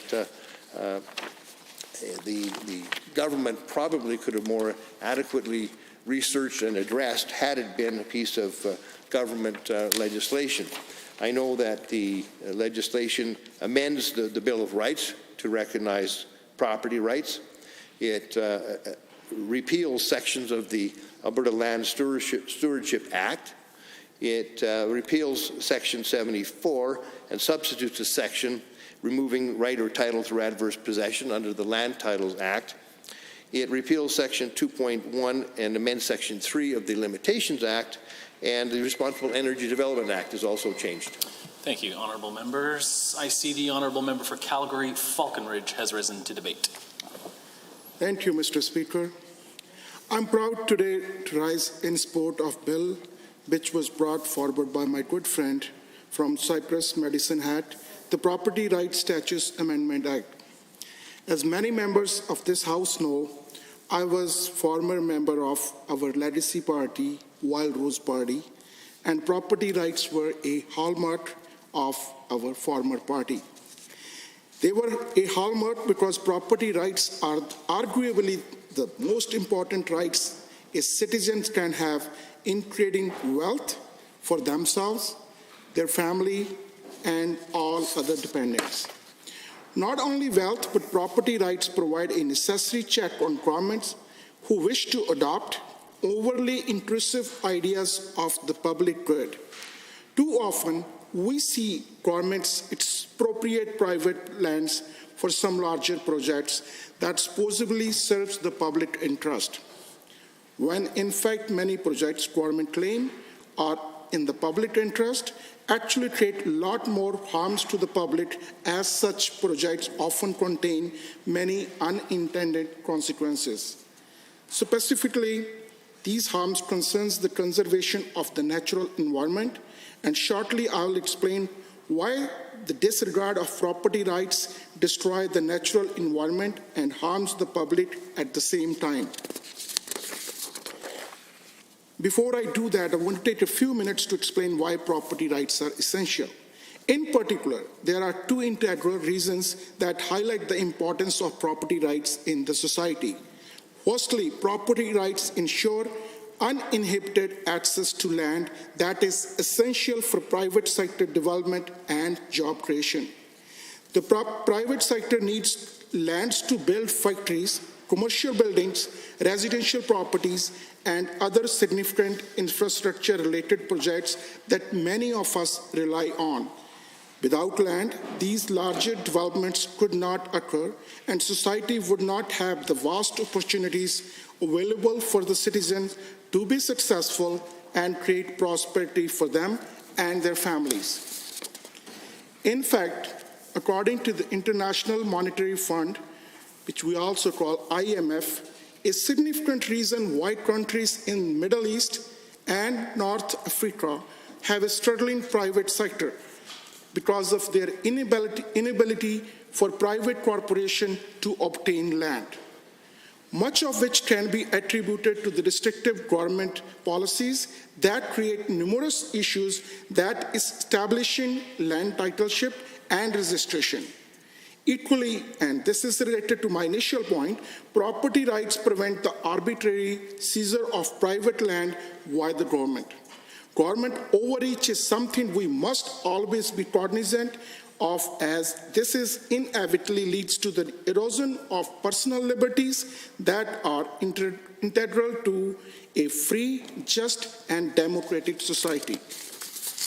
It is important to note that such overreach is often discussed and cloaked in notions of a public good. Notions of the public good are what government regularly use to justify the infringement of individuals' freedom that cannot be tolerated. Individual rights and freedoms are not contingent on anything.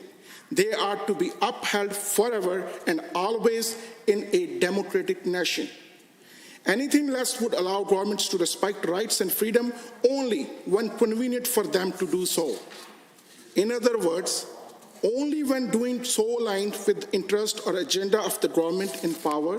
Mr. Speaker, I'm sorry, but individual rights and freedoms are not guaranteed because of the convenience.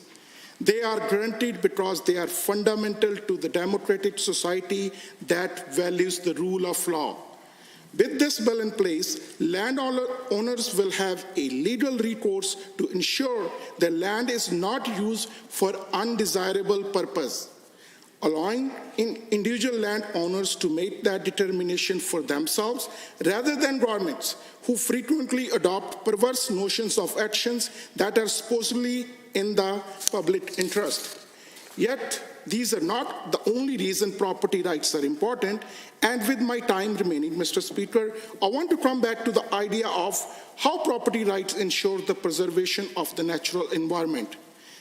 Elizabeth Brubaker is the Executive Director of Environment Prove, a division of the Energy Prove Research Foundation, one of Canada's leading environmental and public policy research institutes. And during her time in that position, Brubaker wrote a book titled Property Rights in the Defense of Nature. Brubaker argues that property rights are essential for protecting the natural environment of lands that both landowners and the greater public rely on. The book examines how property rights protect the natural environment by relying on several arguments, but there are two deserving attentions. To begin, entrenching property rights encourage the preservation of public goods. All human beings depend on the service that a healthy environment and ecosystem provides, like clean air, fresh water, healthy vegetation, and many other elements. However, the issue with public goods is that while every benefit from these natural resources, there is no actual mechanism to ensure their quality remains high. This unfortunately creates a free rider problem, as no one has to pay for these public goods, which eventually leads to the quality diminishment. Yet with property rights, this problem can be avoided, as it establishes an obligation for either the individual or the community who owns the land to care for it. Not only there is an obligation, but an economic incentive is created, as landowners can capture the direct benefits of the land being productive, sustainable, and beneficial for those relying on it. Property rights also promote investment in conservation practices and the efficient use of resources. Environmental conservation is often not achieved at zero cost, as we cannot simply rely on the good intention of our neighbors. That's why creating a market for sustainable natural resource use is prudent, because it gives landowners incentive for using their resources responsibly. For example, in Alberta, we have riparian rights which protect the productive and valuable vegetated lands beside water areas. This is achieved in various ways, but the idea is to assign rights to the water which each landowner allocated a certain amount. Therefore, this leads to farmers adopting water-efficient practices to stay within their allotted water amount. Mr. Speaker, with clearly defined property rights, landowners have a significant incentive to adopt sustainable resource management practices that benefit both the landowners and others requesting its services. Clearly defined property rights ensure the protection and conservation of land by providing tangible incentives to do so. Society may not be charged for using the natural environment, but the cost of harming the environment are felt by everyone. While governments can regulate resources use and punish overuse, this sort of arrangement can be costly, time incentive, and difficult to enforce. Strengthening property rights is an efficient and effective way to benefit people, land, and natural resources. I'm very proud to support this bill and want to again applaud my good friend from Cypress Medicine Hat for tabling this crucial piece of legislation, and I'm happy to support this. Thank you, Mr. Speaker. Thank you, Honourable Member. Are there any members looking to join debate on this? I see the Honourable Member for Edmonton Ellerslie has risen. Thank you very much, Mr. Speaker. I'm happy to rise to Bill 206, Property Rights Statutes Amendment Act. And of course, as was previously indicated by the member from Edmonton McClung, we're very happy to speak to this particular bill. I mean, while we were in government and I had the opportunity to chair the Resource Stewardship Committee, we know that this was a matter in front of us quite a few times. And that being said, I also want to applaud the work of previous member of the House, Mr. Pat Steer, who I know that this issue was near and dear to his heart. He was very passionate about this particular issue. I remember him speaking to me even personally on the matter. And I'm glad that we have this bill in front of us because, of course, as we all do, and I'm sure that everybody in this House agrees, is that we want to support the landowners on this particular matter. But of course, what the issue then becomes is when there's these, and what I find, Mr. Speaker, is the fact that significant time passes when for example, the property line of between two neighbors gets confused. And it could be generations and generations and generations that have passed, and there's not quite an assurance on exactly where that property line rests. And of course, now we don't imagine that any of the parties involved has any malintent, because of course what ends up happening often is the fact that one family, for example, ends up working a particular piece of land for such a long time, for generations, and then of course they begin to think, well, this is our piece of land. We've worked this for so long. It's been in our family for generations. There's been no dispute. But of course, what happens, Mr. Speaker, is when the land title then transfers, or somebody else buys that property, and then all of a sudden, when they see the property report, they realize, oh my goodness, there's this piece of our property which is being disputed. And thus we enter into these kinds of situations where when land titles then transfer to a new family, they begin to realize that there's actually a piece of small plot, perhaps even a small plot of land that's under dispute. And as the member from Edmonton McClung was talking about, the well that he was talking about is a perfect example of that. And so this is the matter that we have before us. So I'm glad that this particular bill addresses adverse possession. And to my understanding, the bill does three main things. And that is it introduces property rights into the Bill of Rights. It gives access to damages for loss of property. So damages are money ordered by the court to be paid by someone. It's a remedy for loss of property. And then, of course, it removes adverse possession from property law in Alberta. So these are the matters of concern for, as I said, many landowners, specifically rural landowners, as I'm sure that you acknowledge. based on these large quantities of land, because there are many, like I was saying, unfortunately, this is rather than it being like an exception, once in a blue moon kind of thing.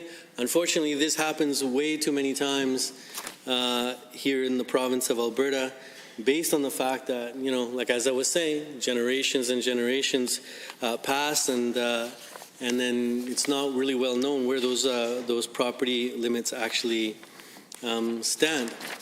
So, of course, as we continue to move forward on this particular bill, I think it's something that's really important for us to discuss. But of course, there's a few questions that we have for the members on the other side, of course, that support the bill. And a few of those questions, I'm just going to go through them if you don't mind, Mr. Speaker. And that is, so what effect will this bill have on occupiers with a potential claim of adverse possession? So if some of the members on that side who are in support of the bill could actually address this particular issue, I think that would go a long way to help us further understand and get to a conclusion on this particular bill. Also want to ask, what effect will this bill have on pending claims of adverse possession? Because as I said, this is something that goes back historically in this province for a long time. There's a lot of these situations that are currently under dispute, and it affects quite a few people. The other question that I have is, what remedies will be available for an occupier who has made improvements to that property?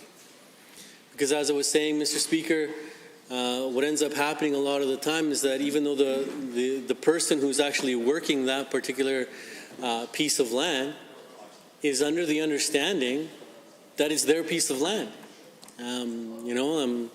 and so they treat it as if it was their piece of land. In a lot of cases in rural communities, they work that piece of land, and then can even do a number of improvements. So then the question then becomes, okay, well, what happens in these particular scenarios? A further question is, well, what are the orders to which this applies, and then what problems do these solve? So these are the questions that we have for members on the other side. If they could take the time to address some of these questions, I think that would go a long way to help out with us understanding specifically how we can continue to support the bill. Of course, I don't at this particular moment foresee us introducing any kinds of amendments on it. It's more about just being able to understand what would happen in these particular scenarios, and being able to address the matters that we have before us. Because as I stated, Mr. Speaker, these issues have a history here in the province of Alberta. It's been happening for quite some time, where these pieces of land are under dispute, of course, and unfortunately these matters arise, but like I mentioned before, it's usually when, and perhaps there's like a considerable amount of understanding between neighbors in the past, right? And one of the particular cases that comes to mind is Reeder versus Woodward, where the Reeder family, it had owned land in Cardston, Alberta, for several generations. And in 1972, the county upgraded Highway 501, running just south of the property boundary line between William Reeder's farmland and neighbor Dennis Vadnace's land. And the construction created a remnant that separated 9.5 acres of Vadnace's land next to the Reeder property. and the Vadnais's own strip was now divided by the newly built highway and surrounded by a fence. And so, although the land did not belong to them, the Reeders improved the parcel of land and regularly grew hay and pastured cattle on it. And the Vadnais family actually knew about this, and they didn't seem to have an issue with it. There was no dispute, and for a long time there was no issue with this particular matter. Both families knew about it, and they never discussed the issue because, as I was stating, there just didn't seem to be a problem, and both families knew about it, and like I said, it was never discussed. But however, the disputed strip of land today is worth about $30,000 today. And but of course, in 1999, Robert and Lorraine Woodward, they purchased that piece, or all of the Vadnais's land, and then these 9.5 acres actually then came into dispute. So. Thank you, honourable members. Any other honourable members looking to debate Bill 206? I see the honourable member from Central Peace, Notley. Thank you very much, Mr. Speaker. Yes, I'd like to speak in favour of Bill 206, and I guess I want to say thanks to the member from Cypress Hills, Medicine Hat, for bringing this forward, and then, of course, also he's passed it on to the member from Brooks, Medicine Hat, and thanks to her for being able to continue this important bill along. I think when we look back in history, and we could probably go back farther than there is actually any written history or any knowledge of history, that I think we could infer that societies formed over time to protect life and property. So I think we realize that this property rights, the idea of property rights, is something that's been important for generations and generations. And of course, it's a very important part of society today. When we look at the ownership of property in our society today, owning your own house, owning a farm, owning a recreational property or something like that, I think there's a certain amount of pride and enjoyment. Obviously, owning property is something you do voluntarily. You choose a chunk of property, you purchase it, and then you purchase it for your enjoyment, to use it. And so having the right to enjoy that as you please, I think, is a basic tenet of our society. When we look at things like the law of adverse possession, squatters' rights, and we look at how that's, in the past, I guess at one point in time, it seemed like it was okay. But I think if we look at it now, I think it's hard to conceive that we could be in a society here today where somebody could use a portion of your property for 10 years or more for no compensation, and then all of a sudden they would have some right to actually possess that chunk of property of yours. And I think when you put it as simply as that, I think it's hard to imagine that that's actually even in place today, but it actually is. And so I think doing away with the adverse possession, the squatters' rights portion in the property rights statutes, I think, is very important. Another thing I think is important to realize is that we have situations now where, through no fault of your own, you could own a piece of property. You could, let's say in fact, I'll just give an example. I have some constituents that bought a piece of property. They bought it to build a retirement home on. And they were younger when they bought it, and they bought this property, and they could go out this property, they could do some improvements and everything, and their end goal was to build a home there and retire. Well, all of a sudden, along the way, regulations changed so that they actually cannot build a home on that property. And so, through no fault of their own, they have a chunk of property that they invested in, that they bought under the full understanding, and it was totally legal at the time, that they could build a home on that property. Well, now, due to regulation changes, they can't do what they purchased the land for. And of course, not only does that change their plans for their future, but it also devalues the property that they have. So now instead of having a home that they could, or a chunk of property that they could build a home on or sell to somebody else to build a home on, now they can't, nobody could build anything on it, so the property value has dropped substantially. Now the only thing somebody could do is maybe camp on it or something like that. So, so obviously there's situations like that where we have people in our society that have in good faith purchased property to do what they were legally allowed to do, and then it has changed, and through no fault of their own, they're in a situation where there's a drastic change in value to their property.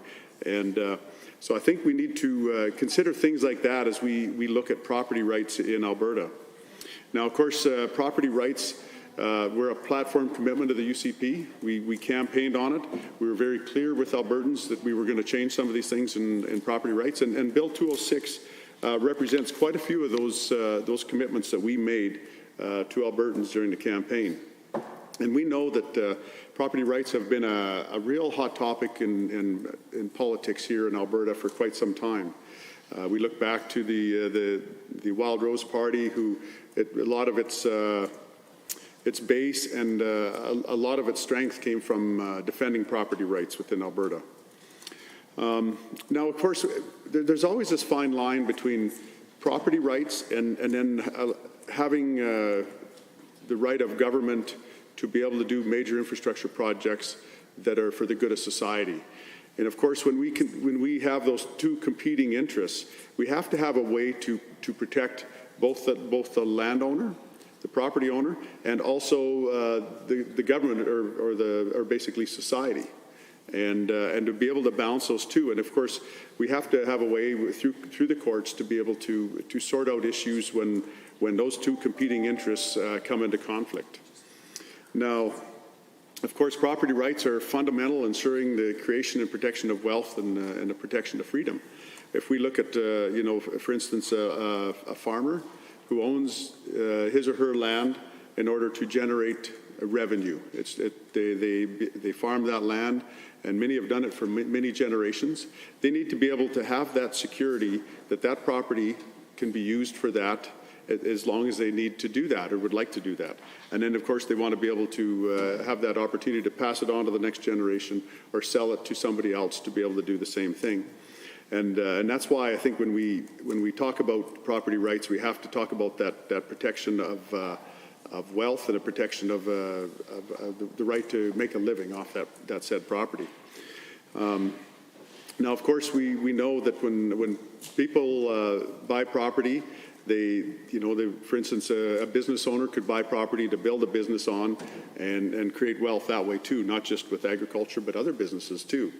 And we have to be able to protect that foundation that entrepreneurs have when they take that risk to buy property, to develop their business, that they will be able to have that opportunity to continue on and to create that wealth for themselves and others. And so I think it's, when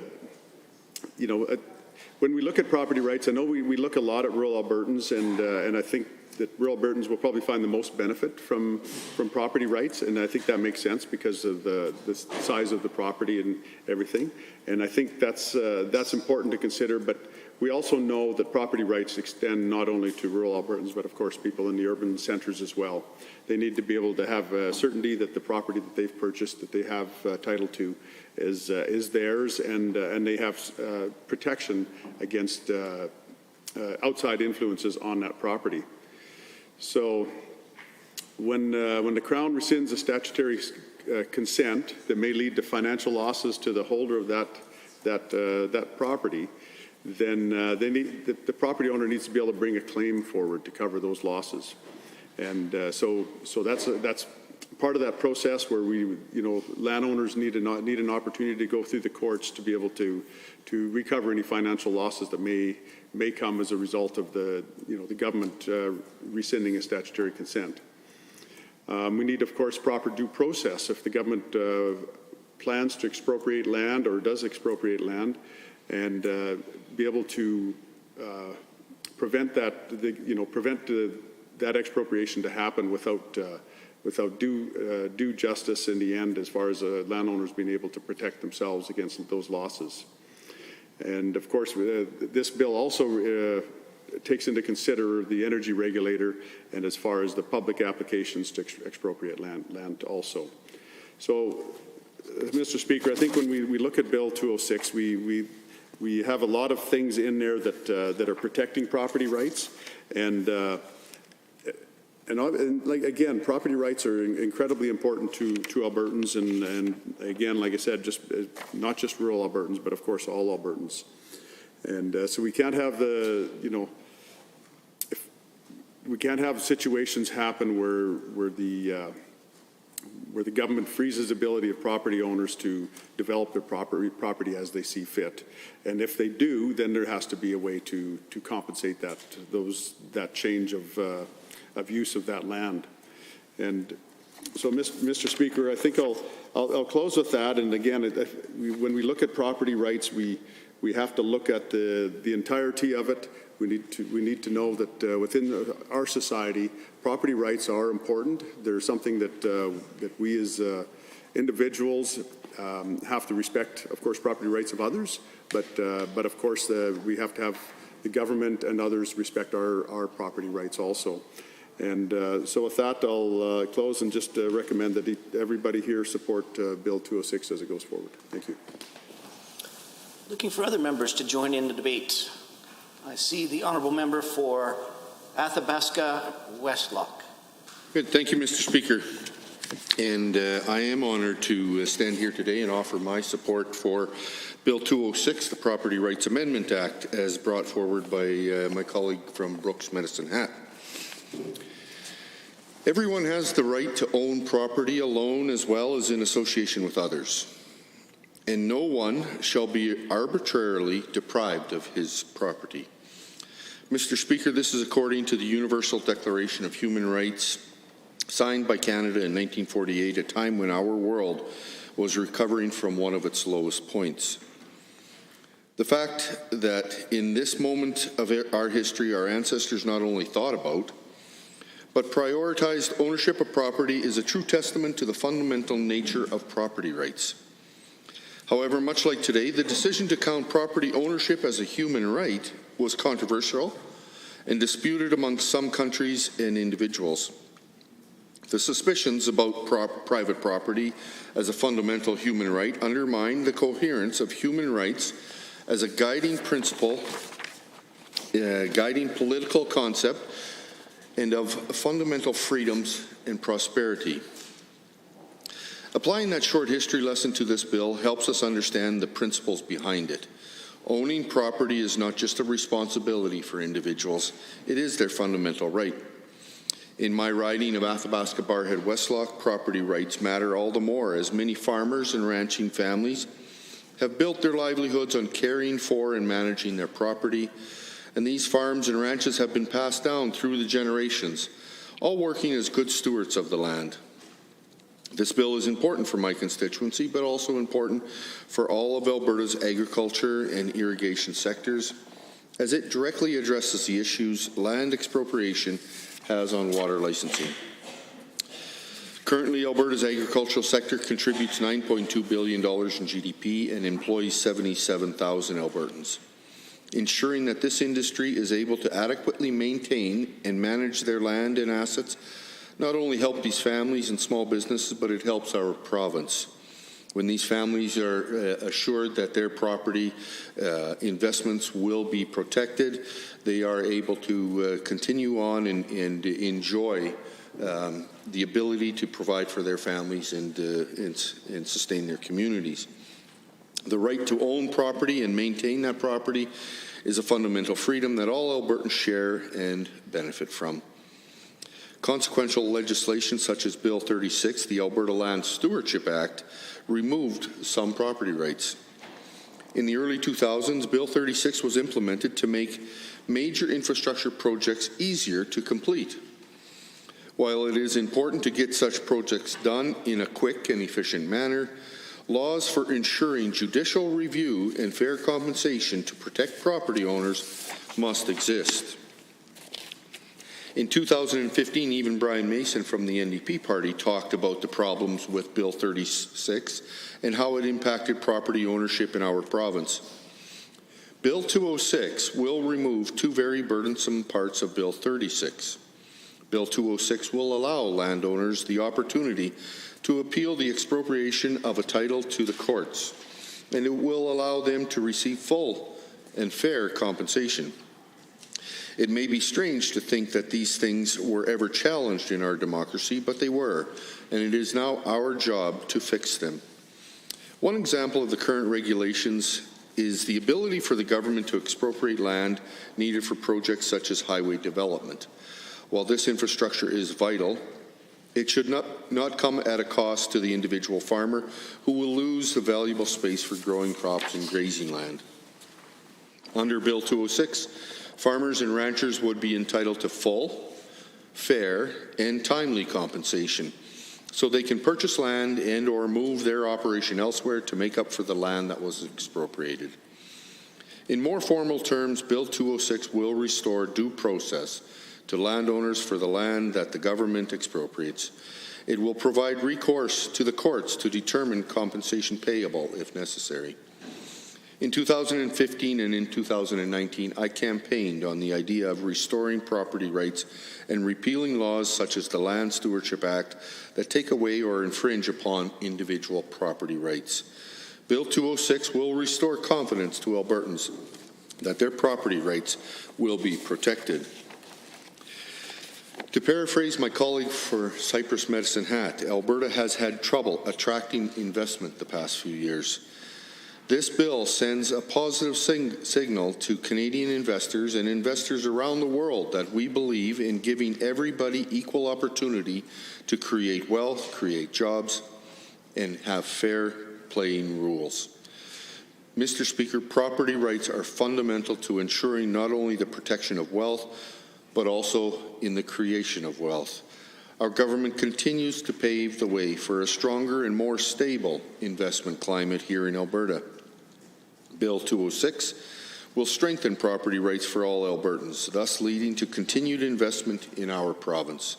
Rural Albertans stand to gain the most from this bill as it creates more government accountability for infrastructure projects that involve expropriating farmland, grazing land, or even bodies of water. By ensuring fair compensation for land expropriation, we are standing with Albertans and not against their property rights. Just like Canada said back in 1948, Alberta believes in the universal right to own property and to manage and maintain that property to the best of one's abilities. So thank you, Mr. Speaker, for the time to speak to Bill 206. I fully endorse the intent of the bill and will be supporting this bill as we move forward. Thank you. Thank you, honourable members. I see the honourable member for Peace River has risen. Well, thank you, Mr. Speaker. I want to thank the previous member for his comments and appreciate the input that he's had on this important topic of property rights. And I want to thank the member from Brooks Medicine Hat for moving this piece of legislation and bringing it forward. In a free society, property rights are the foundation of our freedoms. They truly are, Mr. Speaker. This is something that has been universally endorsed across Western civilization, that without the right to own property, our freedoms will be disintegrated. This is effectively the rights that we have here in Alberta because of the work that we have done in our civilization, going all the way back to even before Runnymede in 1205, talking about the importance and the rights that citizens have being ruled by the Crown. This might sound lofty, Mr. Speaker, but the truth is, without property rights, all that we have today in our society, the freedoms we enjoy, the economic prosperity Alberta has benefited from more than almost any developed country in the world would be gone. The truth is, the ability that I have to own property myself, that every citizen equal under the law has to own property and to be protected by the rule of law, is foundational to the ability for me to be able to have freedom of movement, freedom of economy, freedom to live my life as I see fit. Because I rest in the certain knowledge, protected by law, that the property that I have will not be expropriated unfairly, unjustly, unreasonably. The truth is, Mr. Speaker, if we look at societies that do not protect property rights, and I think it's appropriate to bring this up now, especially in this second reading, as we're talking about the principles of the bill, If we look at societies that do not have property rights, we shudder. We look at them and we say, that is not somewhere I would like to move to. And I can tell you right now, Mr. Speaker, the immigration numbers out of the Republic of Congo to Canada are one direction and not the other for a very certain reason. And part of that is the ability for these newcomers who come to Canada to know that the work that they invest in, the property they own, the businesses they set up is protected. And you cannot expropriate and take by fiat what you like and will as government. We ourselves are bound by certain rules and procedures, by the rule of law itself. And this goes back to Charles II, the idea of whether or not the Crown has limitations in its authority. The truth is, this legislature has advocated in its previous incarnations, going all the way back to the Parliament in the United Kingdom, that there are limitations to the Crown. The truth is, without that, we live in what would be an absolute dictatorship. And property rights have a part to play in allowing that freedom to flourish. So, Mr. Speaker, I think it's important that we bring this up now, the importance that property rights play in our foundation as a society. And we look at the way that, whether we're talking about detailed cases currently, when a government decides to build and expand its infrastructure, the way that the state interacts with private citizens needs to be something that is protected by law. Needs to make sure that it is something we know as citizens in advance, predictably, will be followed. Where there is uncertainty in how that interaction works, we'll find ourselves in a spot where that predictability and thus the rule of law is breaking down. And I think that fundamentally plays to our ability to be free, to have free enterprise in this society. Because if we do not have certainty in that, even if it's just on the fringes, Mr. Speaker, we'll find ourselves in a difficult position as individuals working to try and expand our economic growth in the province. The truth is, knowing when you get into advance into the situation that this will remain predictable is key. Now, the vast majority of this interaction is settled by common law. The vast majority of this is codified in our province and in our state, nationally. But the truth is, Mr. Speaker, there are certain fringes where it is not clear, where there is a lack of clarity in terms of what rights individuals have, and that is what this bill endeavors to try and solve. I hesitate to interrupt the honourable member, but unfortunately, time for consideration of this matter this afternoon has concluded.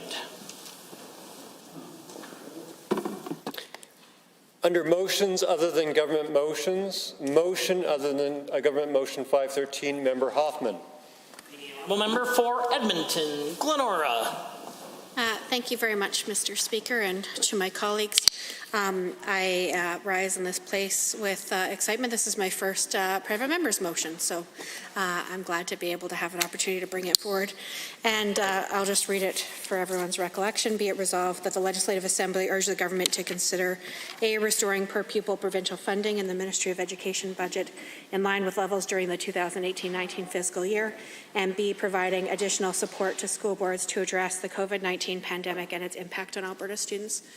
And I think today it's fitting that we talk about this for a few reasons. Number one, over the last 5 days, we've continued to see huge numbers of COVID virus infections in our province, and the number of fatalities has continued to grow as well. I think doing some rough math, looking back at the last few days, it's been about 5 days since the numbers doubled. And if it continues at that same rate, and typically things, once they start doubling, move even faster than the time it takes between, I think that we will all be in for a very tough Christmas, to say it lightly. There are sort of three things that internationally are seen as being successful in helping to slow the spread: wearing a mask, washing your hands, and spreading out and or staying away from one another. And definitely washing your hands and wearing a mask, I want to say that a lot of school divisions have done a lot to make sure that that is their policy, at least for grade 4 onward. And I want to recognize the little bit of money that was allocated towards that cause. From all accounts I've heard, the supplies that have been provided have been depleted already in schools, and they're on to trying to find ways to fund that on their own at this point.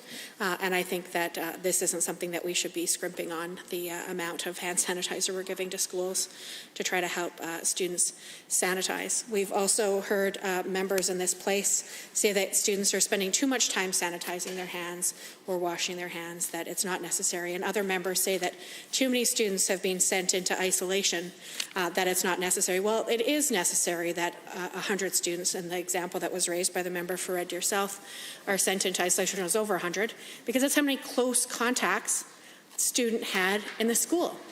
So if we actually acted in this place to ensure that we did not just mask wearing and sanitization, but also the piece around ensuring proper distancing and capping class sizes, we've proposed 50, and I'd be happy to hear what the government's counter proposal is. So far it's just been, we're not going to do that. It would be great to actually see some concrete measures to actually slow the spread in schools, because it is growing incredibly quickly in schools and in society, and we still have contract tracing failing to identify the source case now of over 80% of infections in this province. So it's really frustrating for many students who are living this, who are walking the halls of their schools themselves. It's very scary for many staff members who are there because they love learning and they love students and they want to support them. But they also want to be able to ensure that they're going home safely to their families at the end of the day, both students and staff, and to our broader communities. So in terms of the first part where we talk about the education funding piece, I want to sort of break it down a little bit, because in this place, a lot of things have been said by the Premier that are not reflective of the facts. So the facts are that in 2018-19, which is the year I referenced in my motion, students, we had 730,375 students, and we had an $8.22 billion budget, which worked out to $11,257 per student. And now in 2020-2021, 756,638 students, the same overall budget. So when you divide that up, it works out to $10,824. So that's a cut of $433 per student from our schools. So when people say, you know, we've maintained that per pupil, that's not true. The per pupil amount has been cut by $433. The other piece I want to make sure that everyone is aware, and the Premier has said this more than once, he stands in this place and says, you know, we fund education at the highest rates across Canada, and that's not even close to being reflective of the facts.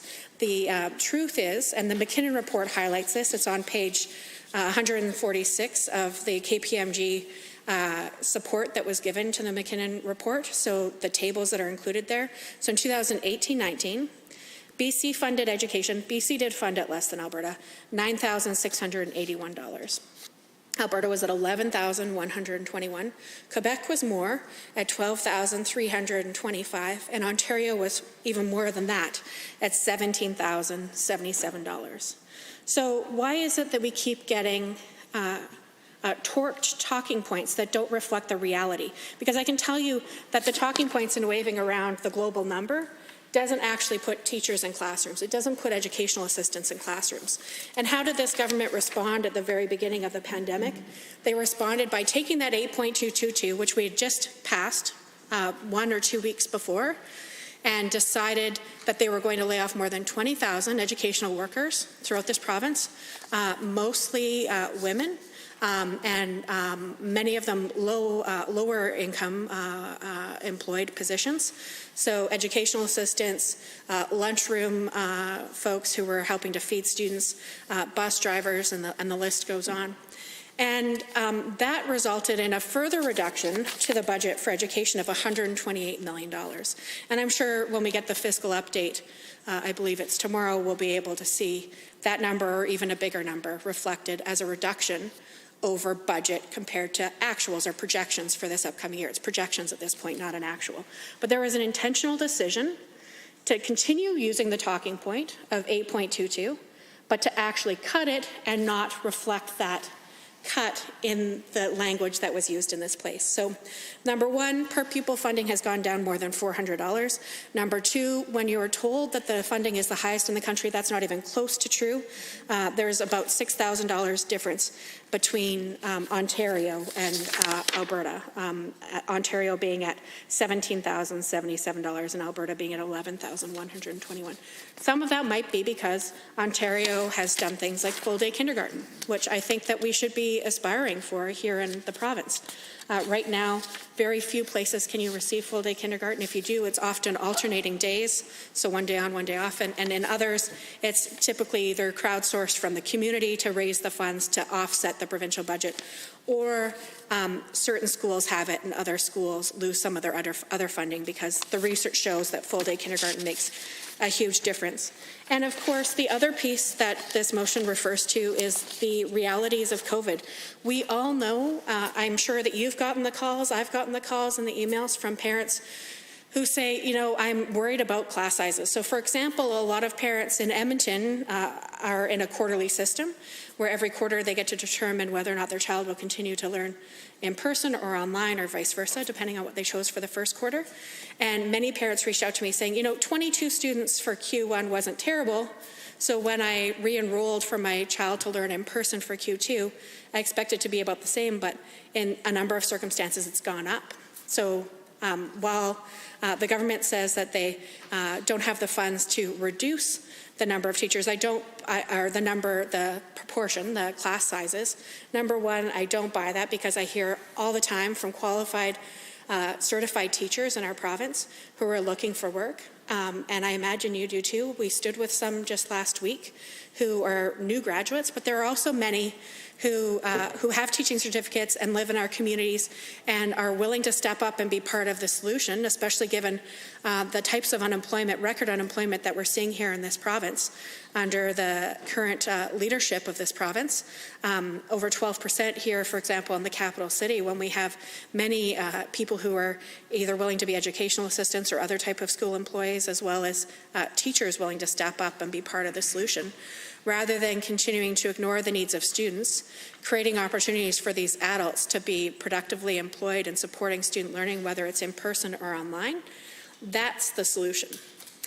Not continuing to recite talking points that have been proven over and over again to not reflect the facts, to not represent the truth, and to continue to pretend that everything's fine, because let me be very frank, it's not fine. People are watching these numbers grow and grow and grow. And for the more than 60 people, I think it's 62 people today who are in ICU, I am very concerned for them. I'm very concerned for the staff who are working with them. We know that staff in ICUs are doubling up on their patient loads right now. So typically you have one ICU registered nurse for one ICU patient. And it's changed recently, about a week ago. So now the model is one ICU nurse for two patients, and then they get somebody else to support them. Are there others wishing to speak to the motion? The member for Lethbridge East. Thank you, Mr. Speaker. I am rising today to speak to the negative impact that the member from Edmonton Glenora's motion would have on the education system. I'll start the time off by discussing the flaws behind the first part of her motion, in which she urges the government to return to the 2018-2019 funding levels, and finish off by highlighting the significant investment Alberta taxpayers have made in COVID-19 related funding for schools. Mr. Speaker, the member from Edmonton Glenora's push to return to 2018-19 funding levels would not improve or increase funding for the majority of our school boards. In fact, it would reduce the funding available to many school boards in this province. To explain this flaw in her motion, I just want to give the House a brief overview of the new K-12 funding model implemented as part of Budget 2020. Mr. Speaker, when the government developed our new funding model, they met with every single school authority and met with key groups within the broader education system. The model rolled out was a direct result of those conversations.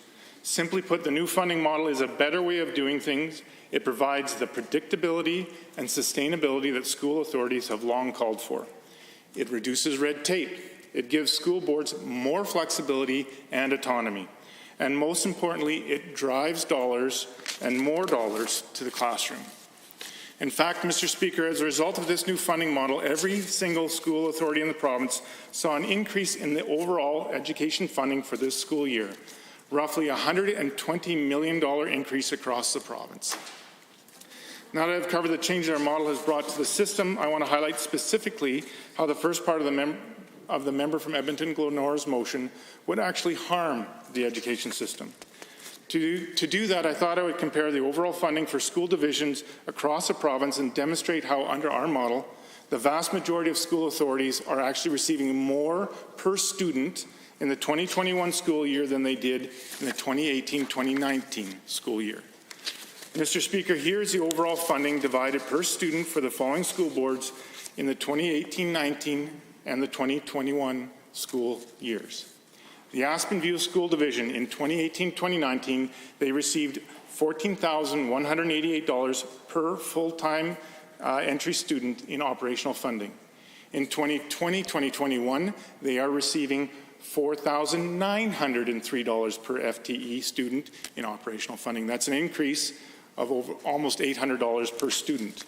The Clearview School Division in 2018-2019, they received $12,485 per FTE student in operational funding, and now in this year, 2020-2021, they are receiving $13,004 per FTE student. That's an increase of almost $500 per student. The Elk Island Catholic Separate School Division, in 2018-2019, they received $10,498 per FTE student in operational funding, and in the 2020-2021 year, they are receiving $10,999 per FTE student, an increase again of almost $500 per student. The East Central Francophone Education Regional Authority in 2018-2019, they received $17,888 per FTE student, and this year they are receiving $17,964 per FTE student in operational funding. The Peace Wapiti School Division in 2018-2019 received $12,563 per FTE student in operational funding, and this year they are receiving $13,052 per FTE student. And for my constituents, the Lethbridge School Division for 2018-2019 received $10,194 per FTE student in funding, and this year in 2020-2021, they are receiving $10,210 per FTE student in operational funding. Mr. Speaker, I could go on and on listing these examples, but I believe I have made my point. These 6 school divisions are just 6 of many school divisions who are better off under the new funding model and have more operational funding per student in the 2020-2021 school year than they did in the 2018-2019 school year. Simply put, Mr. Speaker, these 6 school divisions, plus many more I have not listed, would be worse off under the member from Edmonton-Glenor's proposed motion. Now, Mr. Speaker, the Minister of Education is a former trustee, and I know, and she knows, the members opposite had a difficult time working with school divisions, which might be one of the reasons why they oppose the new funding model. After all, it was built after significant consultation with our education system and had broad support from school authority leadership. To remind the House of this support, I'd like to read a couple of quotes into the record. And I quote, "The new funding framework reflects a return to an increased autonomy for local board decision-making, coupled with a reduction in the red tape school authorities have been challenged with in recent years." That's Bavain Davernay, President of the College of Alberta School Superintendents.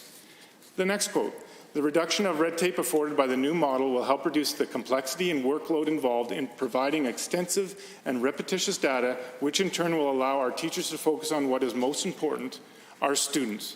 That's Mary Martin, the board of the Calgary Catholic. The simple reality is this, Mr. Speaker, that this motion before the House would cut funding to many school authorities across the province. On to COVID-19. The members opposite like to claim that schools have simply not been given any support. That is not the case. Now, I'm not sure if the members opposite haven't heard the Minister of Education during question period or missed a few news releases, but for their sake, I'd like to reiterate the significant investment Alberta taxpayers have made to support schools during COVID-19. To date, Alberta taxpayers have funded $10 million in PPE, including 2 reusable masks for every single staff and student, face shields for staff, sanitizer for schools, and touchless thermometers for schools as well. $250 million in accelerated capital maintenance and renewal funding as a part of Alberta's recovery plan, which many school authorities directed to improve their schools for COVID-19, including for HVAC and ventilation upgrades and touchless sinks. Access to taxpayer-funded reserves, of which there is $363 million available across the province. All of this was on top of a $120 million increase in operational funding for the 2020-2021 school year. In total, Mr. Speaker, Alberta taxpayers have funded $743 million in increased funding for school authorities to ensure that they have the safe learning environments during COVID-19. This, coupled with the $262 million in taxpayer funding the federal government provided, has given school authorities access to over $1 billion in taxpayer funding, 3/4 of which came from the Alberta government. The Minister, the Premier, and many of my colleagues have said numerous times we remain committed to ensuring school authorities have the funds they need to ensure a safe school year for our staff and students. Mr. Speaker, as you can see, the member from Edmonton-Glenora's motion would have significant implications on our school authorities if the government were to implement it. It would significantly cut funding, operational funding, on a per-student level to many school authorities in the province. Additionally, as I have clearly indicated, we have provided school authorities with resources to ensure a safe learning environment during COVID-19, and we will continue to ensure that they have the resources that they need. As such, I would encourage the House to vote down this motion. The funding implication would have many school authorities in the province under harm and would harm the quality of education that students receive from school authorities in Sherwood Park, Grand Prairie, Medicine Hat, Wetaskiwin, Red Deer, Conklin, Lethbridge, and more. Thank you, Mr. Speaker. Are there others? The Honourable Member for Edmonton-Rutherford. Thank you, Mr. Speaker. I appreciate the opportunity to speak to this excellent motion by the member from Edmonton-Glenora, and particularly am happy to be standing up to speak after the member from Lethbridge East spoke, because I want all the listeners to know that the information that they've just heard is inaccurate and intended to cause confusion and does not reflect the assessment of anyone other than the UCP government.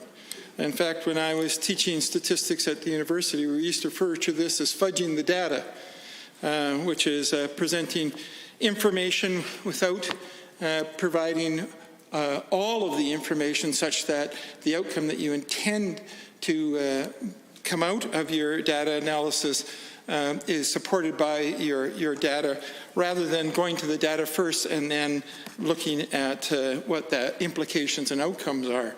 It's a kind of putting the cart before the horse, as they say, with the intention of misleading people as to the veracity of the data. I hesitate to interrupt, but it sounded a lot like the implication was that the Honourable Member intentionally misled the Assembly, and of course we know that he wouldn't have done that, because that would be unparliamentary, just as it is to imply that he was misleading the Assembly. So it's possible that I misheard, but it certainly sounded a lot like that, so I encourage the member to refrain from doing so in the future if that is what happened, and if it stick to the contents of the motion. Thank you, Mr. Speaker. I will be cautious as to how I describe the truthfulness of the situation here, so that I don't compromise the rules of the House. It doesn't change the truthfulness of my statements, however.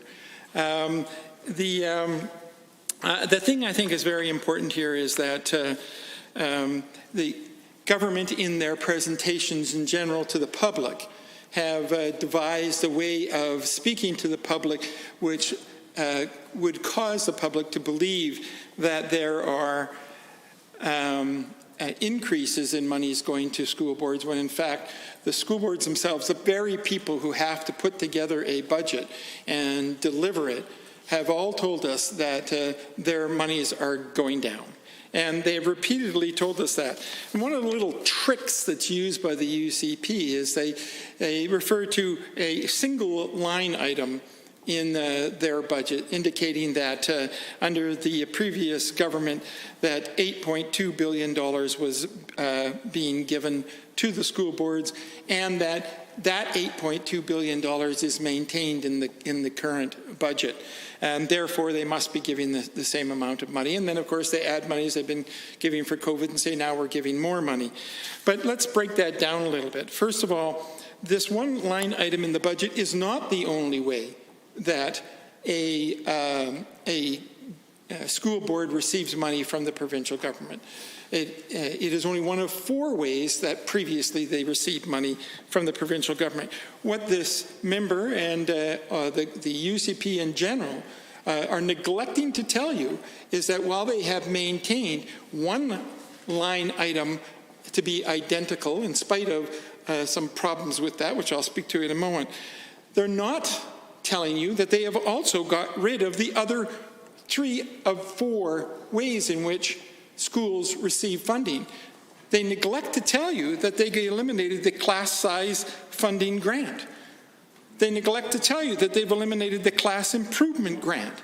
They neglect to tell you that they have eliminated the school fee reduction grant. So in reality, when you look at the consolidated budget of the school boards, the amount of money that they're receiving has been decreased. In fact, a report from CBC indicated that these amounts of monies are less this year compared to previous years. Edmonton Public Schools, minus $691 per student. Edmonton Catholic Schools, minus $152 per student. Calgary Board of Education, minus $701 per student. Calgary Catholic Schools, minus $341 per student. Black Gold School Division, Leduc, minus $812 per student. Rocky View Schools, Airdrie, minus $673 per student, just to give you some examples. And I'm sure that the member across can point out places where a single line item has indeed gone up for a single school board. But the reality is, overall, schools across this province have significantly less money. And I've already identified it's because 3 of the 4 sources of funding from the provincial government have been eliminated by this government. That was a failure of that member and of the government in general to acknowledge when talking about the consolidated, that is the full budget of the school boards. But let's go back to that $8.2 billion. That is indeed the same from a previous year as it is in this current budget. And look at that. Now, that particular amount of money was set when the number of students in schools was at a particular level. But what they neglect to tell you is that because we are a very young and growing province, we often have a significant increase, including up to 15,000 new students a year entering into school boards across the province of Alberta. So if you maintain the $8.2 billion, as they say they have, and I guess I'll acknowledge that they have on that one particular line item, you are actually decreasing the per student funding just by its very nature. That's simple arithmetic. And describing the process that has been gone through is one in which there is increased flexibility or more money to the classrooms or overall are simply talking points.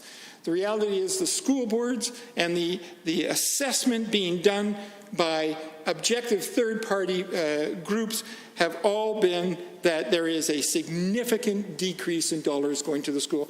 So I would be asking this government to support this motion, because we need to get back into a place where children matter, where we do not want them going into school systems where they are not receiving all that we as a province can provide them. Because truly it is said over and over again by many people that children are our future.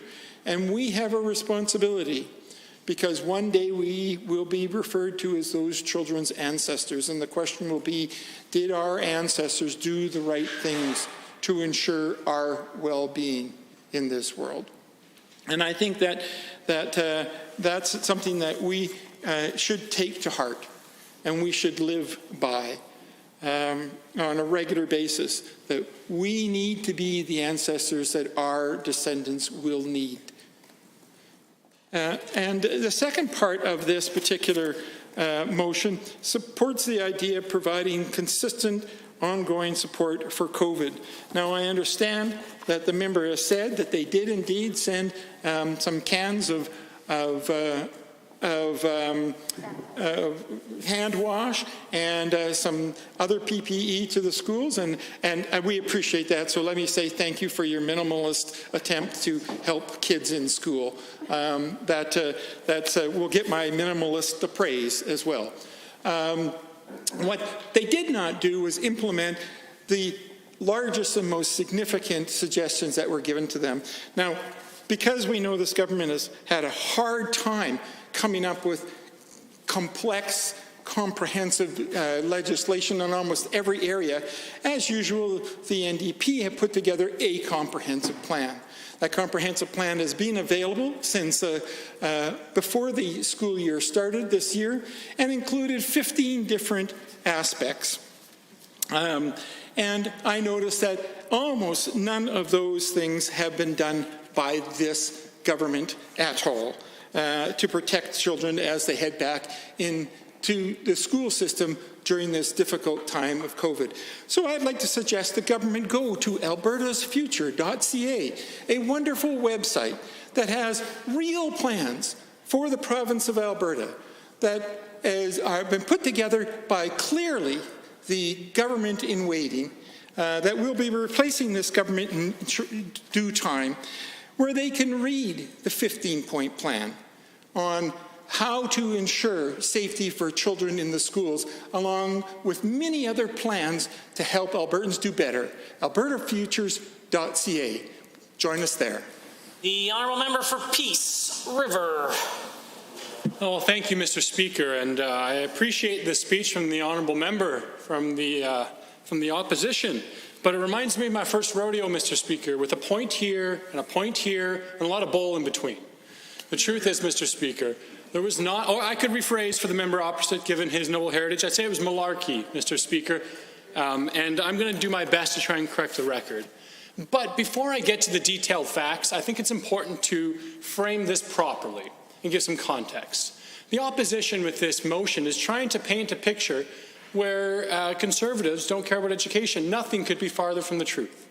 We as United Conservatives care deeply about our education. I myself am a product of the public education system here in Alberta. For better or for worse, the way I'm informed, the way I was educated, and the way that I express myself in the chamber is a product of this education system. My wife is a teacher in the public education system in Alberta. My parents are teachers in the public education system of Alberta. My brother is a teacher in the public education system of Alberta. These are important things to remember, that ultimately the truth is what the opposition is doing here with the motion from Edmonton, the member from Edmonton-Glenora, is cynical politics.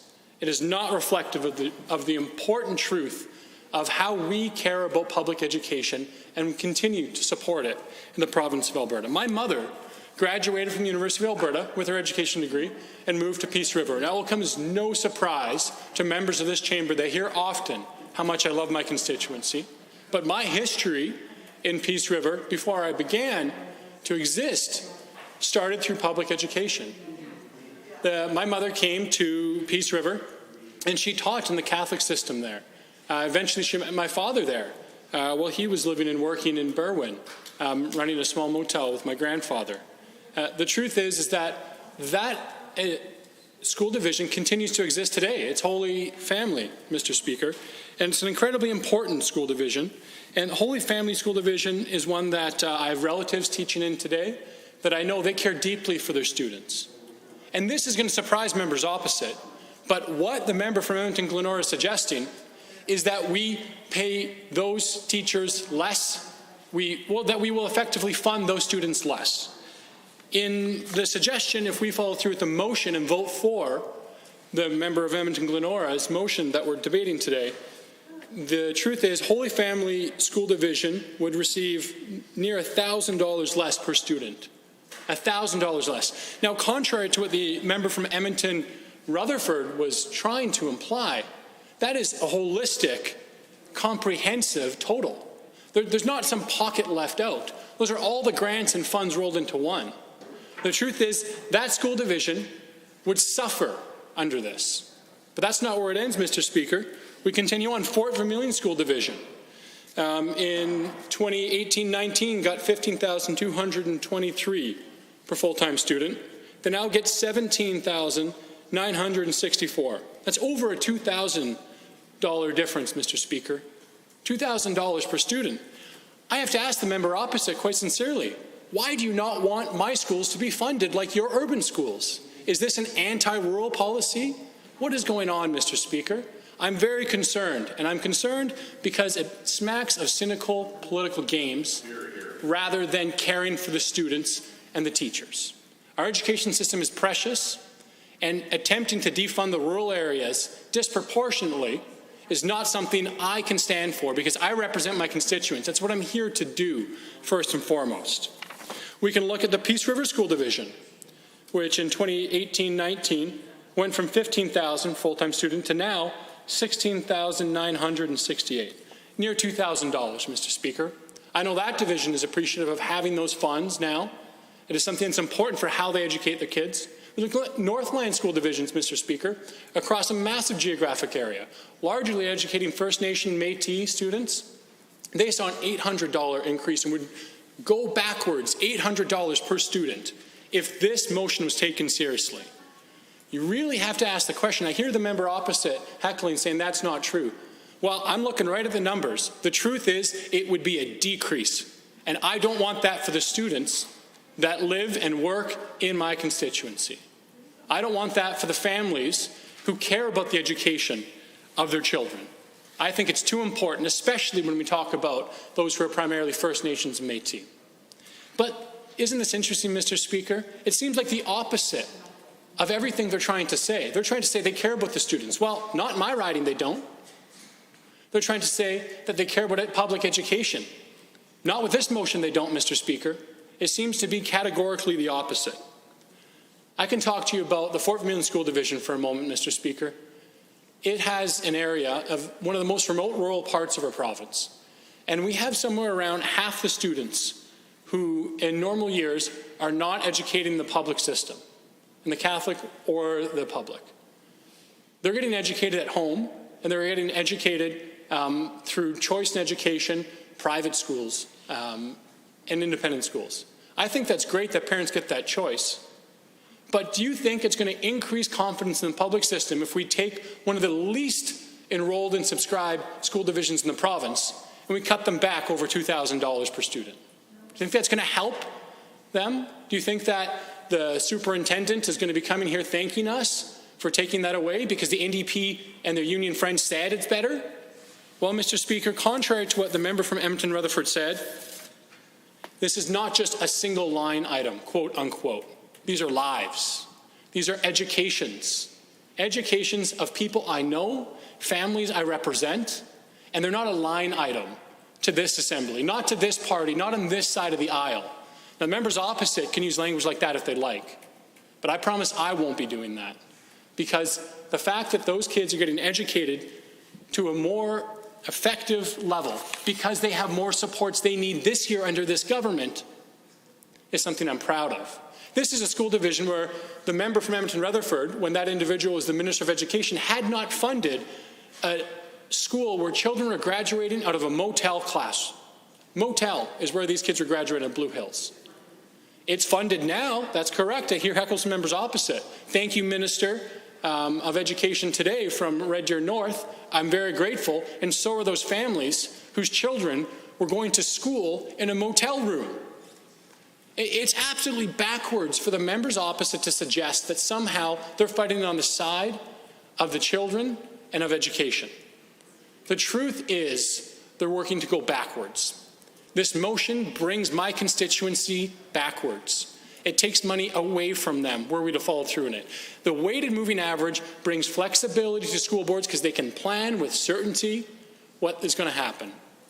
The truth is, under this model that the member from Edmonton-Glenora is suggesting, it would be worse for my constituents. I have an obligation here, not just because I'm elected and the Constitution says I should, but because I personally care about those children. I have an obligation to oppose it.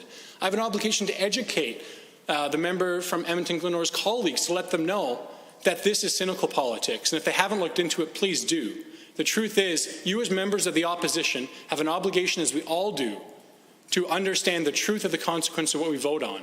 Please do not vote to take away funding from the education of children in my riding because they're too far away from you, or for whatever reason has been drafted up in your head, whatever talking points some genius in the NDP war room has worked up. The truth is, bottom line, we would lose money.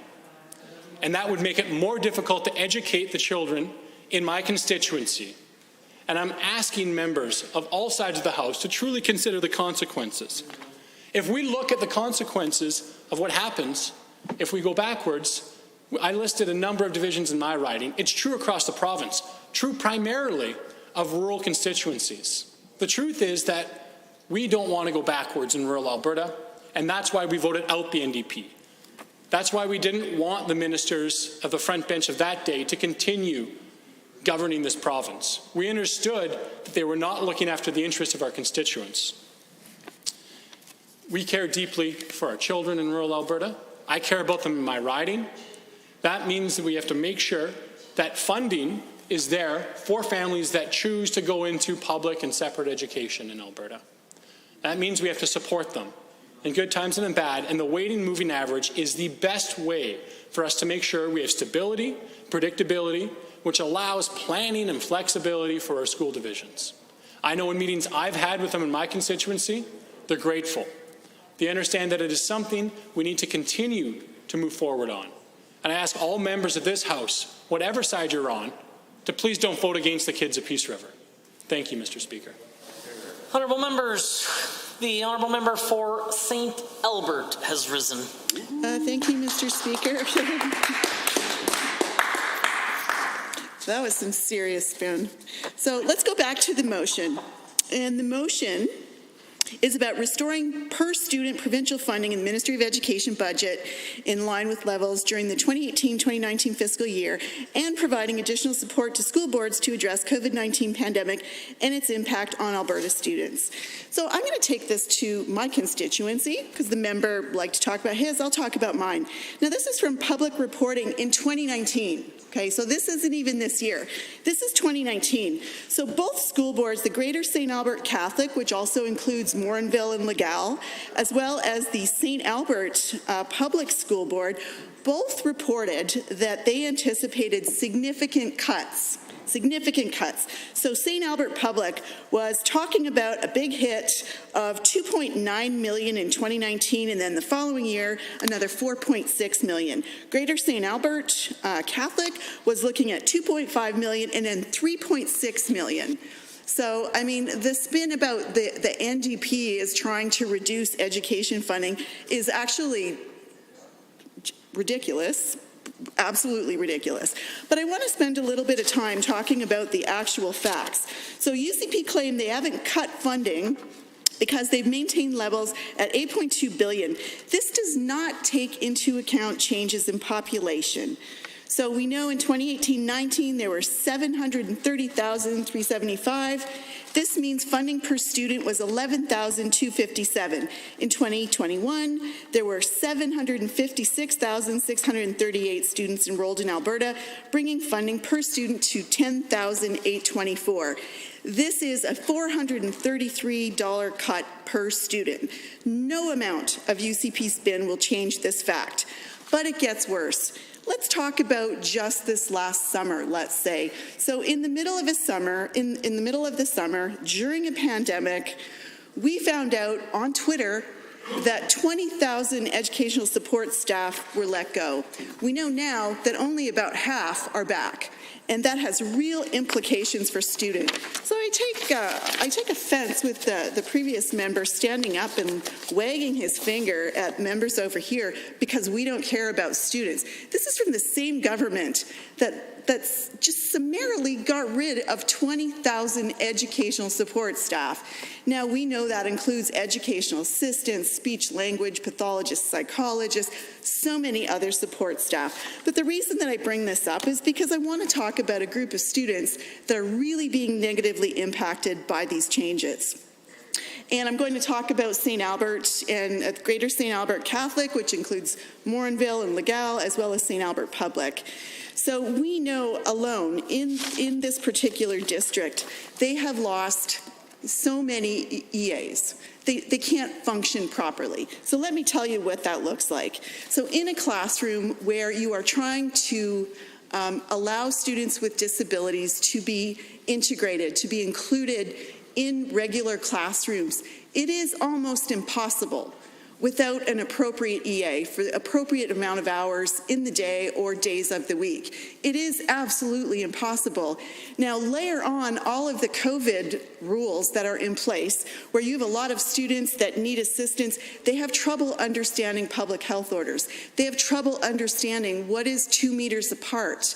They have trouble understanding I can't go and touch another person the way that I used to. I can't touch the things that I used to.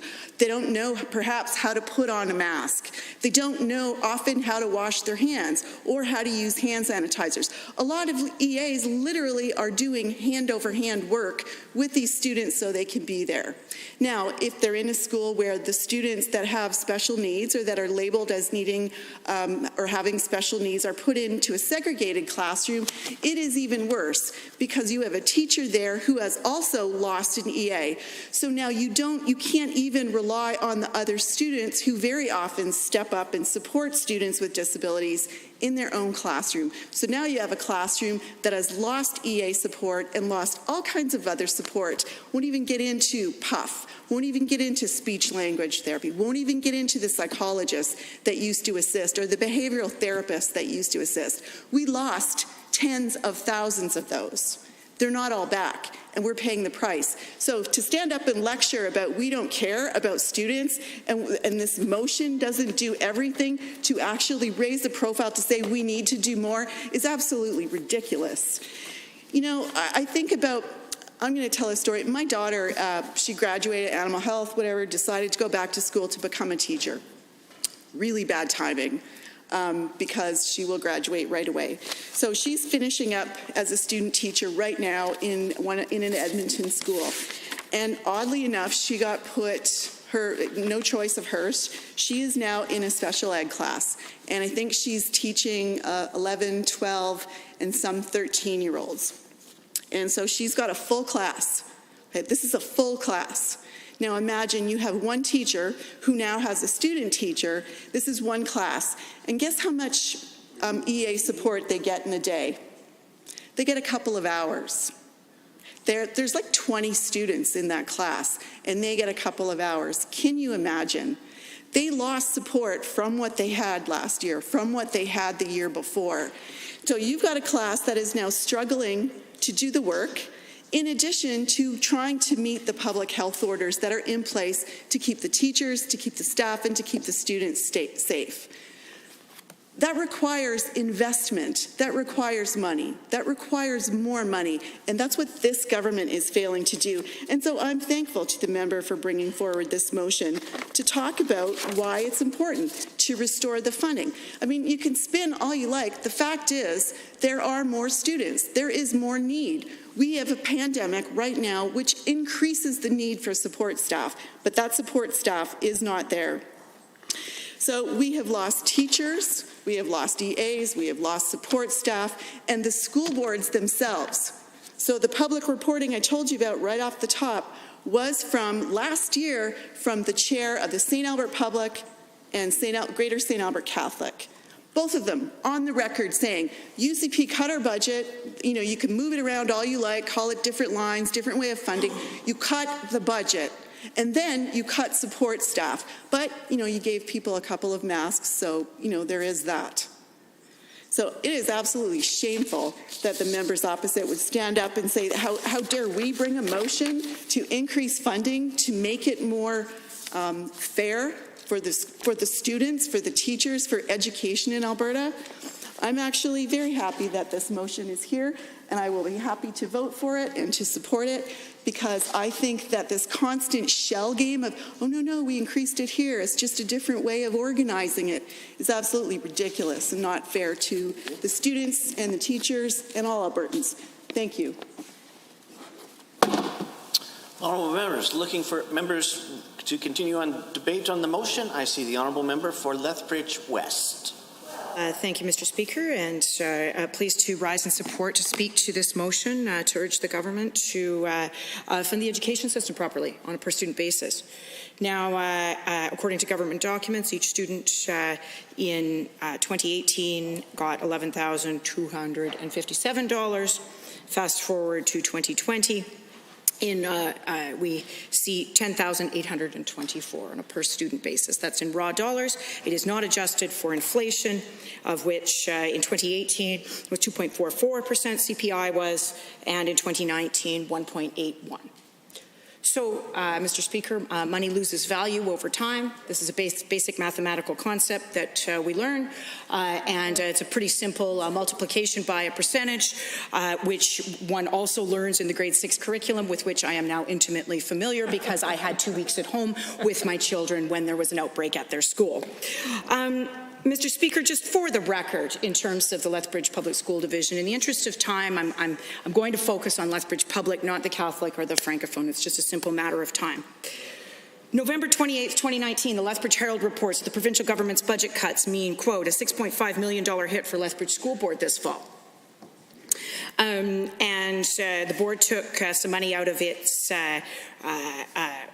budget in terms of salary and staffing contingency savings. It took $2.1 million out of some operating reserves, and the budget adjustments became essential after the provincial government brought in their budget on October 24, 2019. The provincial budget essentially set the table for a $6.54 million reduction in the Lethbridge Public School Division's funding, and they made some changes as a result in the elimination of teaching positions and in educational assistant positions. Fast forward to 2020, the Lethbridge School Division then releases their preliminary budget for 2021, and they were then at that point forecasting 3.8 full-time teaching positions after having already eliminated a few teaching positions out of Lethbridge Public, but the support staff at that point were being reduced by 41 positions, of which nearly 31 were educational assistants.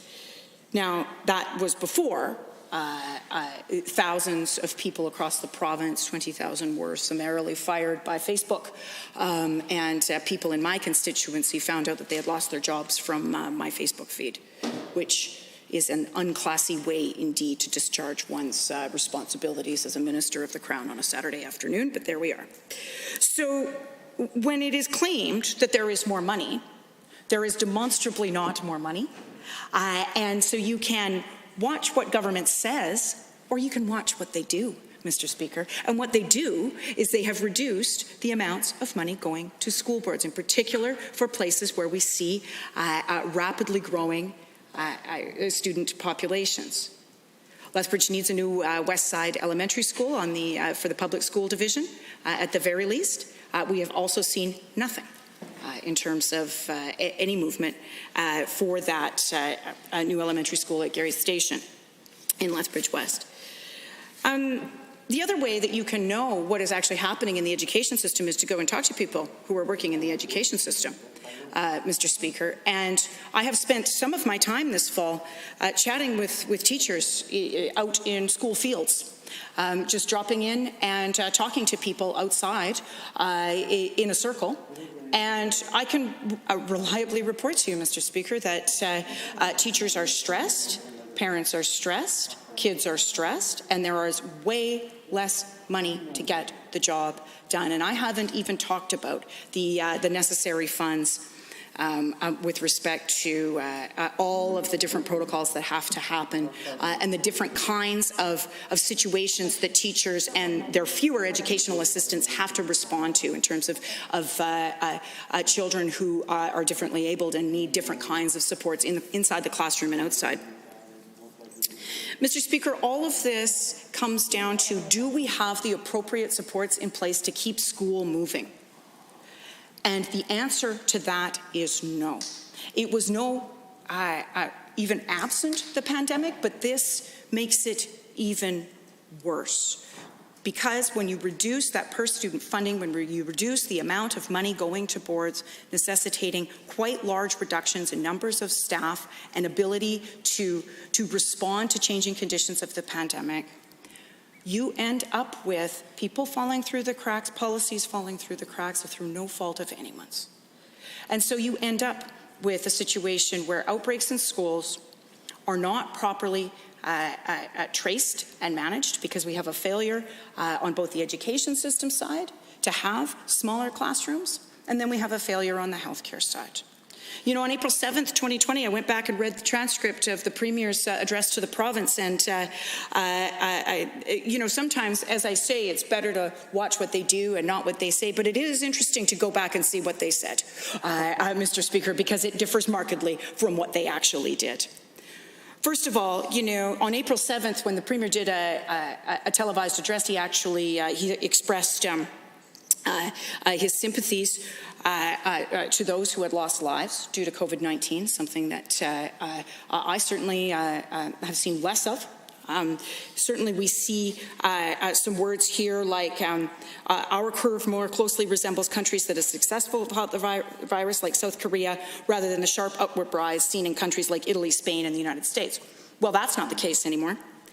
And he then goes on to talk about modeling, testing, and tracing. None of those things have happened, in particular since kids have gone back to school. We know that testing and tracing isn't happened. Premier waited 8 hours for his test, Mr. Speaker, while my kid waited 8 days when he was out of school. And now parents are getting phone calls from teachers. AHS is not contact tracing in schools at all. And so already stressed teachers who are dealing with fewer resources in the classroom are now also having to take up the role of the public healthcare system during a deadly virus and a global pandemic. It is shameful. The numbers are there, but if you don't believe the numbers, then go talk to the teachers and the parents, and they will tell the story of what has happened to education in this province in 2020. Thank the honourable member for Lethbridge West. Seeing the time, and given that Standing Order 8.3 allows the mover of the motion, other than government motions, 5 minutes to close debate, I will now call upon the honourable member for Edmonton-Glenora to do just that. Thank you very much, Mr. Speaker. I just want to start by clarifying for all members of this House, because I know that there were a couple of speakers who talked about this being about which specific formula. This has nothing to do about a formula. This is about the total number of dollars being allocated to education. So don't let people on the government side of the House tell you this is about picking winners and losers. Honestly, what's being demonstrated through subsequent budgets of this government already, we've seen too, is their desire to erode educational funding, to erode funding that is desperately needed for schools in Edmonton, in St. Albert, in Lethbridge, in Peace River, in the other side of Lethbridge. Students and the staff who are working with them need additional supports, not fewer. And that's simply what this is about. This isn't about a formula. Nowhere in here does it talk about a formula. It talks about the funding levels that are available to Alberta students. It doesn't say how to fund them. It's the total number of dollars. So please know that if you stand in this place and you vote against this bill, you are voting against restoring money to education globally, which is in turn potentially a cut to your own district. This isn't about what specific formula. And your record on this will stand. How you vote here today will reflect what your caucus's values are today, tomorrow, and as we lead into this election.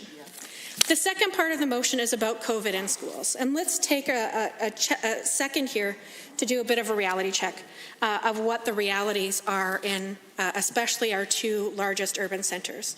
Edmonton Public, 40% of our schools as of reporting as of Friday, it might even be higher today given the numbers that we saw over the weekend, 40% of schools had COVID cases in them. Edmonton Catholic, 44%. CBE, 41%.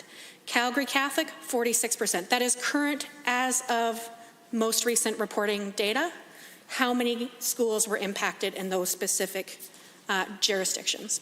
And I know that there were cases all over the province. I grew up in the north, you all know that.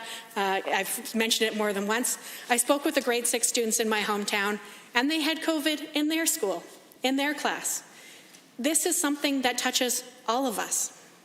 This is something that right now we're doing our best to live through and get through to the time where we can all be vaccinated and we can live a somewhat near normal existence. But this is not near normal times, and the fact that education funding has been cut, and you have a chance here today to send a message to the government, to send a message saying, we think it's important that education funding be restored. I believe members when they say they love somebody who's a teacher or they know somebody who's a teacher. Teachers are exhausted. The number of teachers and principals who have told me that they spend more time on the phone calling, telling students not to come to school than they do focused on student teaching and learning right now is devastating. They didn't go into leadership positions at school so they could spend their time calling, texting, emailing, telling people to stay away for their safety and the safety of their classmates. They went into this line of work because they believe in students, their potential, and they want to contribute.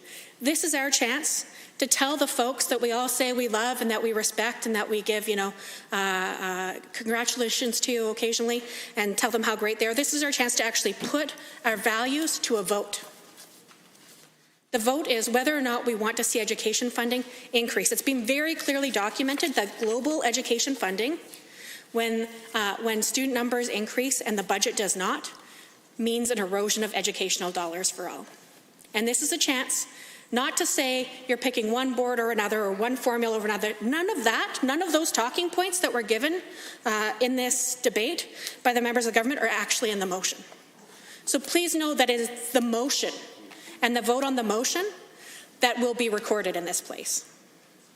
Please know that it is about the erosion of educational dollars that already were demonstrated through the McKinnon report to be far lower than Ontario and British Columbia. Mm-hmm. And what we are asked to do here today is to say, don't erode them further.